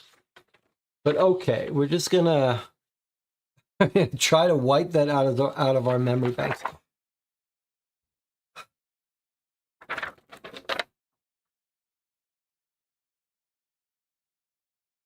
All right. Edmund Winterberg is the person on the surveillance tape. On the pamphlet with the headline, Welcome to the Garden of Eden, we see that the punishment for the deadly sin is sloth, banishment to the hollow. He didn't talk about it, he didn't say that he was there. In the illustration picture of the 7 deadly sins, there are examples of how each sin can be committed. Coming late is an example of the deadly sin sloth. In Ingrid Anderson's witness statement, she mentions the person delivering newspapers came 3 hours late. Edmund mentions in his interrogation log that he calls Thor Josef every night. We talked about that. We talked about the answering machine. If we find his phone number, we can also call it to hear what is said on the answering machine. We should have pursued that lead. We should have gone to the hints to make that phone call. When we got stuck, we should have said, what other things haven't we done yet? And one of them was calling that phone. So that's a little bit on us that we didn't try to make that phone call. Of course, that would have led us to the hints. And there is no hint for making that phone call, which is a real miss. So if we had tried to do that, we would have gotten stuck. We wouldn't have a way to make that phone call because that hint page should say, if you're trying to call this phone number, go here. It shouldn't have been hint 7, the last hint in the tasks after it's explained it all. Anyway, in his interrogation, we discover Jacob called Joseph 4 times. Okay, that's again wrong, but they talked 4 times. Fine. I did point out that. I did locate the phone number. Okay. It's apparently in this hall the day the deaths occurred. This could have a connection with the deaths, but I just can't see the whole picture yet. Something is missing. I'm certain it has something to do with the all-seeing eye. We need to find out who painted that symbol. Your third assignment is to find out who does not have an alibi or is lying about where they were when the all-seeing eye was painted. It could be one or several people, so you need to investigate carefully where all the suspects were at the time. We have revisited a few of the suspects and gotten hold of a bit more evidence that can confirm where some of them were when the symbol appeared. I have included 2 documents in this envelope. Open envelope C when you're absolutely certain you have the right answer. Okay, who doesn't have an alibi or is lying about where they were when the all-seeing eye was painted? Okay, and then we have a little bit of new evidence here. Okay. So there's our girl, Vendola. And is she where she said she was? Probably. I do also see car plates behind. So let's see. What does she say? She says she gets back at around 12:45, something like that. The fire has already started. Let's see her statement again. Vendola says,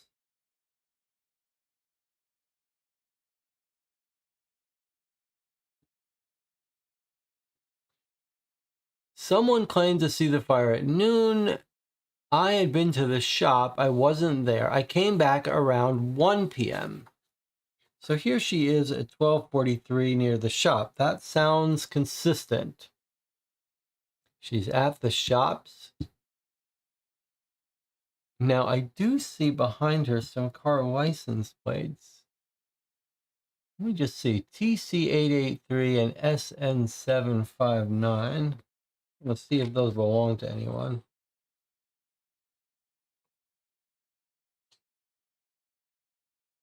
Seven 75930.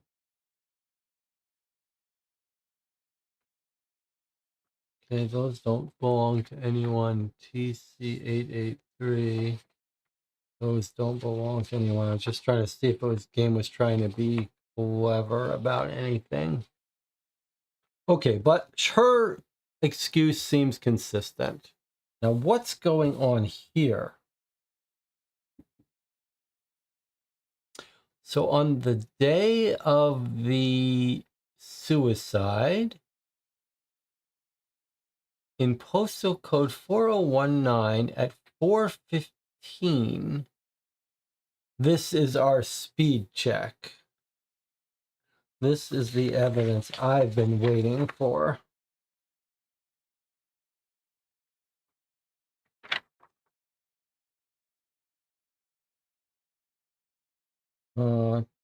Traffic speed check from 12:30 to 14:30. Well, that's not our speed check there. This is at 16:15. This isn't on our list here. Okay, never mind. But what have we got? Do we have a license plate? RY76119. Yes, we know that car.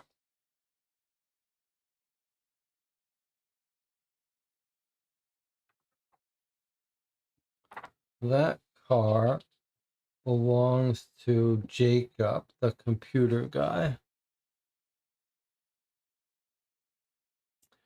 So he's caught going 76 kilometers per hour at 4:15 p.m. Postal code 4019. Can we identify where that is?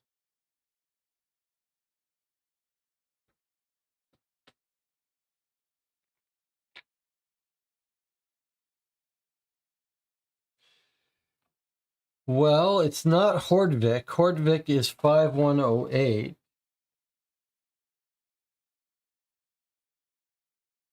Everyone who lives in Hordvik, 5108. Now, Hundvig is at 4077, so it's probably somewhere along the way between the two. Now, where does he claim he was?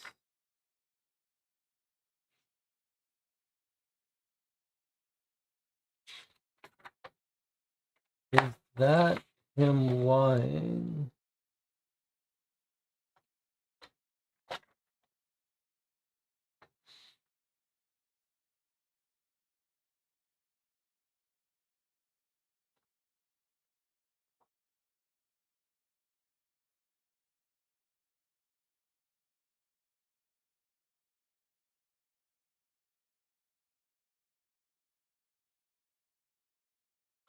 He says, I was home in Stavanger the day it happened.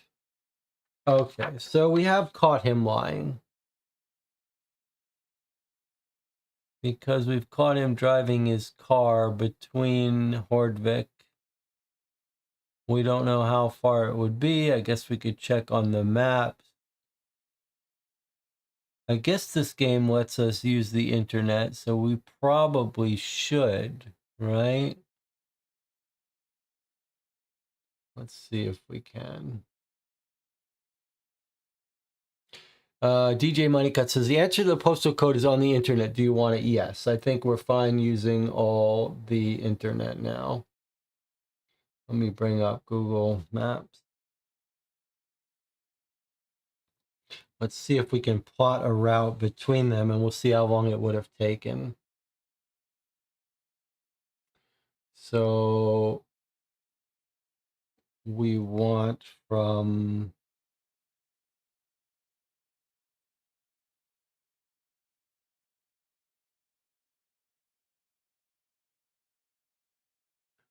Hordvik, Norway, Hordvik.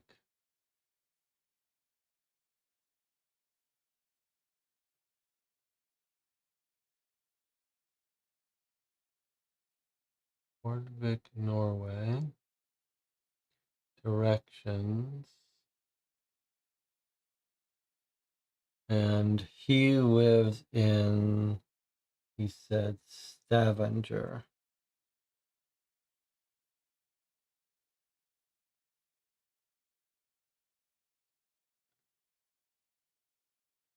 Okay, there we go. That's looking pretty good, actually. 5 hours and 6 minutes. But I guess we shouldn't ask where at home. We should ask where the zip code is. Oh, 4019 is Stavanger. Okay, so he did make it to Stavanger. Okay, so fine. So, let's get our route here on our map. Can we see it on this map? Are you gonna let me? Or are you gonna be like this? What if we do it this way? Okay, good, thank you. Okay, so there's the trip. Hordvik is out there. It's a 5-hour route. Okay, so if he drew the paint and set the fire at around 12:45, then it would take him till 5:45 to get home according to Google, but he's actually speeding quite a bit. 76 kilometers per hour. What's our distance here? 228 kilometers. So if he's going 76 kilometers an hour the whole time, 3 hours, let's say 3.5 hours. So he leaves at 1, 3, 4. Okay, so that's completely consistent according to my quick calculations.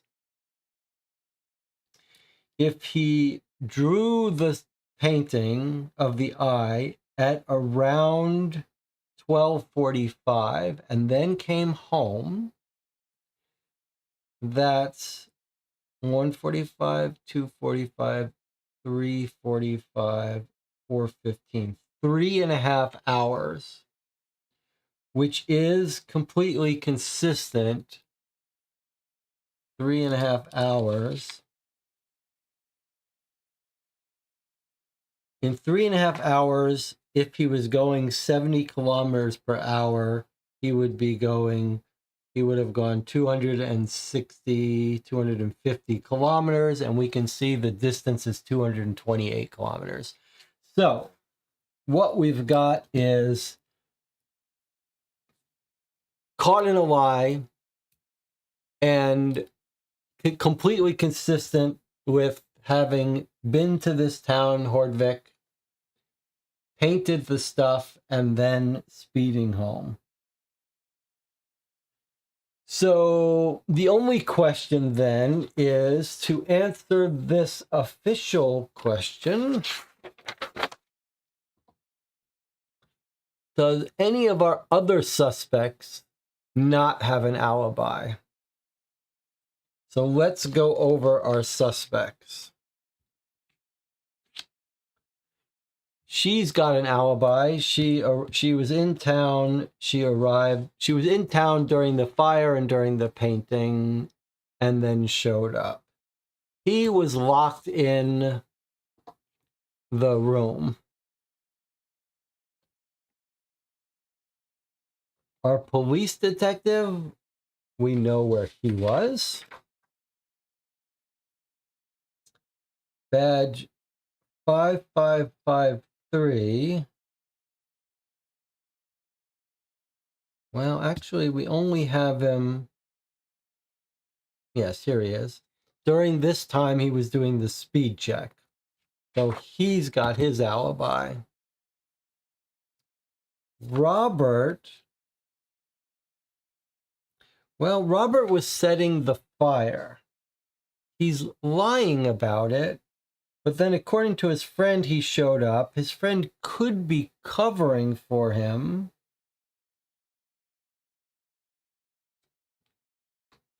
But the fact that we know he set the fire and there's no talk of him painting and he doesn't have a motive, I think rules him out. And then there's our little beauty. She has got her alibi. And this is the guy who lied and is consistent and has a motive. So I think we have our answer. I think it's just Jacob. But the question I have for you is, do we have any doubt about that? The only one to have any possible doubt about is Robert. But, I mean, he could be lying and his friend could be covering for him. But his motive is wrong. But this says who does not have an alibi or is lying. So I don't know technically whether it wants us to say that he doesn't have a good alibi. I mean, we know he burnt the thing. The only question is whether we're going to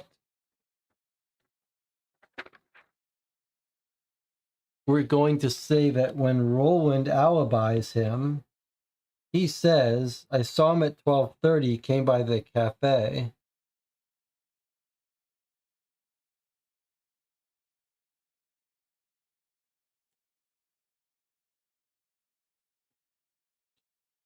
So I'm inclined to take that alibi, but I don't know if you want to say that that could be a lie. Do you have any other proof that he was back at the cafe by 12:30? I wonder. I mean, he didn't post on Facebook then, did he?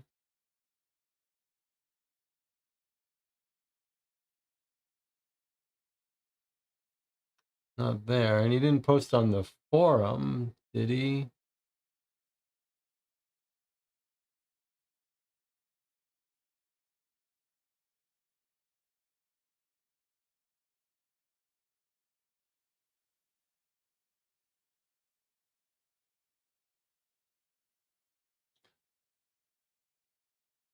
I'm doing it Monday around noon.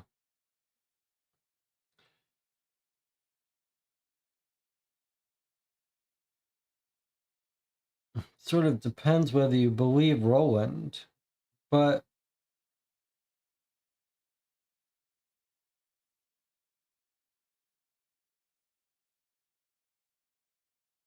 his math is not the best.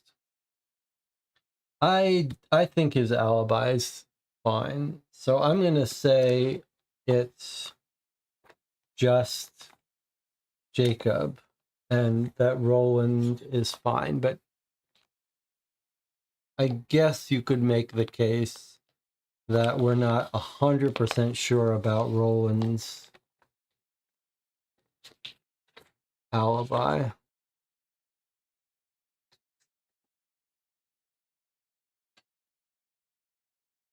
John says, I guess we just assume that Roland has some fellow employees that can vouch for him at the cafe. Yes, I think you're right. I think that's another way to think about it. All right, here we go.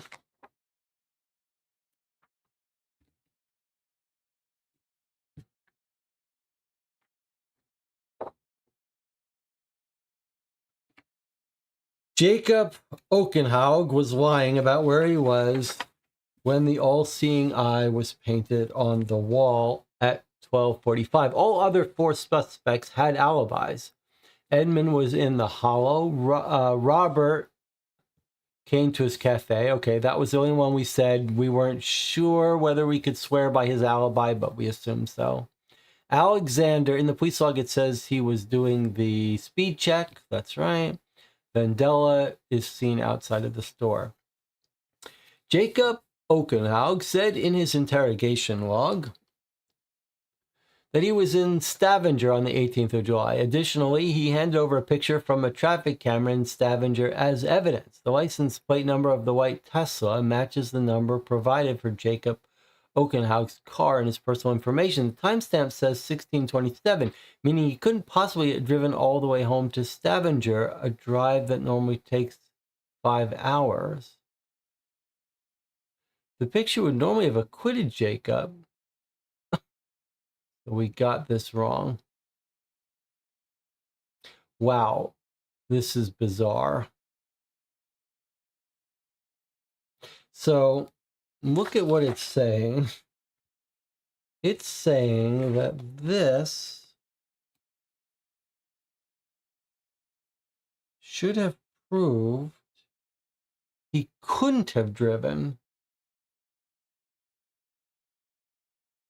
even though I thought I ran the calculations that he could have made it.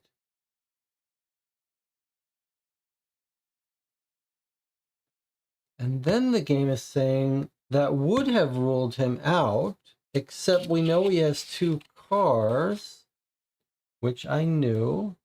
And it says, look at the photo of our girl, which I did. Look at the other license plates, which I did try to do. And I read the 2 I could read and checked for cars, didn't find them. But this one, which is a Tesla, which we probably should have tried to notice, but here we were supposed to detect that this is a Tesla with license number RE63897.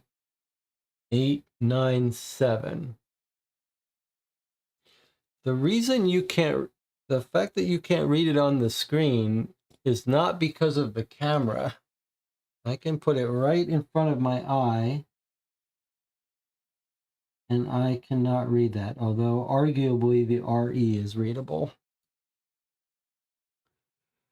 Okay, I do not understand. Oh, okay. That's pretty rough.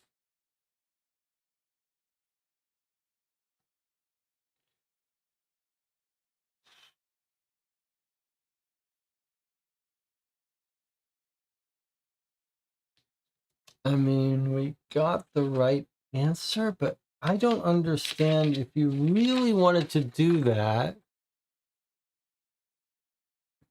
Why make this doable? I don't understand that.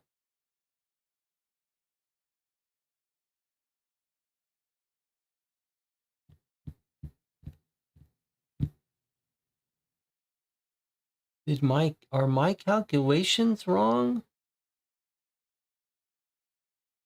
I mean, here we see that he's traveling 76 kilometers per hour. If he's traveling 76 kilometers per hour, he could be traveling probably faster on the interstate, whatever. And the total distance is 228 kilometers. Then he can do that in 3 hours. And 3 hours is enough time. The Google Map route said you have to take a ferry.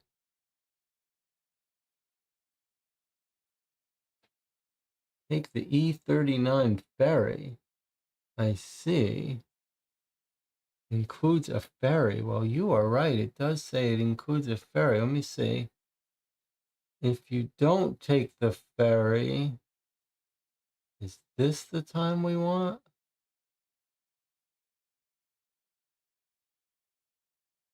6 hours. Does this give us a kilometer?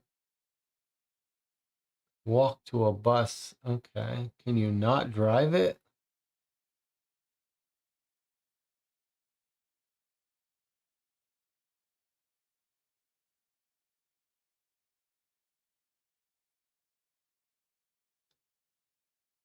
You have to do this way and you have to take a car ferry, I guess. Why is that? You have to go over, so you have to take a car ferry. But, I see.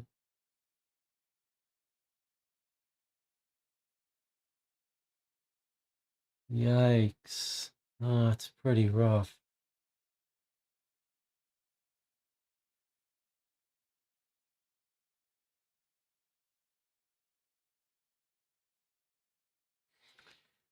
All right, well,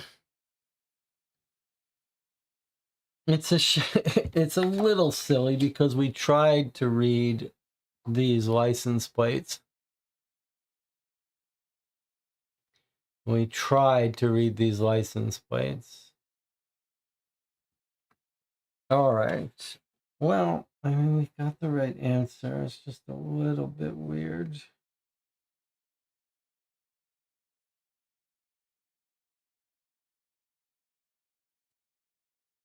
So presumably his wife was driving this car locally, and he took his other car and didn't get home till late. Well, if I was the editor and you came to me with this game, I would say, okay, all fair. I'd probably say make this license less blurry, but I'd say even if you don't want to do that, that's fine. You just got to do one little fix. And the fix is that you don't make this time 5 hours after 5 hours away, because arguably you could get there in 5 hours. So all you got to do is make this 2 p.m. Then you've conveyed what you want to convey, that this picture seems to exonerate him. There is no point pushing this number up to 4 p.m.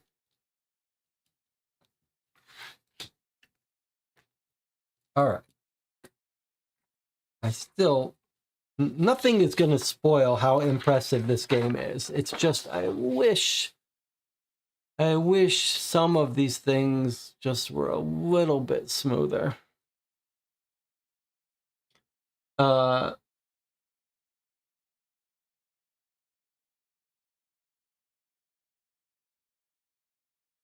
I mean, I still feels like you could still make it on this ferry if you got lucky, but all right, whatever. Let's keep going. This means Jacob was in Hardvig the day the all-seeing eyes painted on the wall, which he claims he was not. This revelation has led us much closer to a conclusion, and the case has some developments you need to know about before proceeding further. We got Jacob Okenhaug to come in for another interrogation based on your recent discoveries. He had apparently called his wife in Stavanger a few hours after the deaths to create a fake alibi. Jacob told his wife to drive past a traffic camera with his second car and break the speed limit to have its photo taken. This would then be used as photo evidence to support the claim he was not in Hordvik.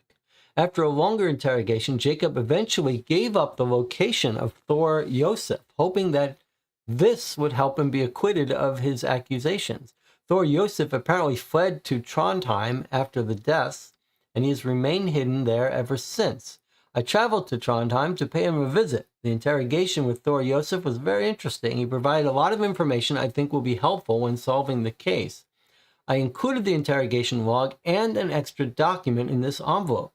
Your final assignment is to find out who is responsible for the 17 deaths and what motive the guilty person had. Who's responsible and what was the motive? And this is from the new inspector. Okay, so here are the two documents. We have camera.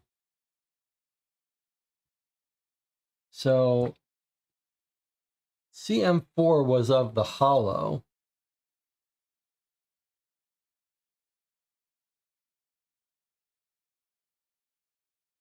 They're all offline now. Here's the event log.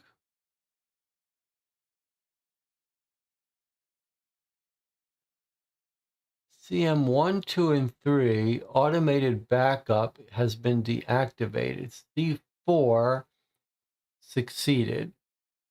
All right, so someone with some computer expertise has allowed the one log of the hollow to proceed and has deleted the others, all from the time. So there were cameras in the other locations. They've been deleted. And we have remote access. There we go. So we've got an IP of remote access, and we know that the old forum shows IPs. 245, 62, 27, 252. That's the IP that accessed the camera. We wrote down a couple of IPs, but we're going to have to go back to the forum and check them out again. See if we can remember whose IP those were. So they're not Robert's and they're not his friend. They're someone else. Okay, we'll check that in a minute. It's probably going to be the computer expert, I would guess. All right, let's take a look at the interrogation.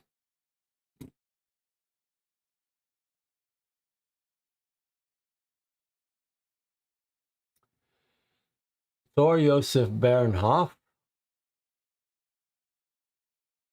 There you are, finally. Jacob Okenhaug told us where to find you, and now I'm very interested in hearing you explain all this. 17 cult members are dead, and you disappeared the same day. Why did you disappear? First of all, the Garden of Eden is not a cult.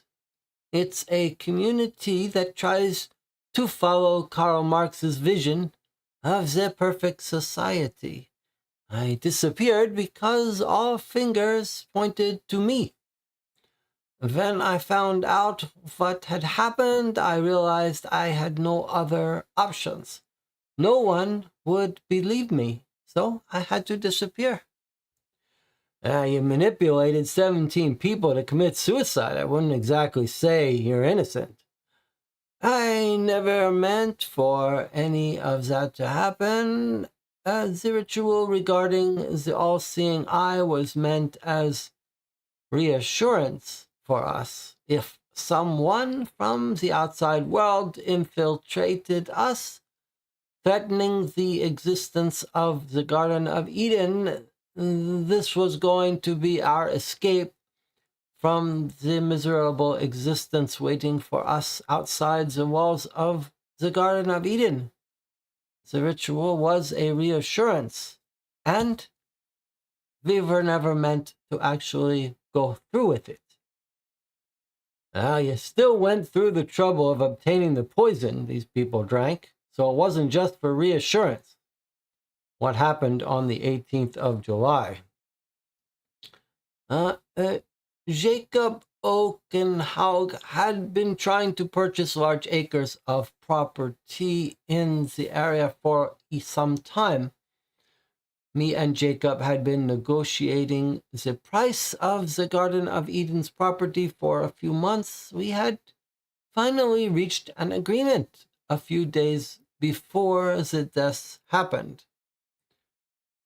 And why'd you want to sell the property? Didn't you enjoy life as a cult leader? I've heard it's quite comfortable living.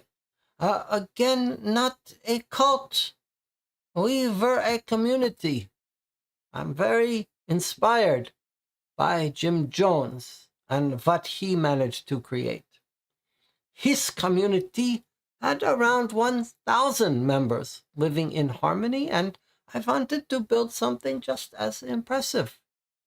After 3 years, I still only had 15 to 20 members. It wasn't exactly what I had pictured. So I started looking for an exit. Cash out my investment, if you will. So you made everyone in your cult take out big loans from the bank and donate them to the Garden of Eden? Only for you to take all that money for yourself on top of the money for the property from Jacob Okenhaug? Yes, I gave many years of my life to build something beautiful the world apparently wasn't ready for yet. I deserve payment for the time I've spent. Me and Jacob Okenhaug, we met up a few hours before the deaths on the 18th of July to work out the final details of the sale. One of my demands was he also had to buy our garbage truck and school bus. So he transferred 600,000 kroner to my personal bank account around 9:30 a.m. Later that day, Vandela called me, but I couldn't answer the phone, so I only heard the voicemail she left. She sounded psychotic, saying that everyone in the Garden of Eden was dead, except for her and Edmund. I checked the CCTV recordings from the surveillance cameras on my phone, and I discovered that someone had deleted the tapes from that specific time. Someone must have used my computer in my office. Since there were no recordings, I had no way of proving that I didn't paint the symbol on the wall. No one would believe I was innocent. Panicking, I transferred the money Jacob had sent me back to his account. I also called him, telling him to burn the contract. I told him get an alibi because selling my property at that specific time would seem even more suspicious. After all that, I ran off, and I've been hiding in Trondheim since. Can we take a look at the CCTV history for the surveillance tapes to confirm you're telling the truth? Of course. Anything to clear my name? Here they are. All right, so we see someone has logged in remotely to these cameras. Time is moving forward down here.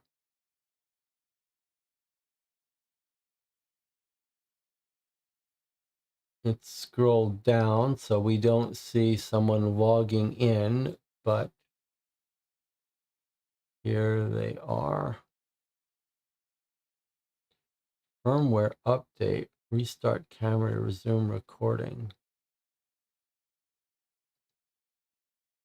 Drive full and then C formatted, all footage deleted.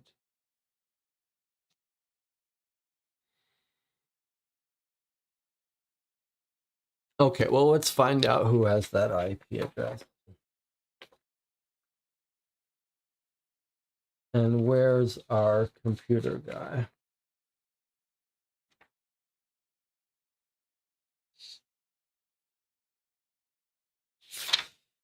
So Jacob is the computer expert,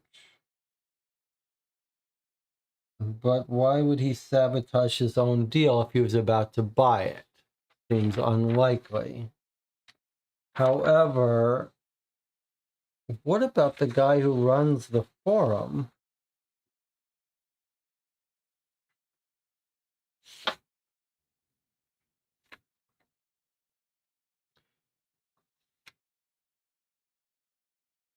Let's go to our forum page here.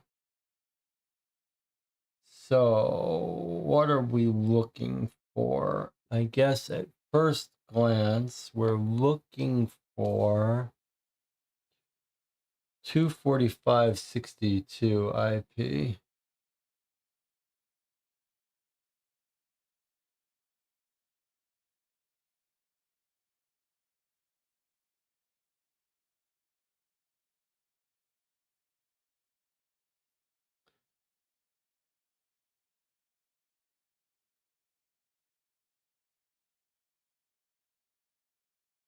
Let's see. Can I show you this better? Okay, let's see. Okay, so we already looked at the who can do anything about it. We didn't see anything.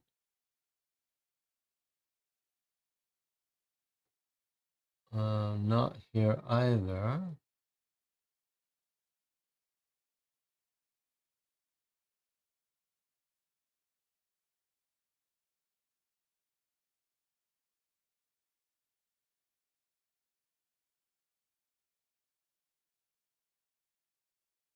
Three kindergarten employees. What have we got here? Okay, so there it is.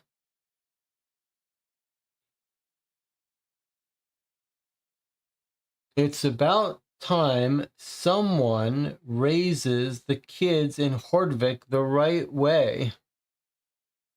Sorry, let me do it back this way.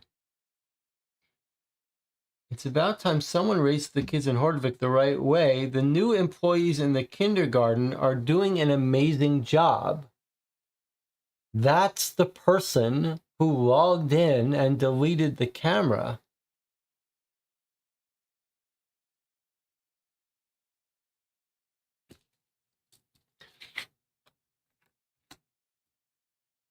And when did they do that? April 19th, 2022. All caps. Now,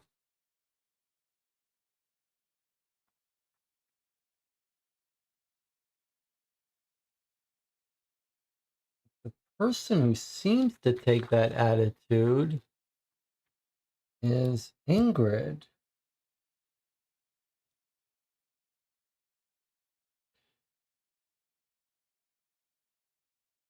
Ingrid is the one that thinks they're setting a good example.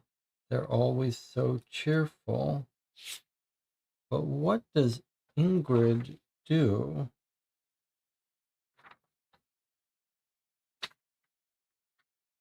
It's someone who likes them. What does Ingrid do? Ingrid sees smoke. She says, Robert is my nephew.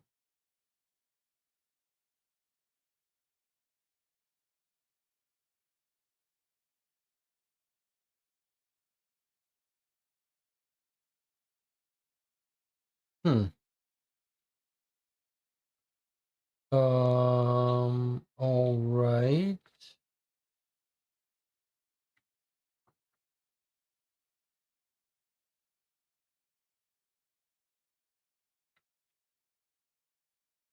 Am I misunderstanding the remote access problem? I don't think so. Someone's going in 4 p.m.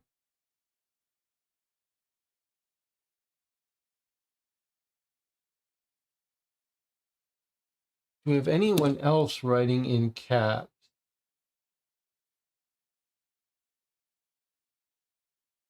Or anyone else at that address?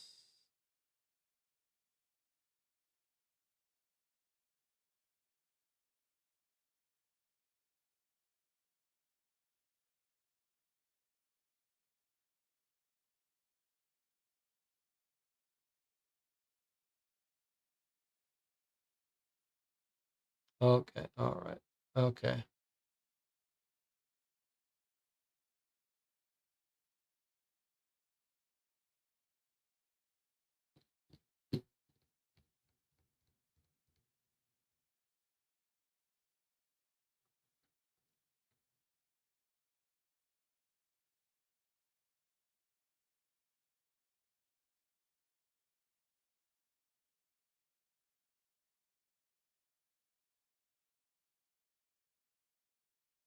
April 19th, 2022 is Ingrid.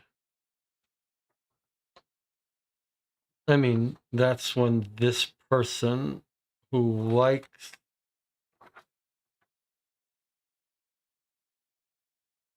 what they're doing.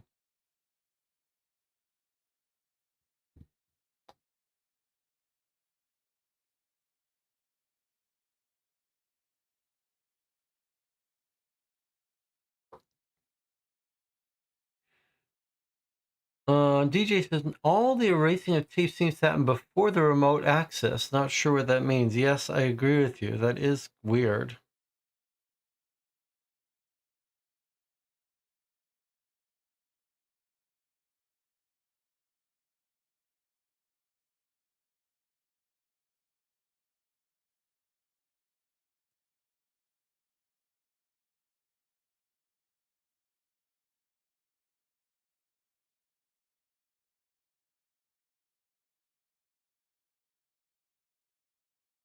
And yet, This IP is very suspicious.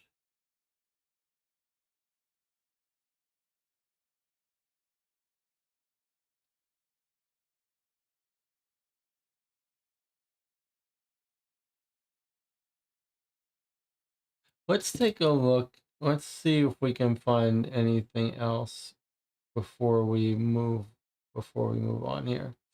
So there's the thread about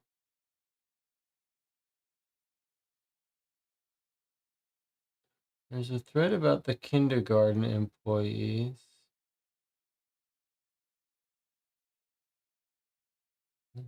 Whoever it is writes in all caps. Very suspicious.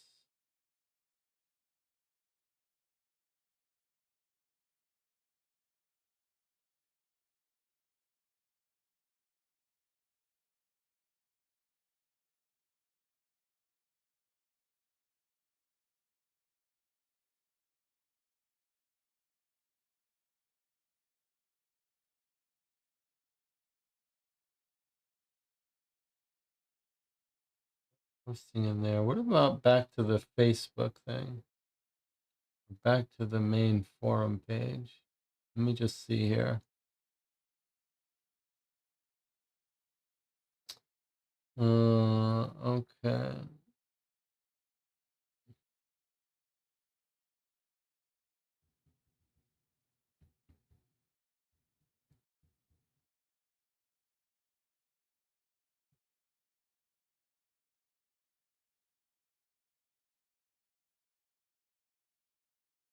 Ingrid's. I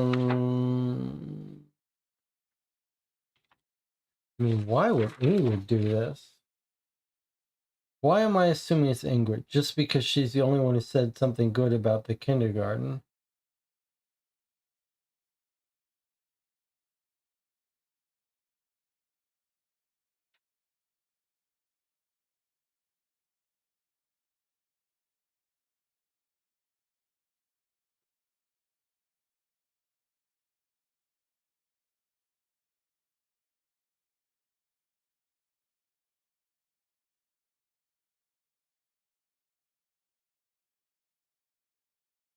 Let's see.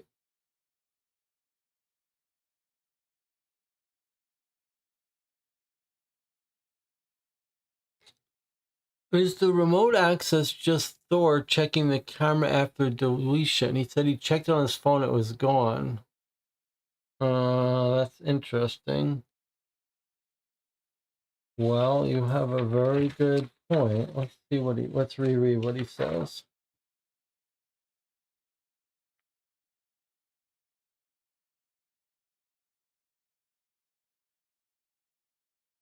Well, you're quite right. I think you've got a very good point. He says,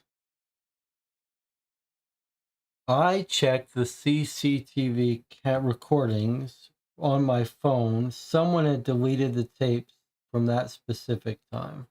Okay, I think you've got a really good point that that was Thor, and that's Thor's IP, and he was the one saying, thank God they're doing a good job. Okay, so now, then,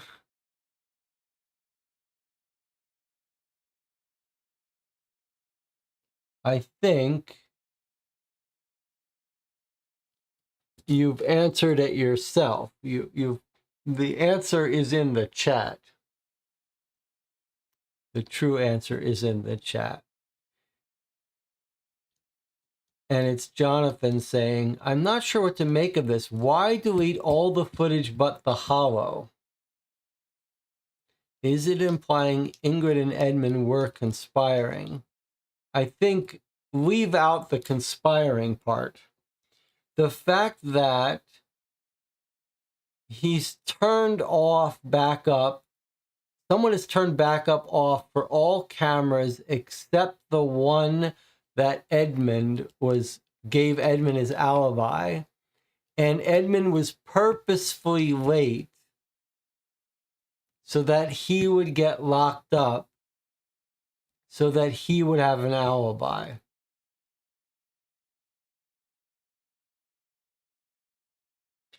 and has our little girl purposefully come late so that she could paint the eye while they were being distracted. Now, let me ask a question. Are any of these paint stores, is there any way we can see her buying paint? What's this? Any Norwegian for paint store?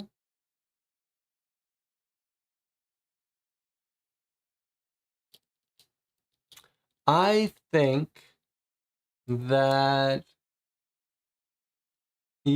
I think that's it. Edmund has set himself up an alibi, but then who's done the painting on the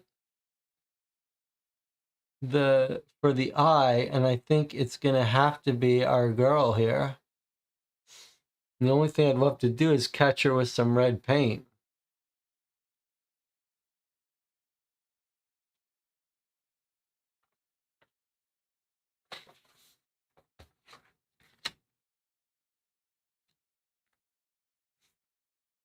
And they did it to take over.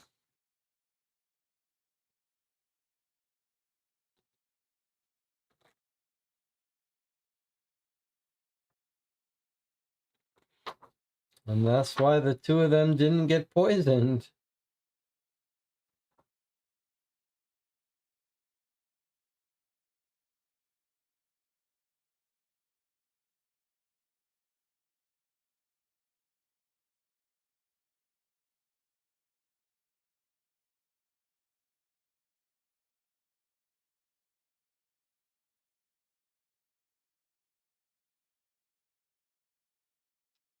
And she had the non-poison, yes.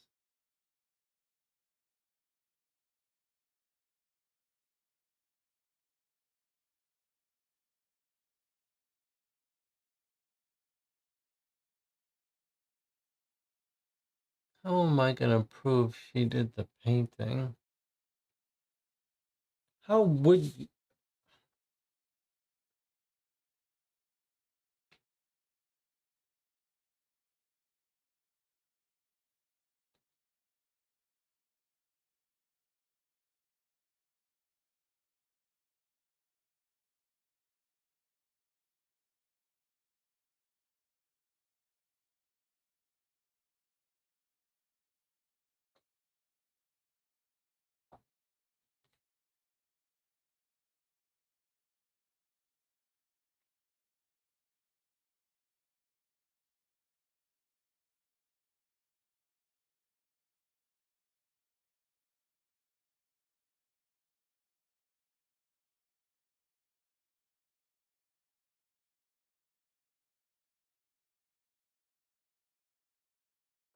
Is there any way to catch Vendola?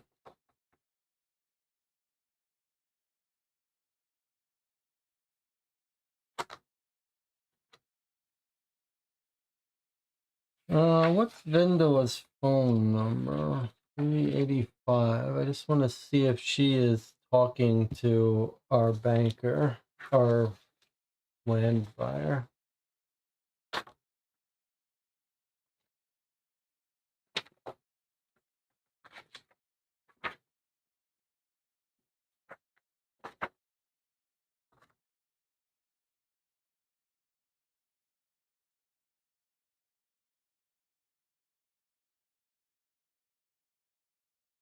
No.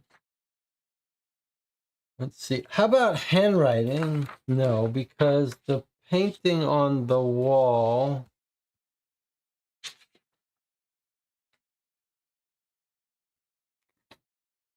We have a photo of it, yes.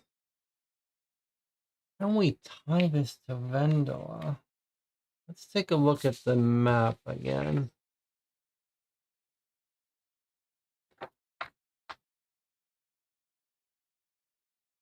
So there's our fire. Everyone runs over. Everyone's there. Vendola comes back in.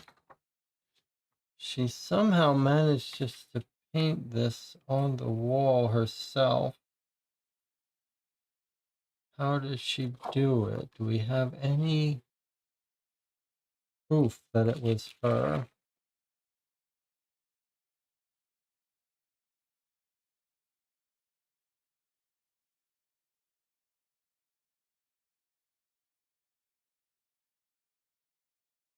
I mean, I suppose they could have painted it before. I just would really love to catch her with some red paint on her hand or in her purse.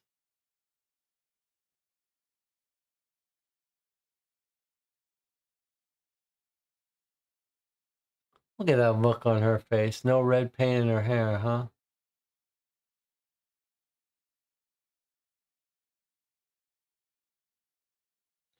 I mean, I think we've caught her. But could you...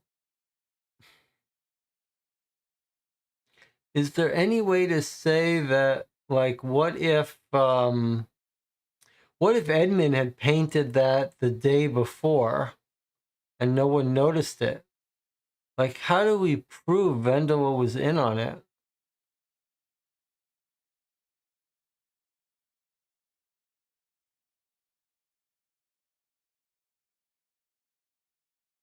How, unless this is paint in Norway, in Norwegian, what is the let's see, paint?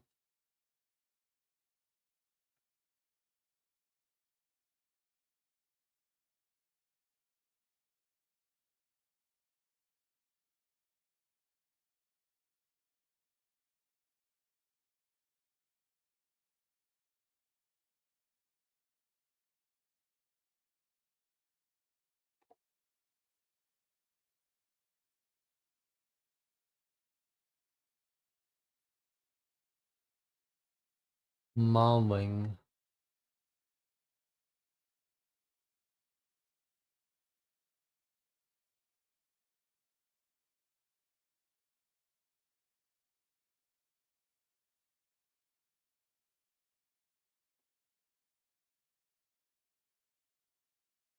Well, I don't see any word mauling on this store.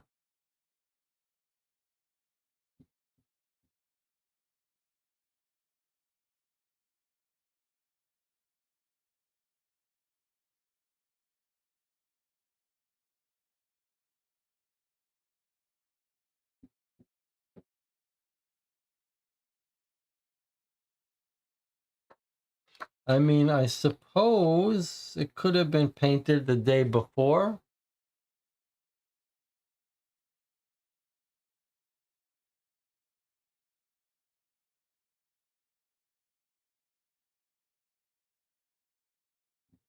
No, we didn't see any red paint on Edmund's hands.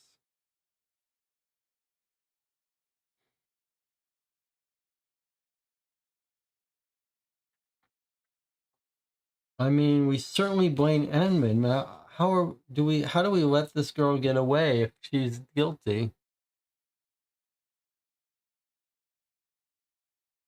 How did they know about the computer? I'm guessing they were members of that forum sneaking around.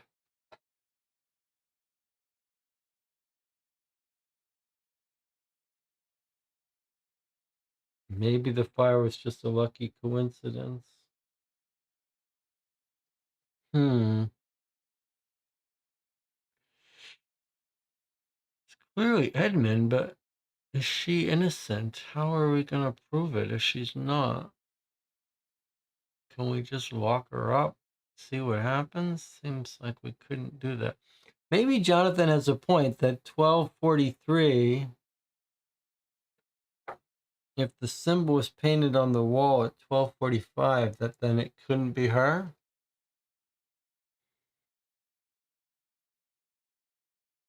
Doesn't seem to give her enough time to get there, does it?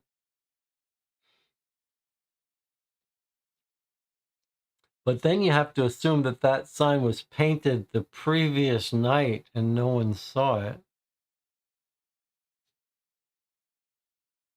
Seems a weird loose end.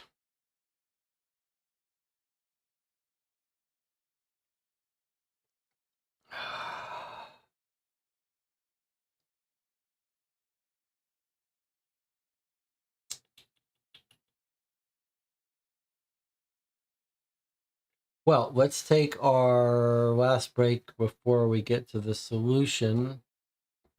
It's 3:48 a.m. I'll see you in 8 minutes.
We are back. You're watching Co-op for Two. We're playing through the Cult Murders, a game in a series called Detective for a Day. We're down to 9 concurrent viewers. We've been playing for almost 6 hours. The chat is feeling a little bit stuck here. I do want to go over one little point here. DJ says, if everyone has an alibi except the leader and the computer guy, so doesn't it have to be one of the two? So let me explain why I think what we've learned is that everything is consistent with what the leader said. And I think it's the bank transfers that are most telling.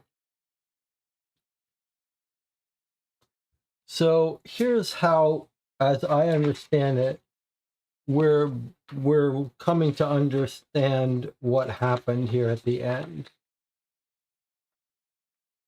The leader of the cult has decided to sell his cult to the guy who's been trying to buy it for a long time, the computer guy.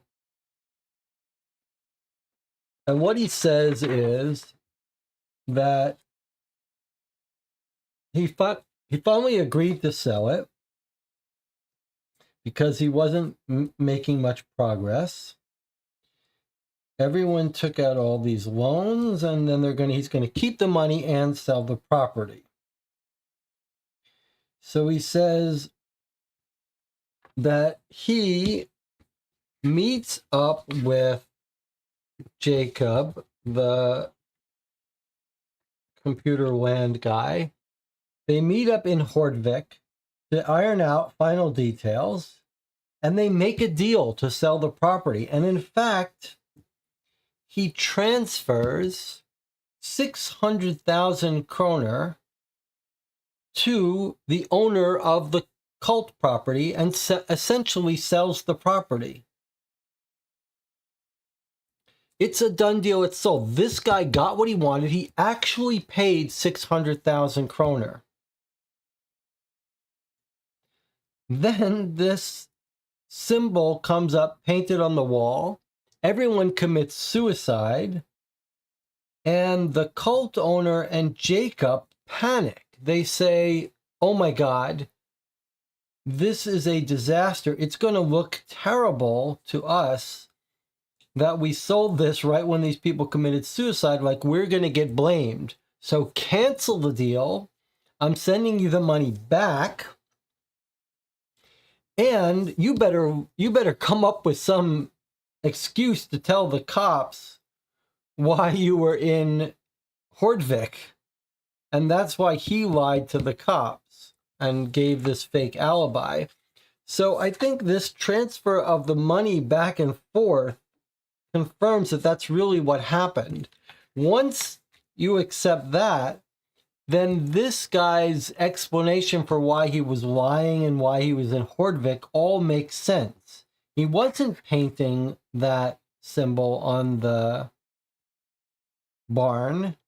He was meeting to make a deal, which they made and ended up transferring 600,000 kroner.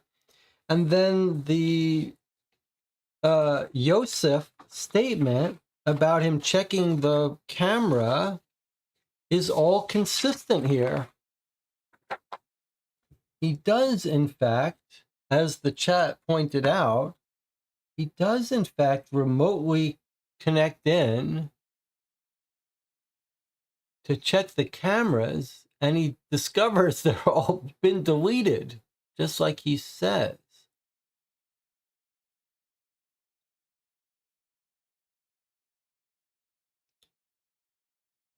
And I think what we're seeing here is that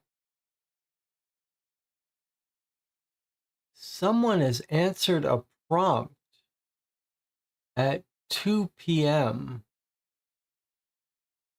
saying, no, don't turn on the backup, and then deleting these drives somewhere between 2 p.m. and 2:12 p.m.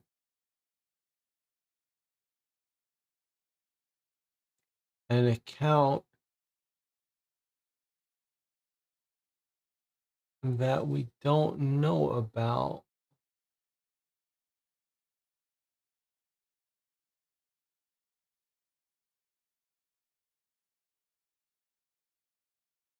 Feels like someone's answering this prompt at 2 p.m.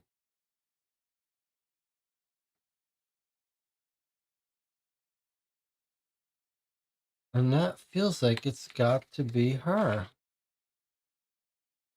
Because Edmund, I think, has clearly set himself up with an alibi. Edmund has set himself up with an alibi. He's purposely got himself arrested. Purposely, they're not deleting, they're backing up that camera so that he can get an alibi. And that's why he was purposefully late delivering the mail, so that he would be locked up. But then someone has to come here and delete these cameras at 2 p.m. And that has to be her. She's the only one on the property alive.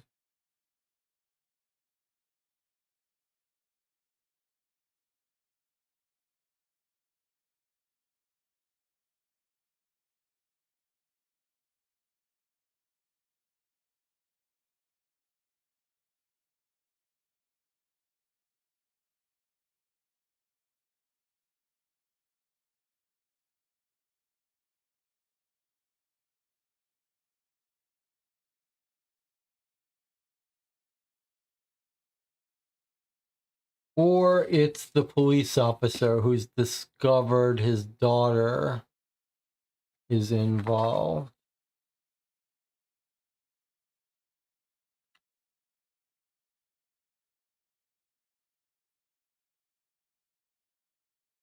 When do they get the call?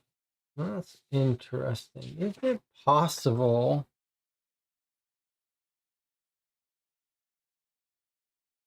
No, it can't be him. It can't be our guy deleting those files because he's doing a traffic speed checks to 230. And yet here are the cameras being deleted.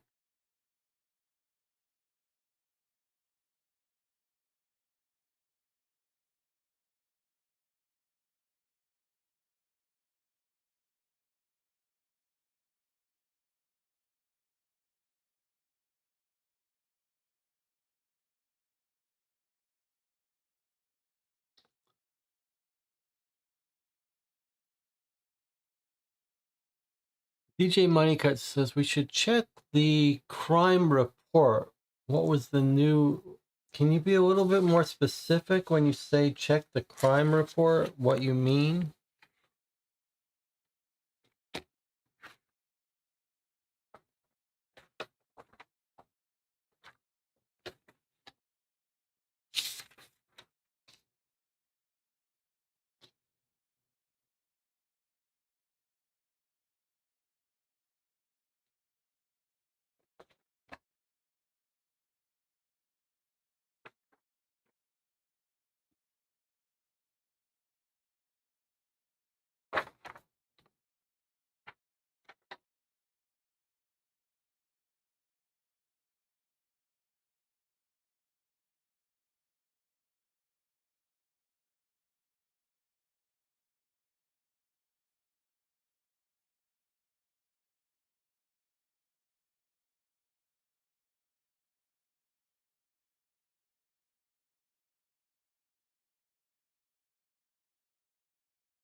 So Tobias Madsen is the one who brought us in from day one.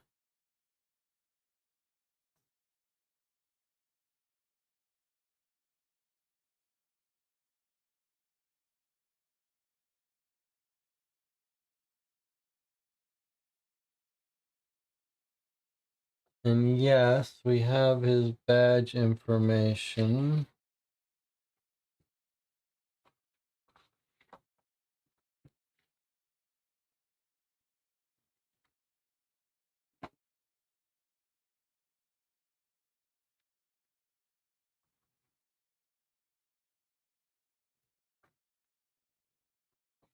BER 139.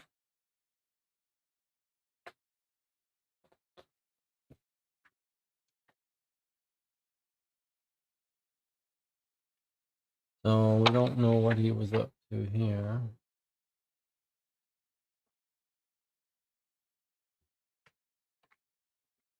All right, I'm just straightening up a little bit. I'm not sure how to answer the chat questions. Okay. On the orange paper about stuff that the police have been up to, our new detective is not listed. His badge is 139.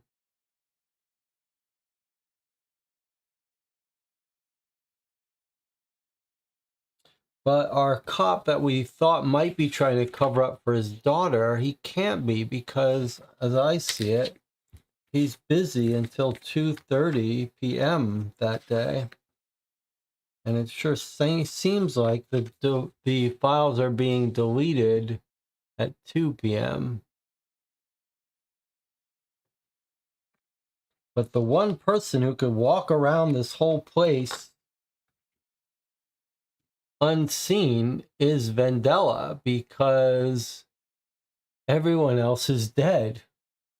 Except Vandella, who so conveniently claims she drank the stuff and it just didn't work.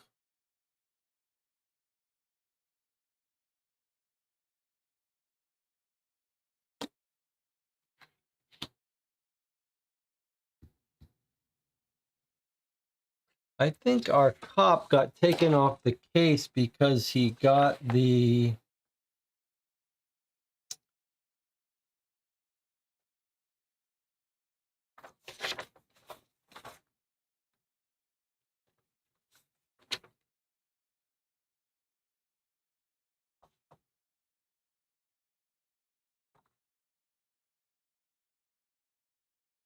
Alexander Somerset didn't do a particularly impressive job with the preserving evidence, so we dug a little bit more.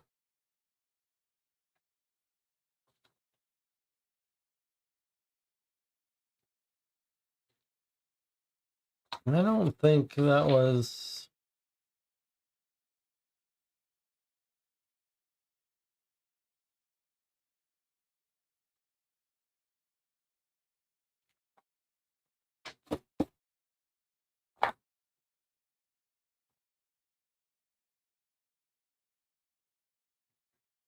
Seems like he didn't do that bad a job.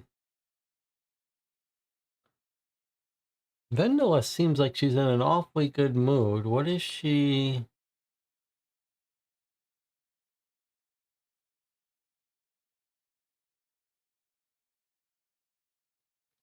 The alarm went off in one of the stores, yes. But look when it went off. I mean, it went off...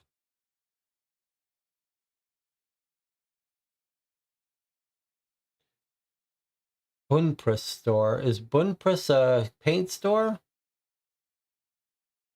UNN.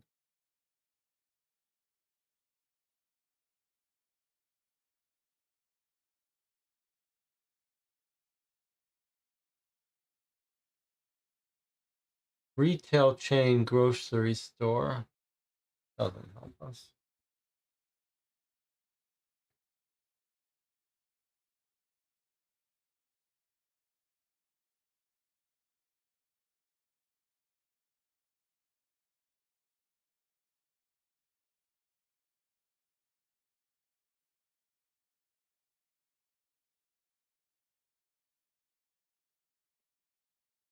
I think she has to be the alibi because our other guy is locked up.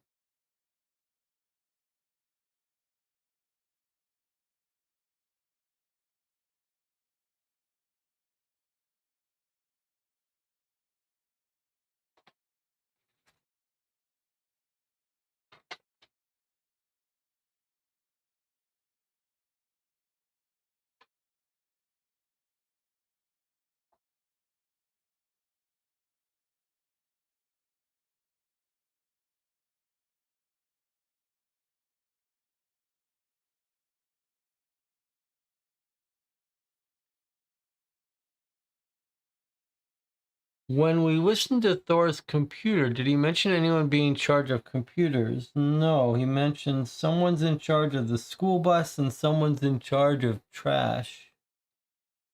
We could check again.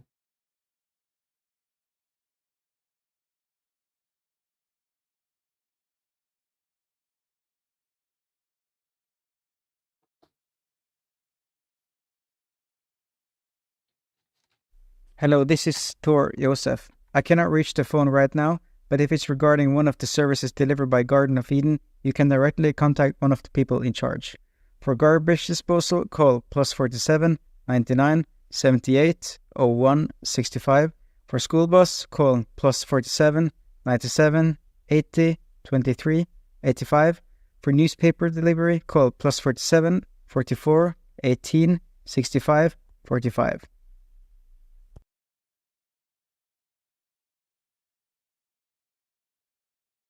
Nothing about computer, right?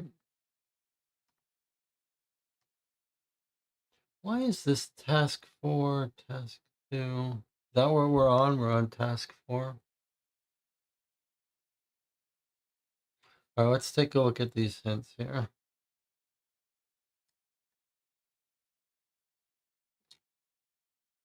Let's see what we've got. There's only one person without an alibi.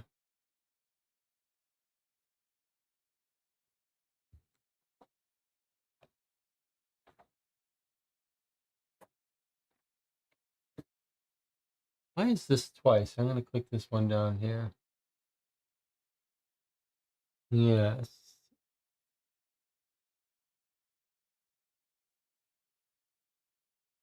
Okay.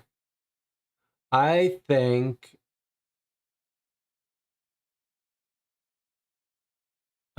maybe Jonathan caught on to this earlier. This is a very subtle thing. Okay. There has to be a name for this dilemma.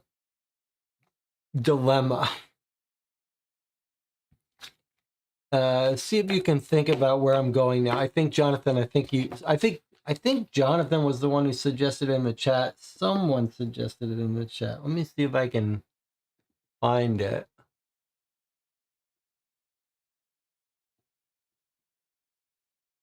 And I was thinking there needs to be a name for this phenomena. Let's see if I can scroll up and figure out when it was brought up by someone.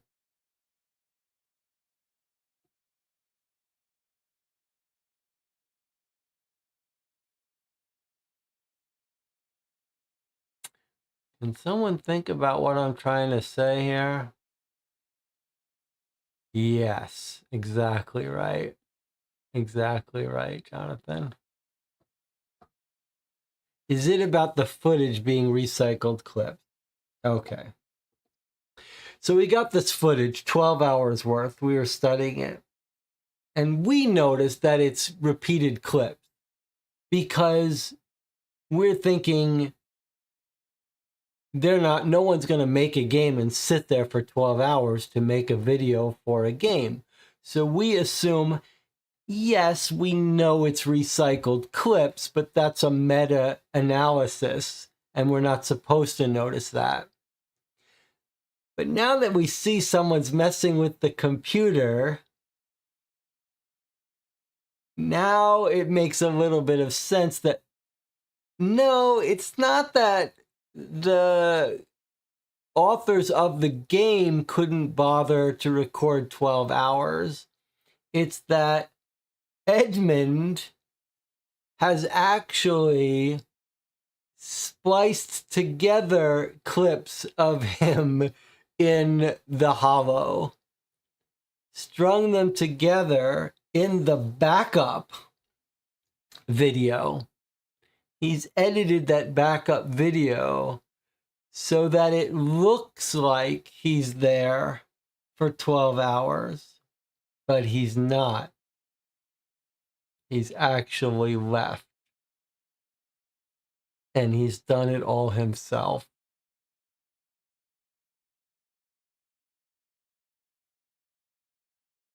Yeah. Yeah.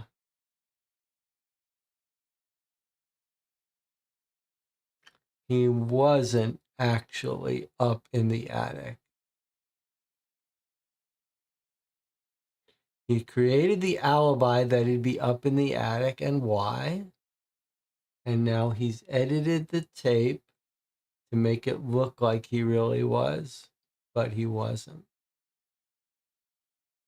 I think that's it.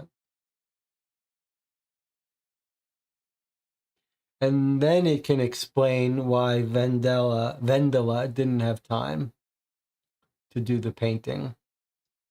Because Edmund did it all, and Edmund replaced her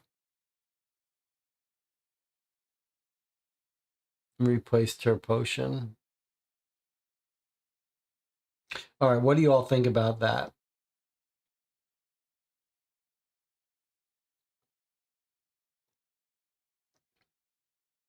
Yeah, I think that's it.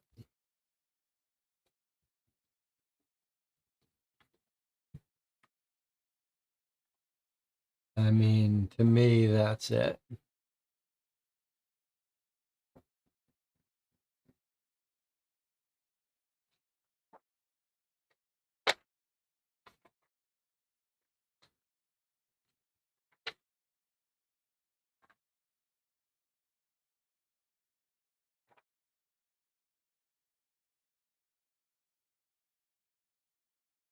And Edmund is a true believer. He doesn't believe in religion, but he's a true believer in politics of it.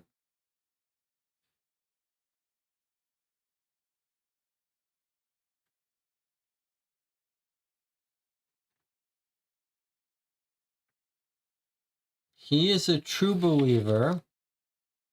Not only that, but he hates capitalism. He may have caught word that the guy was trying to sell it.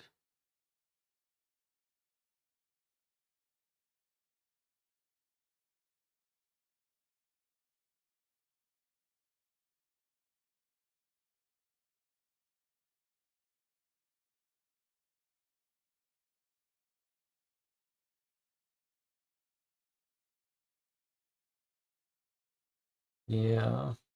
Now, maybe as a last piece, let me just see if I can find Edmund's phone number is 545.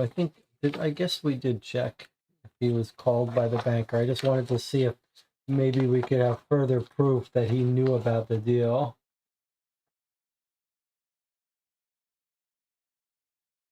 But I don't see it. It's not important. Okay, Isara says that would be a genius Edmund plan. I agree. Now, we don't know too much about Edmund. We do know about the restraining order.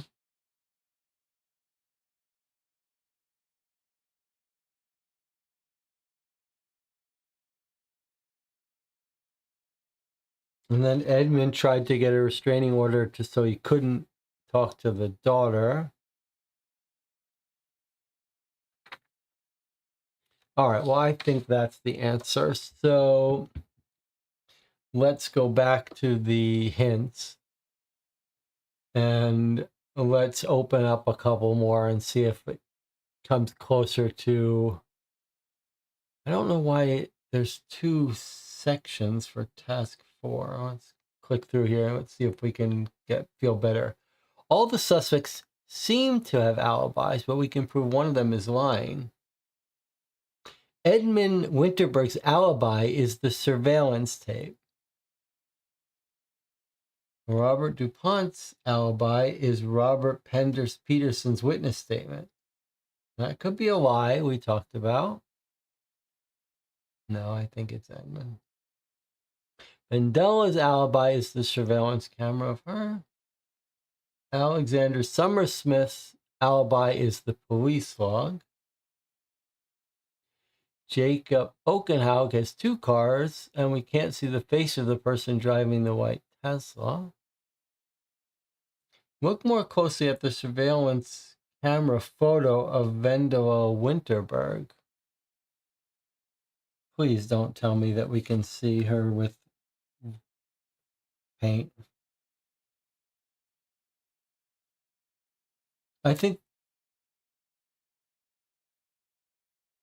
I wonder, this hints seem a little off here. These seem like they're the hints about the car. and not task 4. Okay, but let's scroll down. Look at the timestamps that were deleted from the original recording for CM4. Can we still find a backup of this recording somewhere?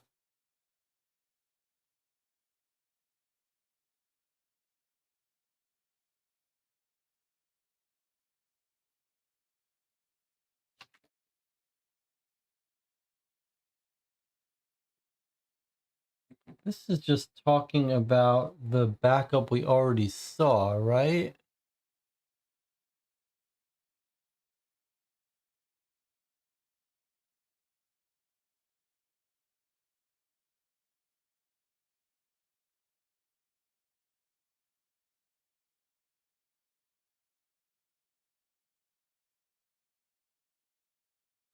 (1336) through 1338.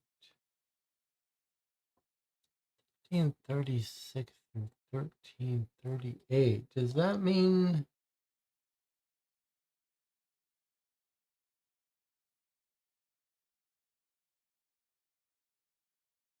Does that mean on this video,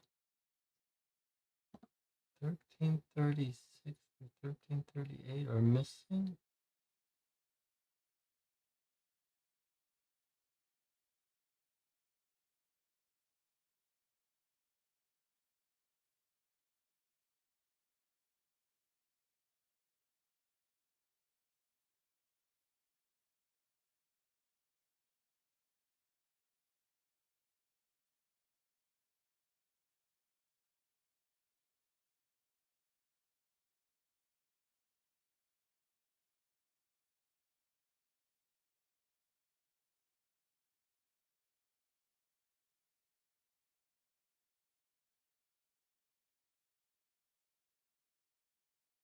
No.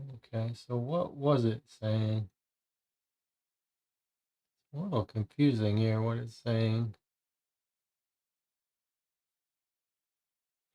Look at the timestamps that were deleted from the original recording. Can we still find a backup of this recording somewhere?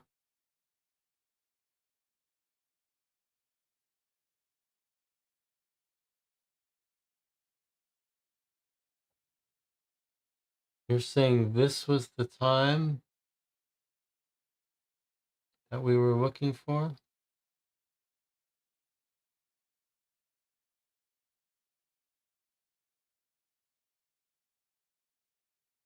Oh my God. Really? This was the little section that we couldn't find?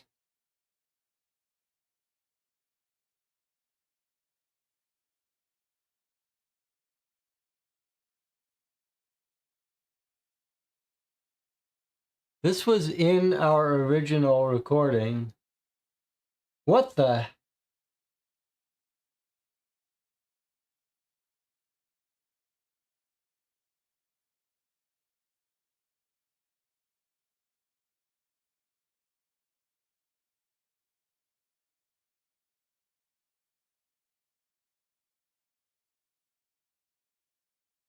So if we had had more patience, we could have found that section of video ourselves. And if we had, what?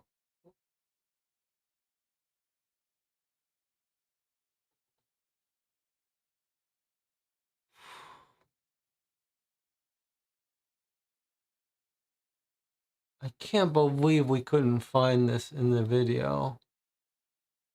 So what's happening? He's just coming in here. He's seeing.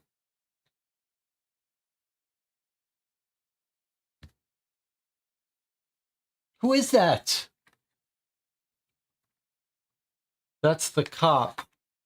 That's the cop.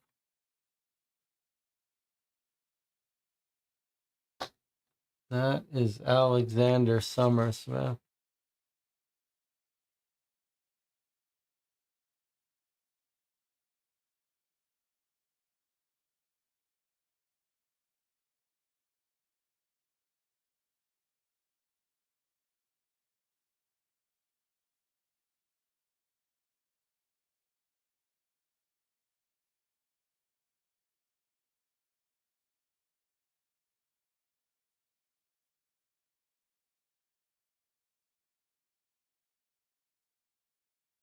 John says, this is why I wanted more evidence he was actually performing the traffic stop.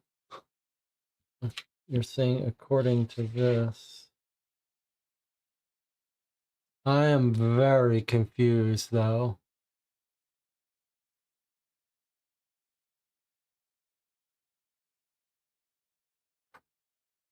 I do not understand what's happening, though.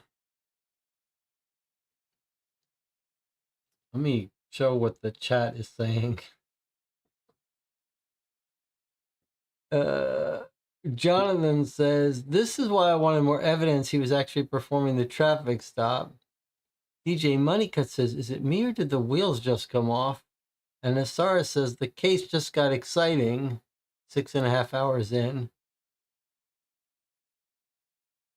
I am just really confused. Like, all of a sudden, the police guy has come in, and our other guy stayed asleep.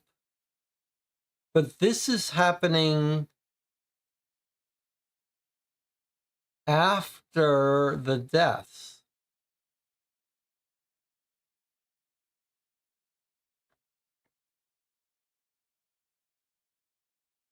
So, what's happening? Let me push play and see how this continues. He realizes he's on tape. So he's going down to delete the recordings, I guess. And the other guy stays asleep. And then what? Gets up and continues his walking? Yeah.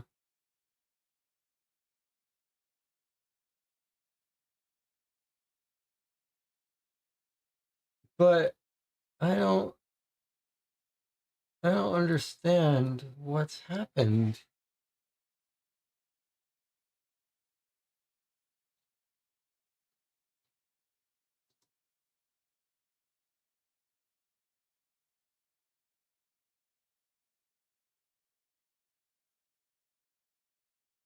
So I think he's coming here to kill him.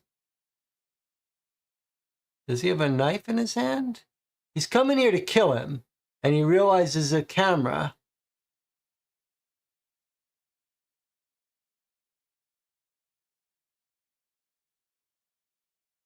And once he sees the camera, he says, I better not kill him.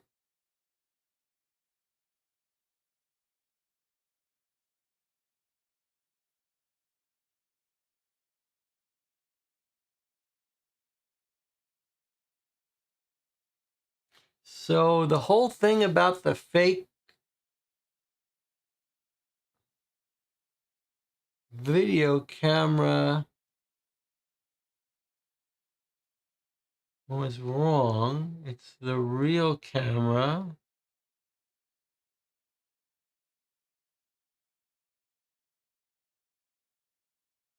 So Edmund did not set himself up.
DJ Moneycat says, if he was going to delete the video anyway, why not use the knife?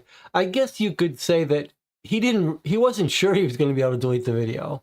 Like, he panicked. He's like, oh my God, I better see if I can get rid of that video, but he doesn't know for sure. I don't know why once he deleted the camera footage, he didn't come back and kill this guy. But maybe he wasn't even sure it didn't get transferred offline somewhere.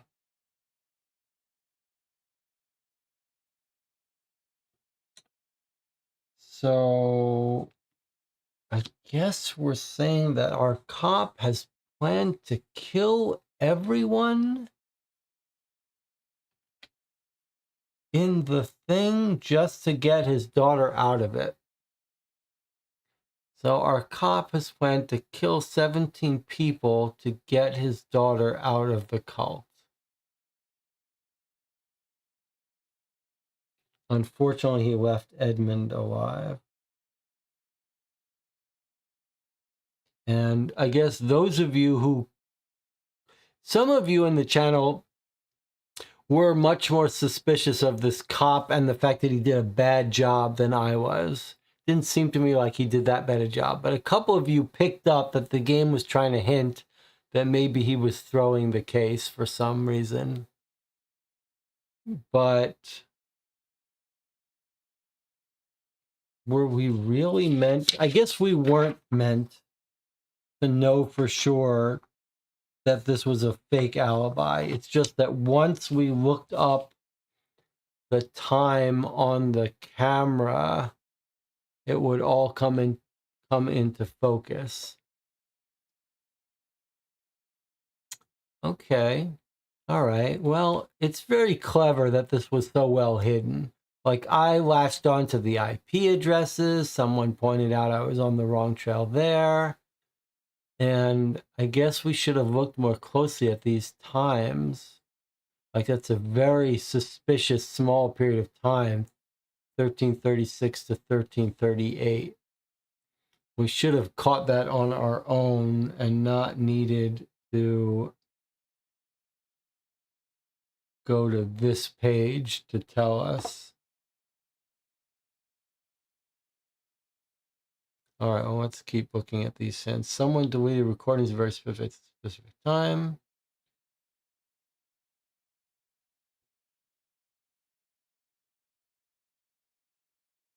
Mendel's personal info and Facebook profile. I mean, we did look at her Facebook profile. That was one of the first things we did. And she said she just got married. But was there some additional information that we didn't pay attention to? There's Vendoa with her Iron Maiden. Let's see.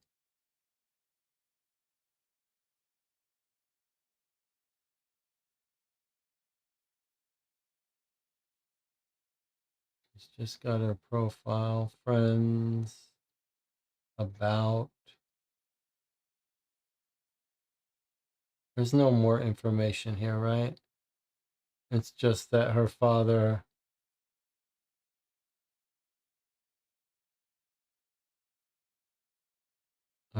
misses her.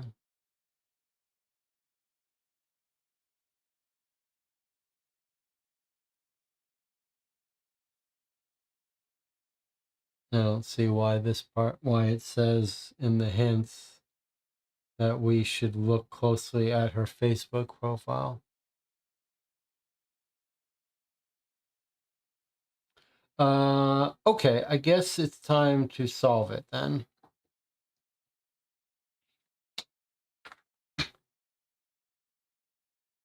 Our last assignment is figure out who's responsible and what motive. So I guess our answer is now that the cop did it to get his daughter out of the cult and to save her from being married to Edmund,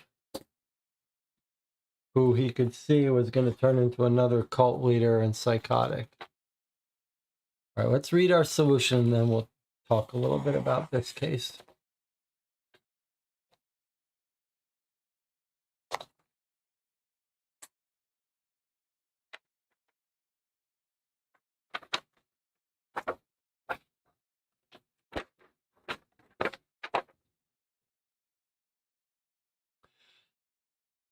According Alexander Summersmith is guilty. According to the log of the surveillance tape, someone tried to delete the camera recording in the time period 1336, but due to an automatic backup, the tape wasn't deleted. If we rewind to this exact moment, we can see Alexander Summersmith standing over Edmund Winterberg with a knife.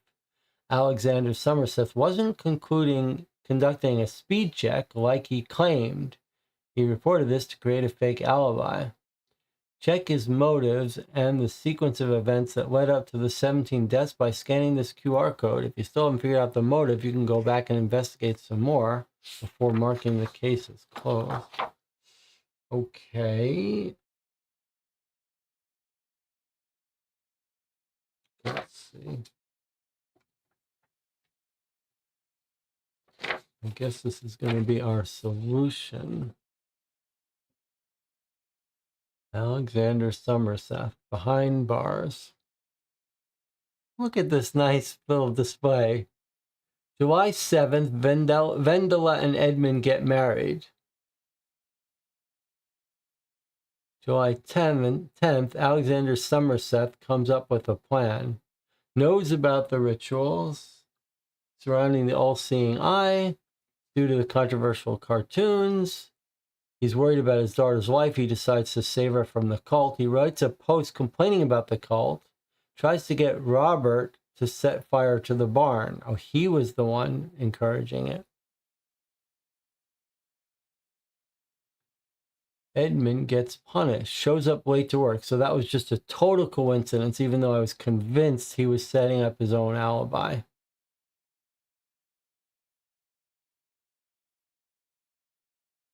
Talks about the sale, and the sale fell through. Robert DuPont sets the barn on fire, hides in the cafe. While everyone is helping putting out the fire, Alexander Somerset replaces the poison in Vendela's room with grape juice. Somehow he gets in there and does that. He paints the all-seeing eye on the wall. He hopes everyone dies. They see the all-seeing eye. They all take their serum except Vendela. She calls her father and says Edmund's still alive. Alexander tells her to not leave the house until he arrives. He goes back to kill Edmund. He sees the camera right as he's about to kill him. Rushes back to see if he can delete it. He does delete everything, but unfortunately there's a backup that's been uploaded. Before he can go back to kill him, the police arrive. He plans to intentionally ruin the investigation by doing a poor job.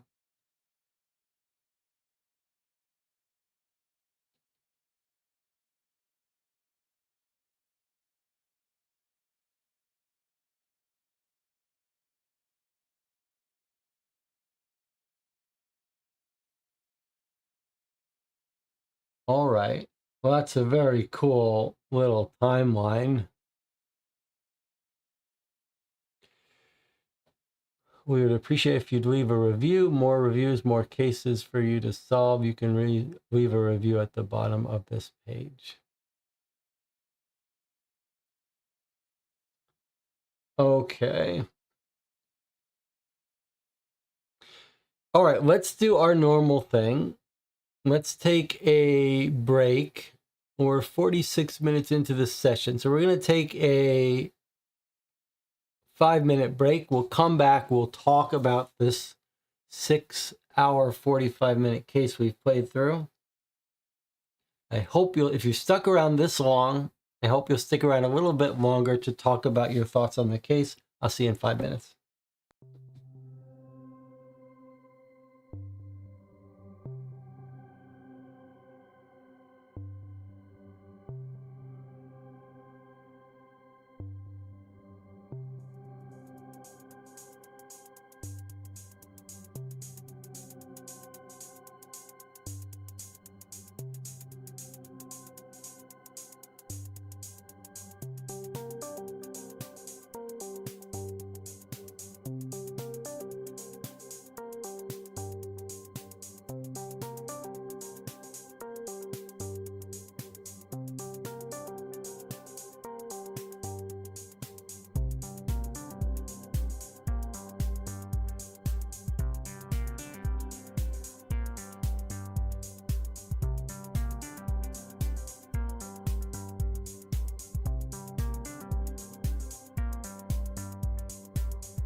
You're watching Co-op for Two. We've just finished a 6.5-hour session playing through the first of, well, I shouldn't say the first of 4 cases, but one of 4 cases from a series called Detective for a Day from Norway. And we're going to talk about the experience for a bit now. Let's check in with the chat. Jonathan Warner says, a bit bumpy, but overall enjoyed it. Definitely started out strong. Nice story setup. The cult was creepy. Great choice of art throughout. As Jesse pointed out, timeline at the end was cool graphic. DJ Moneycut says, I don't know. Some good things here, but the overall impression for me was a letdown. Lots of grunt work, not much clever aha deduction. Jonathan says, the evidence felt a little fragile, sort of led to us having some odd pacing. I don't like that even though extremely unlikely, someone could stumble upon the video clip at the right time, scrubbing, and get out of intended order. DJ Money cut. The tiny license plate was unfair. The game telling us the cop's alibi was legit in task 3, then pulling the rug in task 4 isn't cool. The video seemed like a cool idea, sort of had mixed results. Later, the photo seemed a bit boring. We were getting used to the game and now know what to expect. It might go smoother next time. Star says, overall, I enjoyed the case. The practicality of watching 12 hours of surveillance footage was a bit much. Without the hints, we'd have to watch 12 hours. Some of the small details are probably easier to miss over the stream. It did have some interesting faux websites. License plate was too small for people with good eyes. Why are games so concerned with accommodating color blindness, but not people with anything less than perfect vision? Would have liked to be able to call the phone numbers without actually having to. Okay, let me try to summarize some thoughts here. I would say this was a very good case. I mean, I've got some complaints. There were a couple elements here that I found very frustrating that I think could be fixed easily and should be fixed. I think the hint system left something to be desired. But more importantly, the part about the phone number was handled very poorly. It's just very clear when you've got a game that requires people to make phone calls, the solution to that is when you go to the hint page or whatever, you get an easy way to listen to that phone call without revealing the rest of the hints. And this website made a very odd choice. They actually did let us listen to the phone call, but it was in the solution part. Like after you had clicked through all the hints and gotten all the answers, then when you clicked on hint 7, it said, oh, here, if you want to listen to the phone call. So that was odd. And then I complained very much about this odd choice to make this alibi plausible. I mean, to make it so that he could have gotten home in this car. That seems like a very simple thing to do. If you want to make something be an alibi, then you just don't make it so close to being plausible. It's like if you want to say that someone couldn't have walked the 10 blocks to commit the murder, then you don't calculate how long it would have taken them and subtract 1 minute and say, oh, they couldn't have made it because they would have gotten there in 10 minutes, but they needed to get there in 9. You make it so obvious that it's a clear thing. There were a couple times when that kind of thing happened. This just felt like a little bit of misfires. But I think for the most part, this was a very rich case. Like, we don't often encounter cases that are so rich with stages and developments and deep evidence. And here we had some good phone calls, these last little pieces. I guess what you could say is that the evidence was subtle. Like, there were some subtle points in some of this evidence. Maybe not as much as you would like, but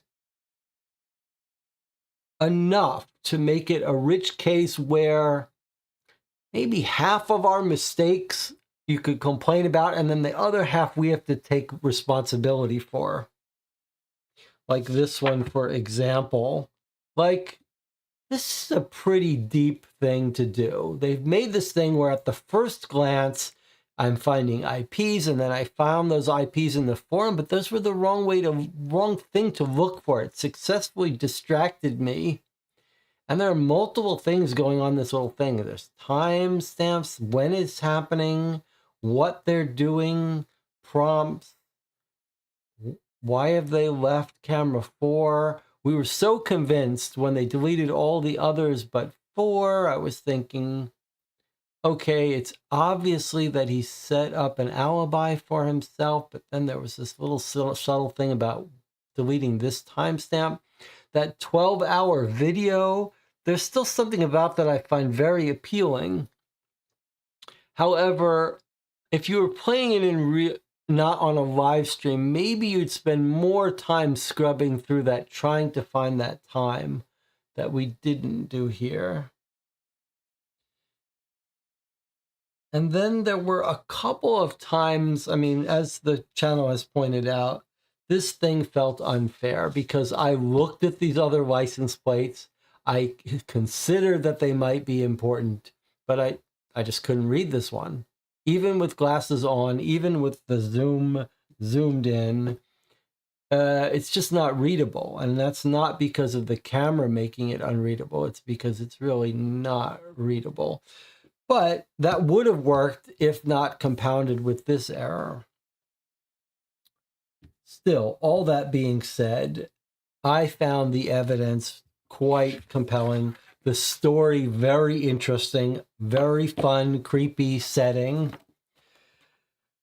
Do I find plausible that this cop has killed 17 people to get his daughter out of a cult? Not really, but is it within the allowed spectrum of cartoonishness that you allow for games like this? Yes, I think so. There were the other thing, the production quality here was really quite good. These pictures they made, the map overview, the brochure against the cult, this wonderful cartoon thing about the cult was super cool. So they really went to some effort with that stuff, and I really like that. and I thought that was very well done. I think, there were some misses, and maybe if you worked on a case, if you tried to edit it a little bit better, maybe you'd clean up some of these loose ends, some of these weird things, like how did they get the exact time that this was written on there? No one really told us how they figured that out. And there were one of the odd things that happened to us when we played it is several times I thought we solved it and we came up with an elegant solution that was not right. And it was a little heartbreaking. Like, I was sure we were going to find out that the phone calls, we were going to be able to see when he was making those phone calls, and that was going to tell us some information. Or when we thought we figured out that Edmund had faked his alibi, and we thought he had created the looping film. A bunch of things like that sort of fall into that category when we play Sherlock Holmes Consulting Detective and you say, would you rather have a straightforward case that's easy or a case that's sort of cheating a little in terms of it being not fair, but creates a lot of debate and discussion? And I think this case erred on the latter side. It was a little unfair in places, but the trade-off for that was we got lots of fun conversation. And we had some real fun moments talking about, okay, is Vendela involved? How can we prove it? And I was ready to lock her up. I was like, he's upstairs. She's the only one wandering around. So it has to be her. I was looking for paint on her hand, a paint store. I mean, there was it's almost felt like a little bit like when you have an open world, like so many possibilities were here that it really got us thinking about outside of the box. And I do think it was cool how we played a game last week called the Crypto Killer. And when we were playing it, like, it was very clear who did it. And the group kept saying, where's the twist? We're used to twists. And here's a case that really put twists on top of twists, because we kept changing who we thought was doing it and who was involved. And in the end, a cop did it. That's bizarre. But there's a game that put some real value on the twists at the sake of realism, but there's some cool aspects to that. And the production quality of that video where we saw his face, really quite cool. What was the price again? The envelope looked pretty thin. The price of this was a full price $63 shipped from Norway. On sale, $37 shipped. So on the high end, I don't remember if I got a discount for purchasing a bundle. Again, thanks to the Patreon supporters who helped pay for this. I mean, it's always hard when you play a new game. You're not sure how much credit to give to the game, how serious to take it. But I'm absolutely interested in playing the other cases. We've got one more hard case and one more medium case. So, yeah, I think it was very good and very interesting. I mean, not just a well-done case, but fun to be in this world. Not perfect, a little unfair at places, could use another round of editing and tweaking, but obviously a lot of work went into here in preparing the multimedia, preparing the websites.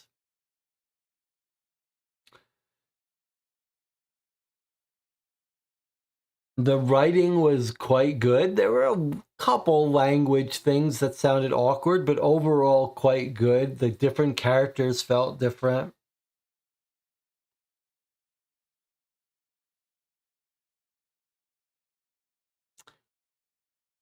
DJ Moneycut says, I'm surprised how positive you are considering how much of the time you are on tilt. Yeah, I can see that. I mean, sometimes it's a little hard to predict what my overall thoughts. Often going on tilt will make me have a bad time, but I think there was enough good here. Maybe a different way to say it is I sort of get pulled in one direction or the other. And this one, the stuff that frustrated me threatened to derail the experience. But there was enough good here that it sort of colored the experience with rose-colored glasses. And we've got a couple more foreign cold case games coming. I mean, I wouldn't recommend this over a Cryptic Killers game. I think Cryptic Killers, especially for the cost, is hard to beat and has a lot of the similar high-quality, dense, detailed stuff. But I would say this is a very high-quality case. Well, I really do appreciate having this group here to share this experience with. I shudder to think how badly things would have gone if I was just playing this by myself.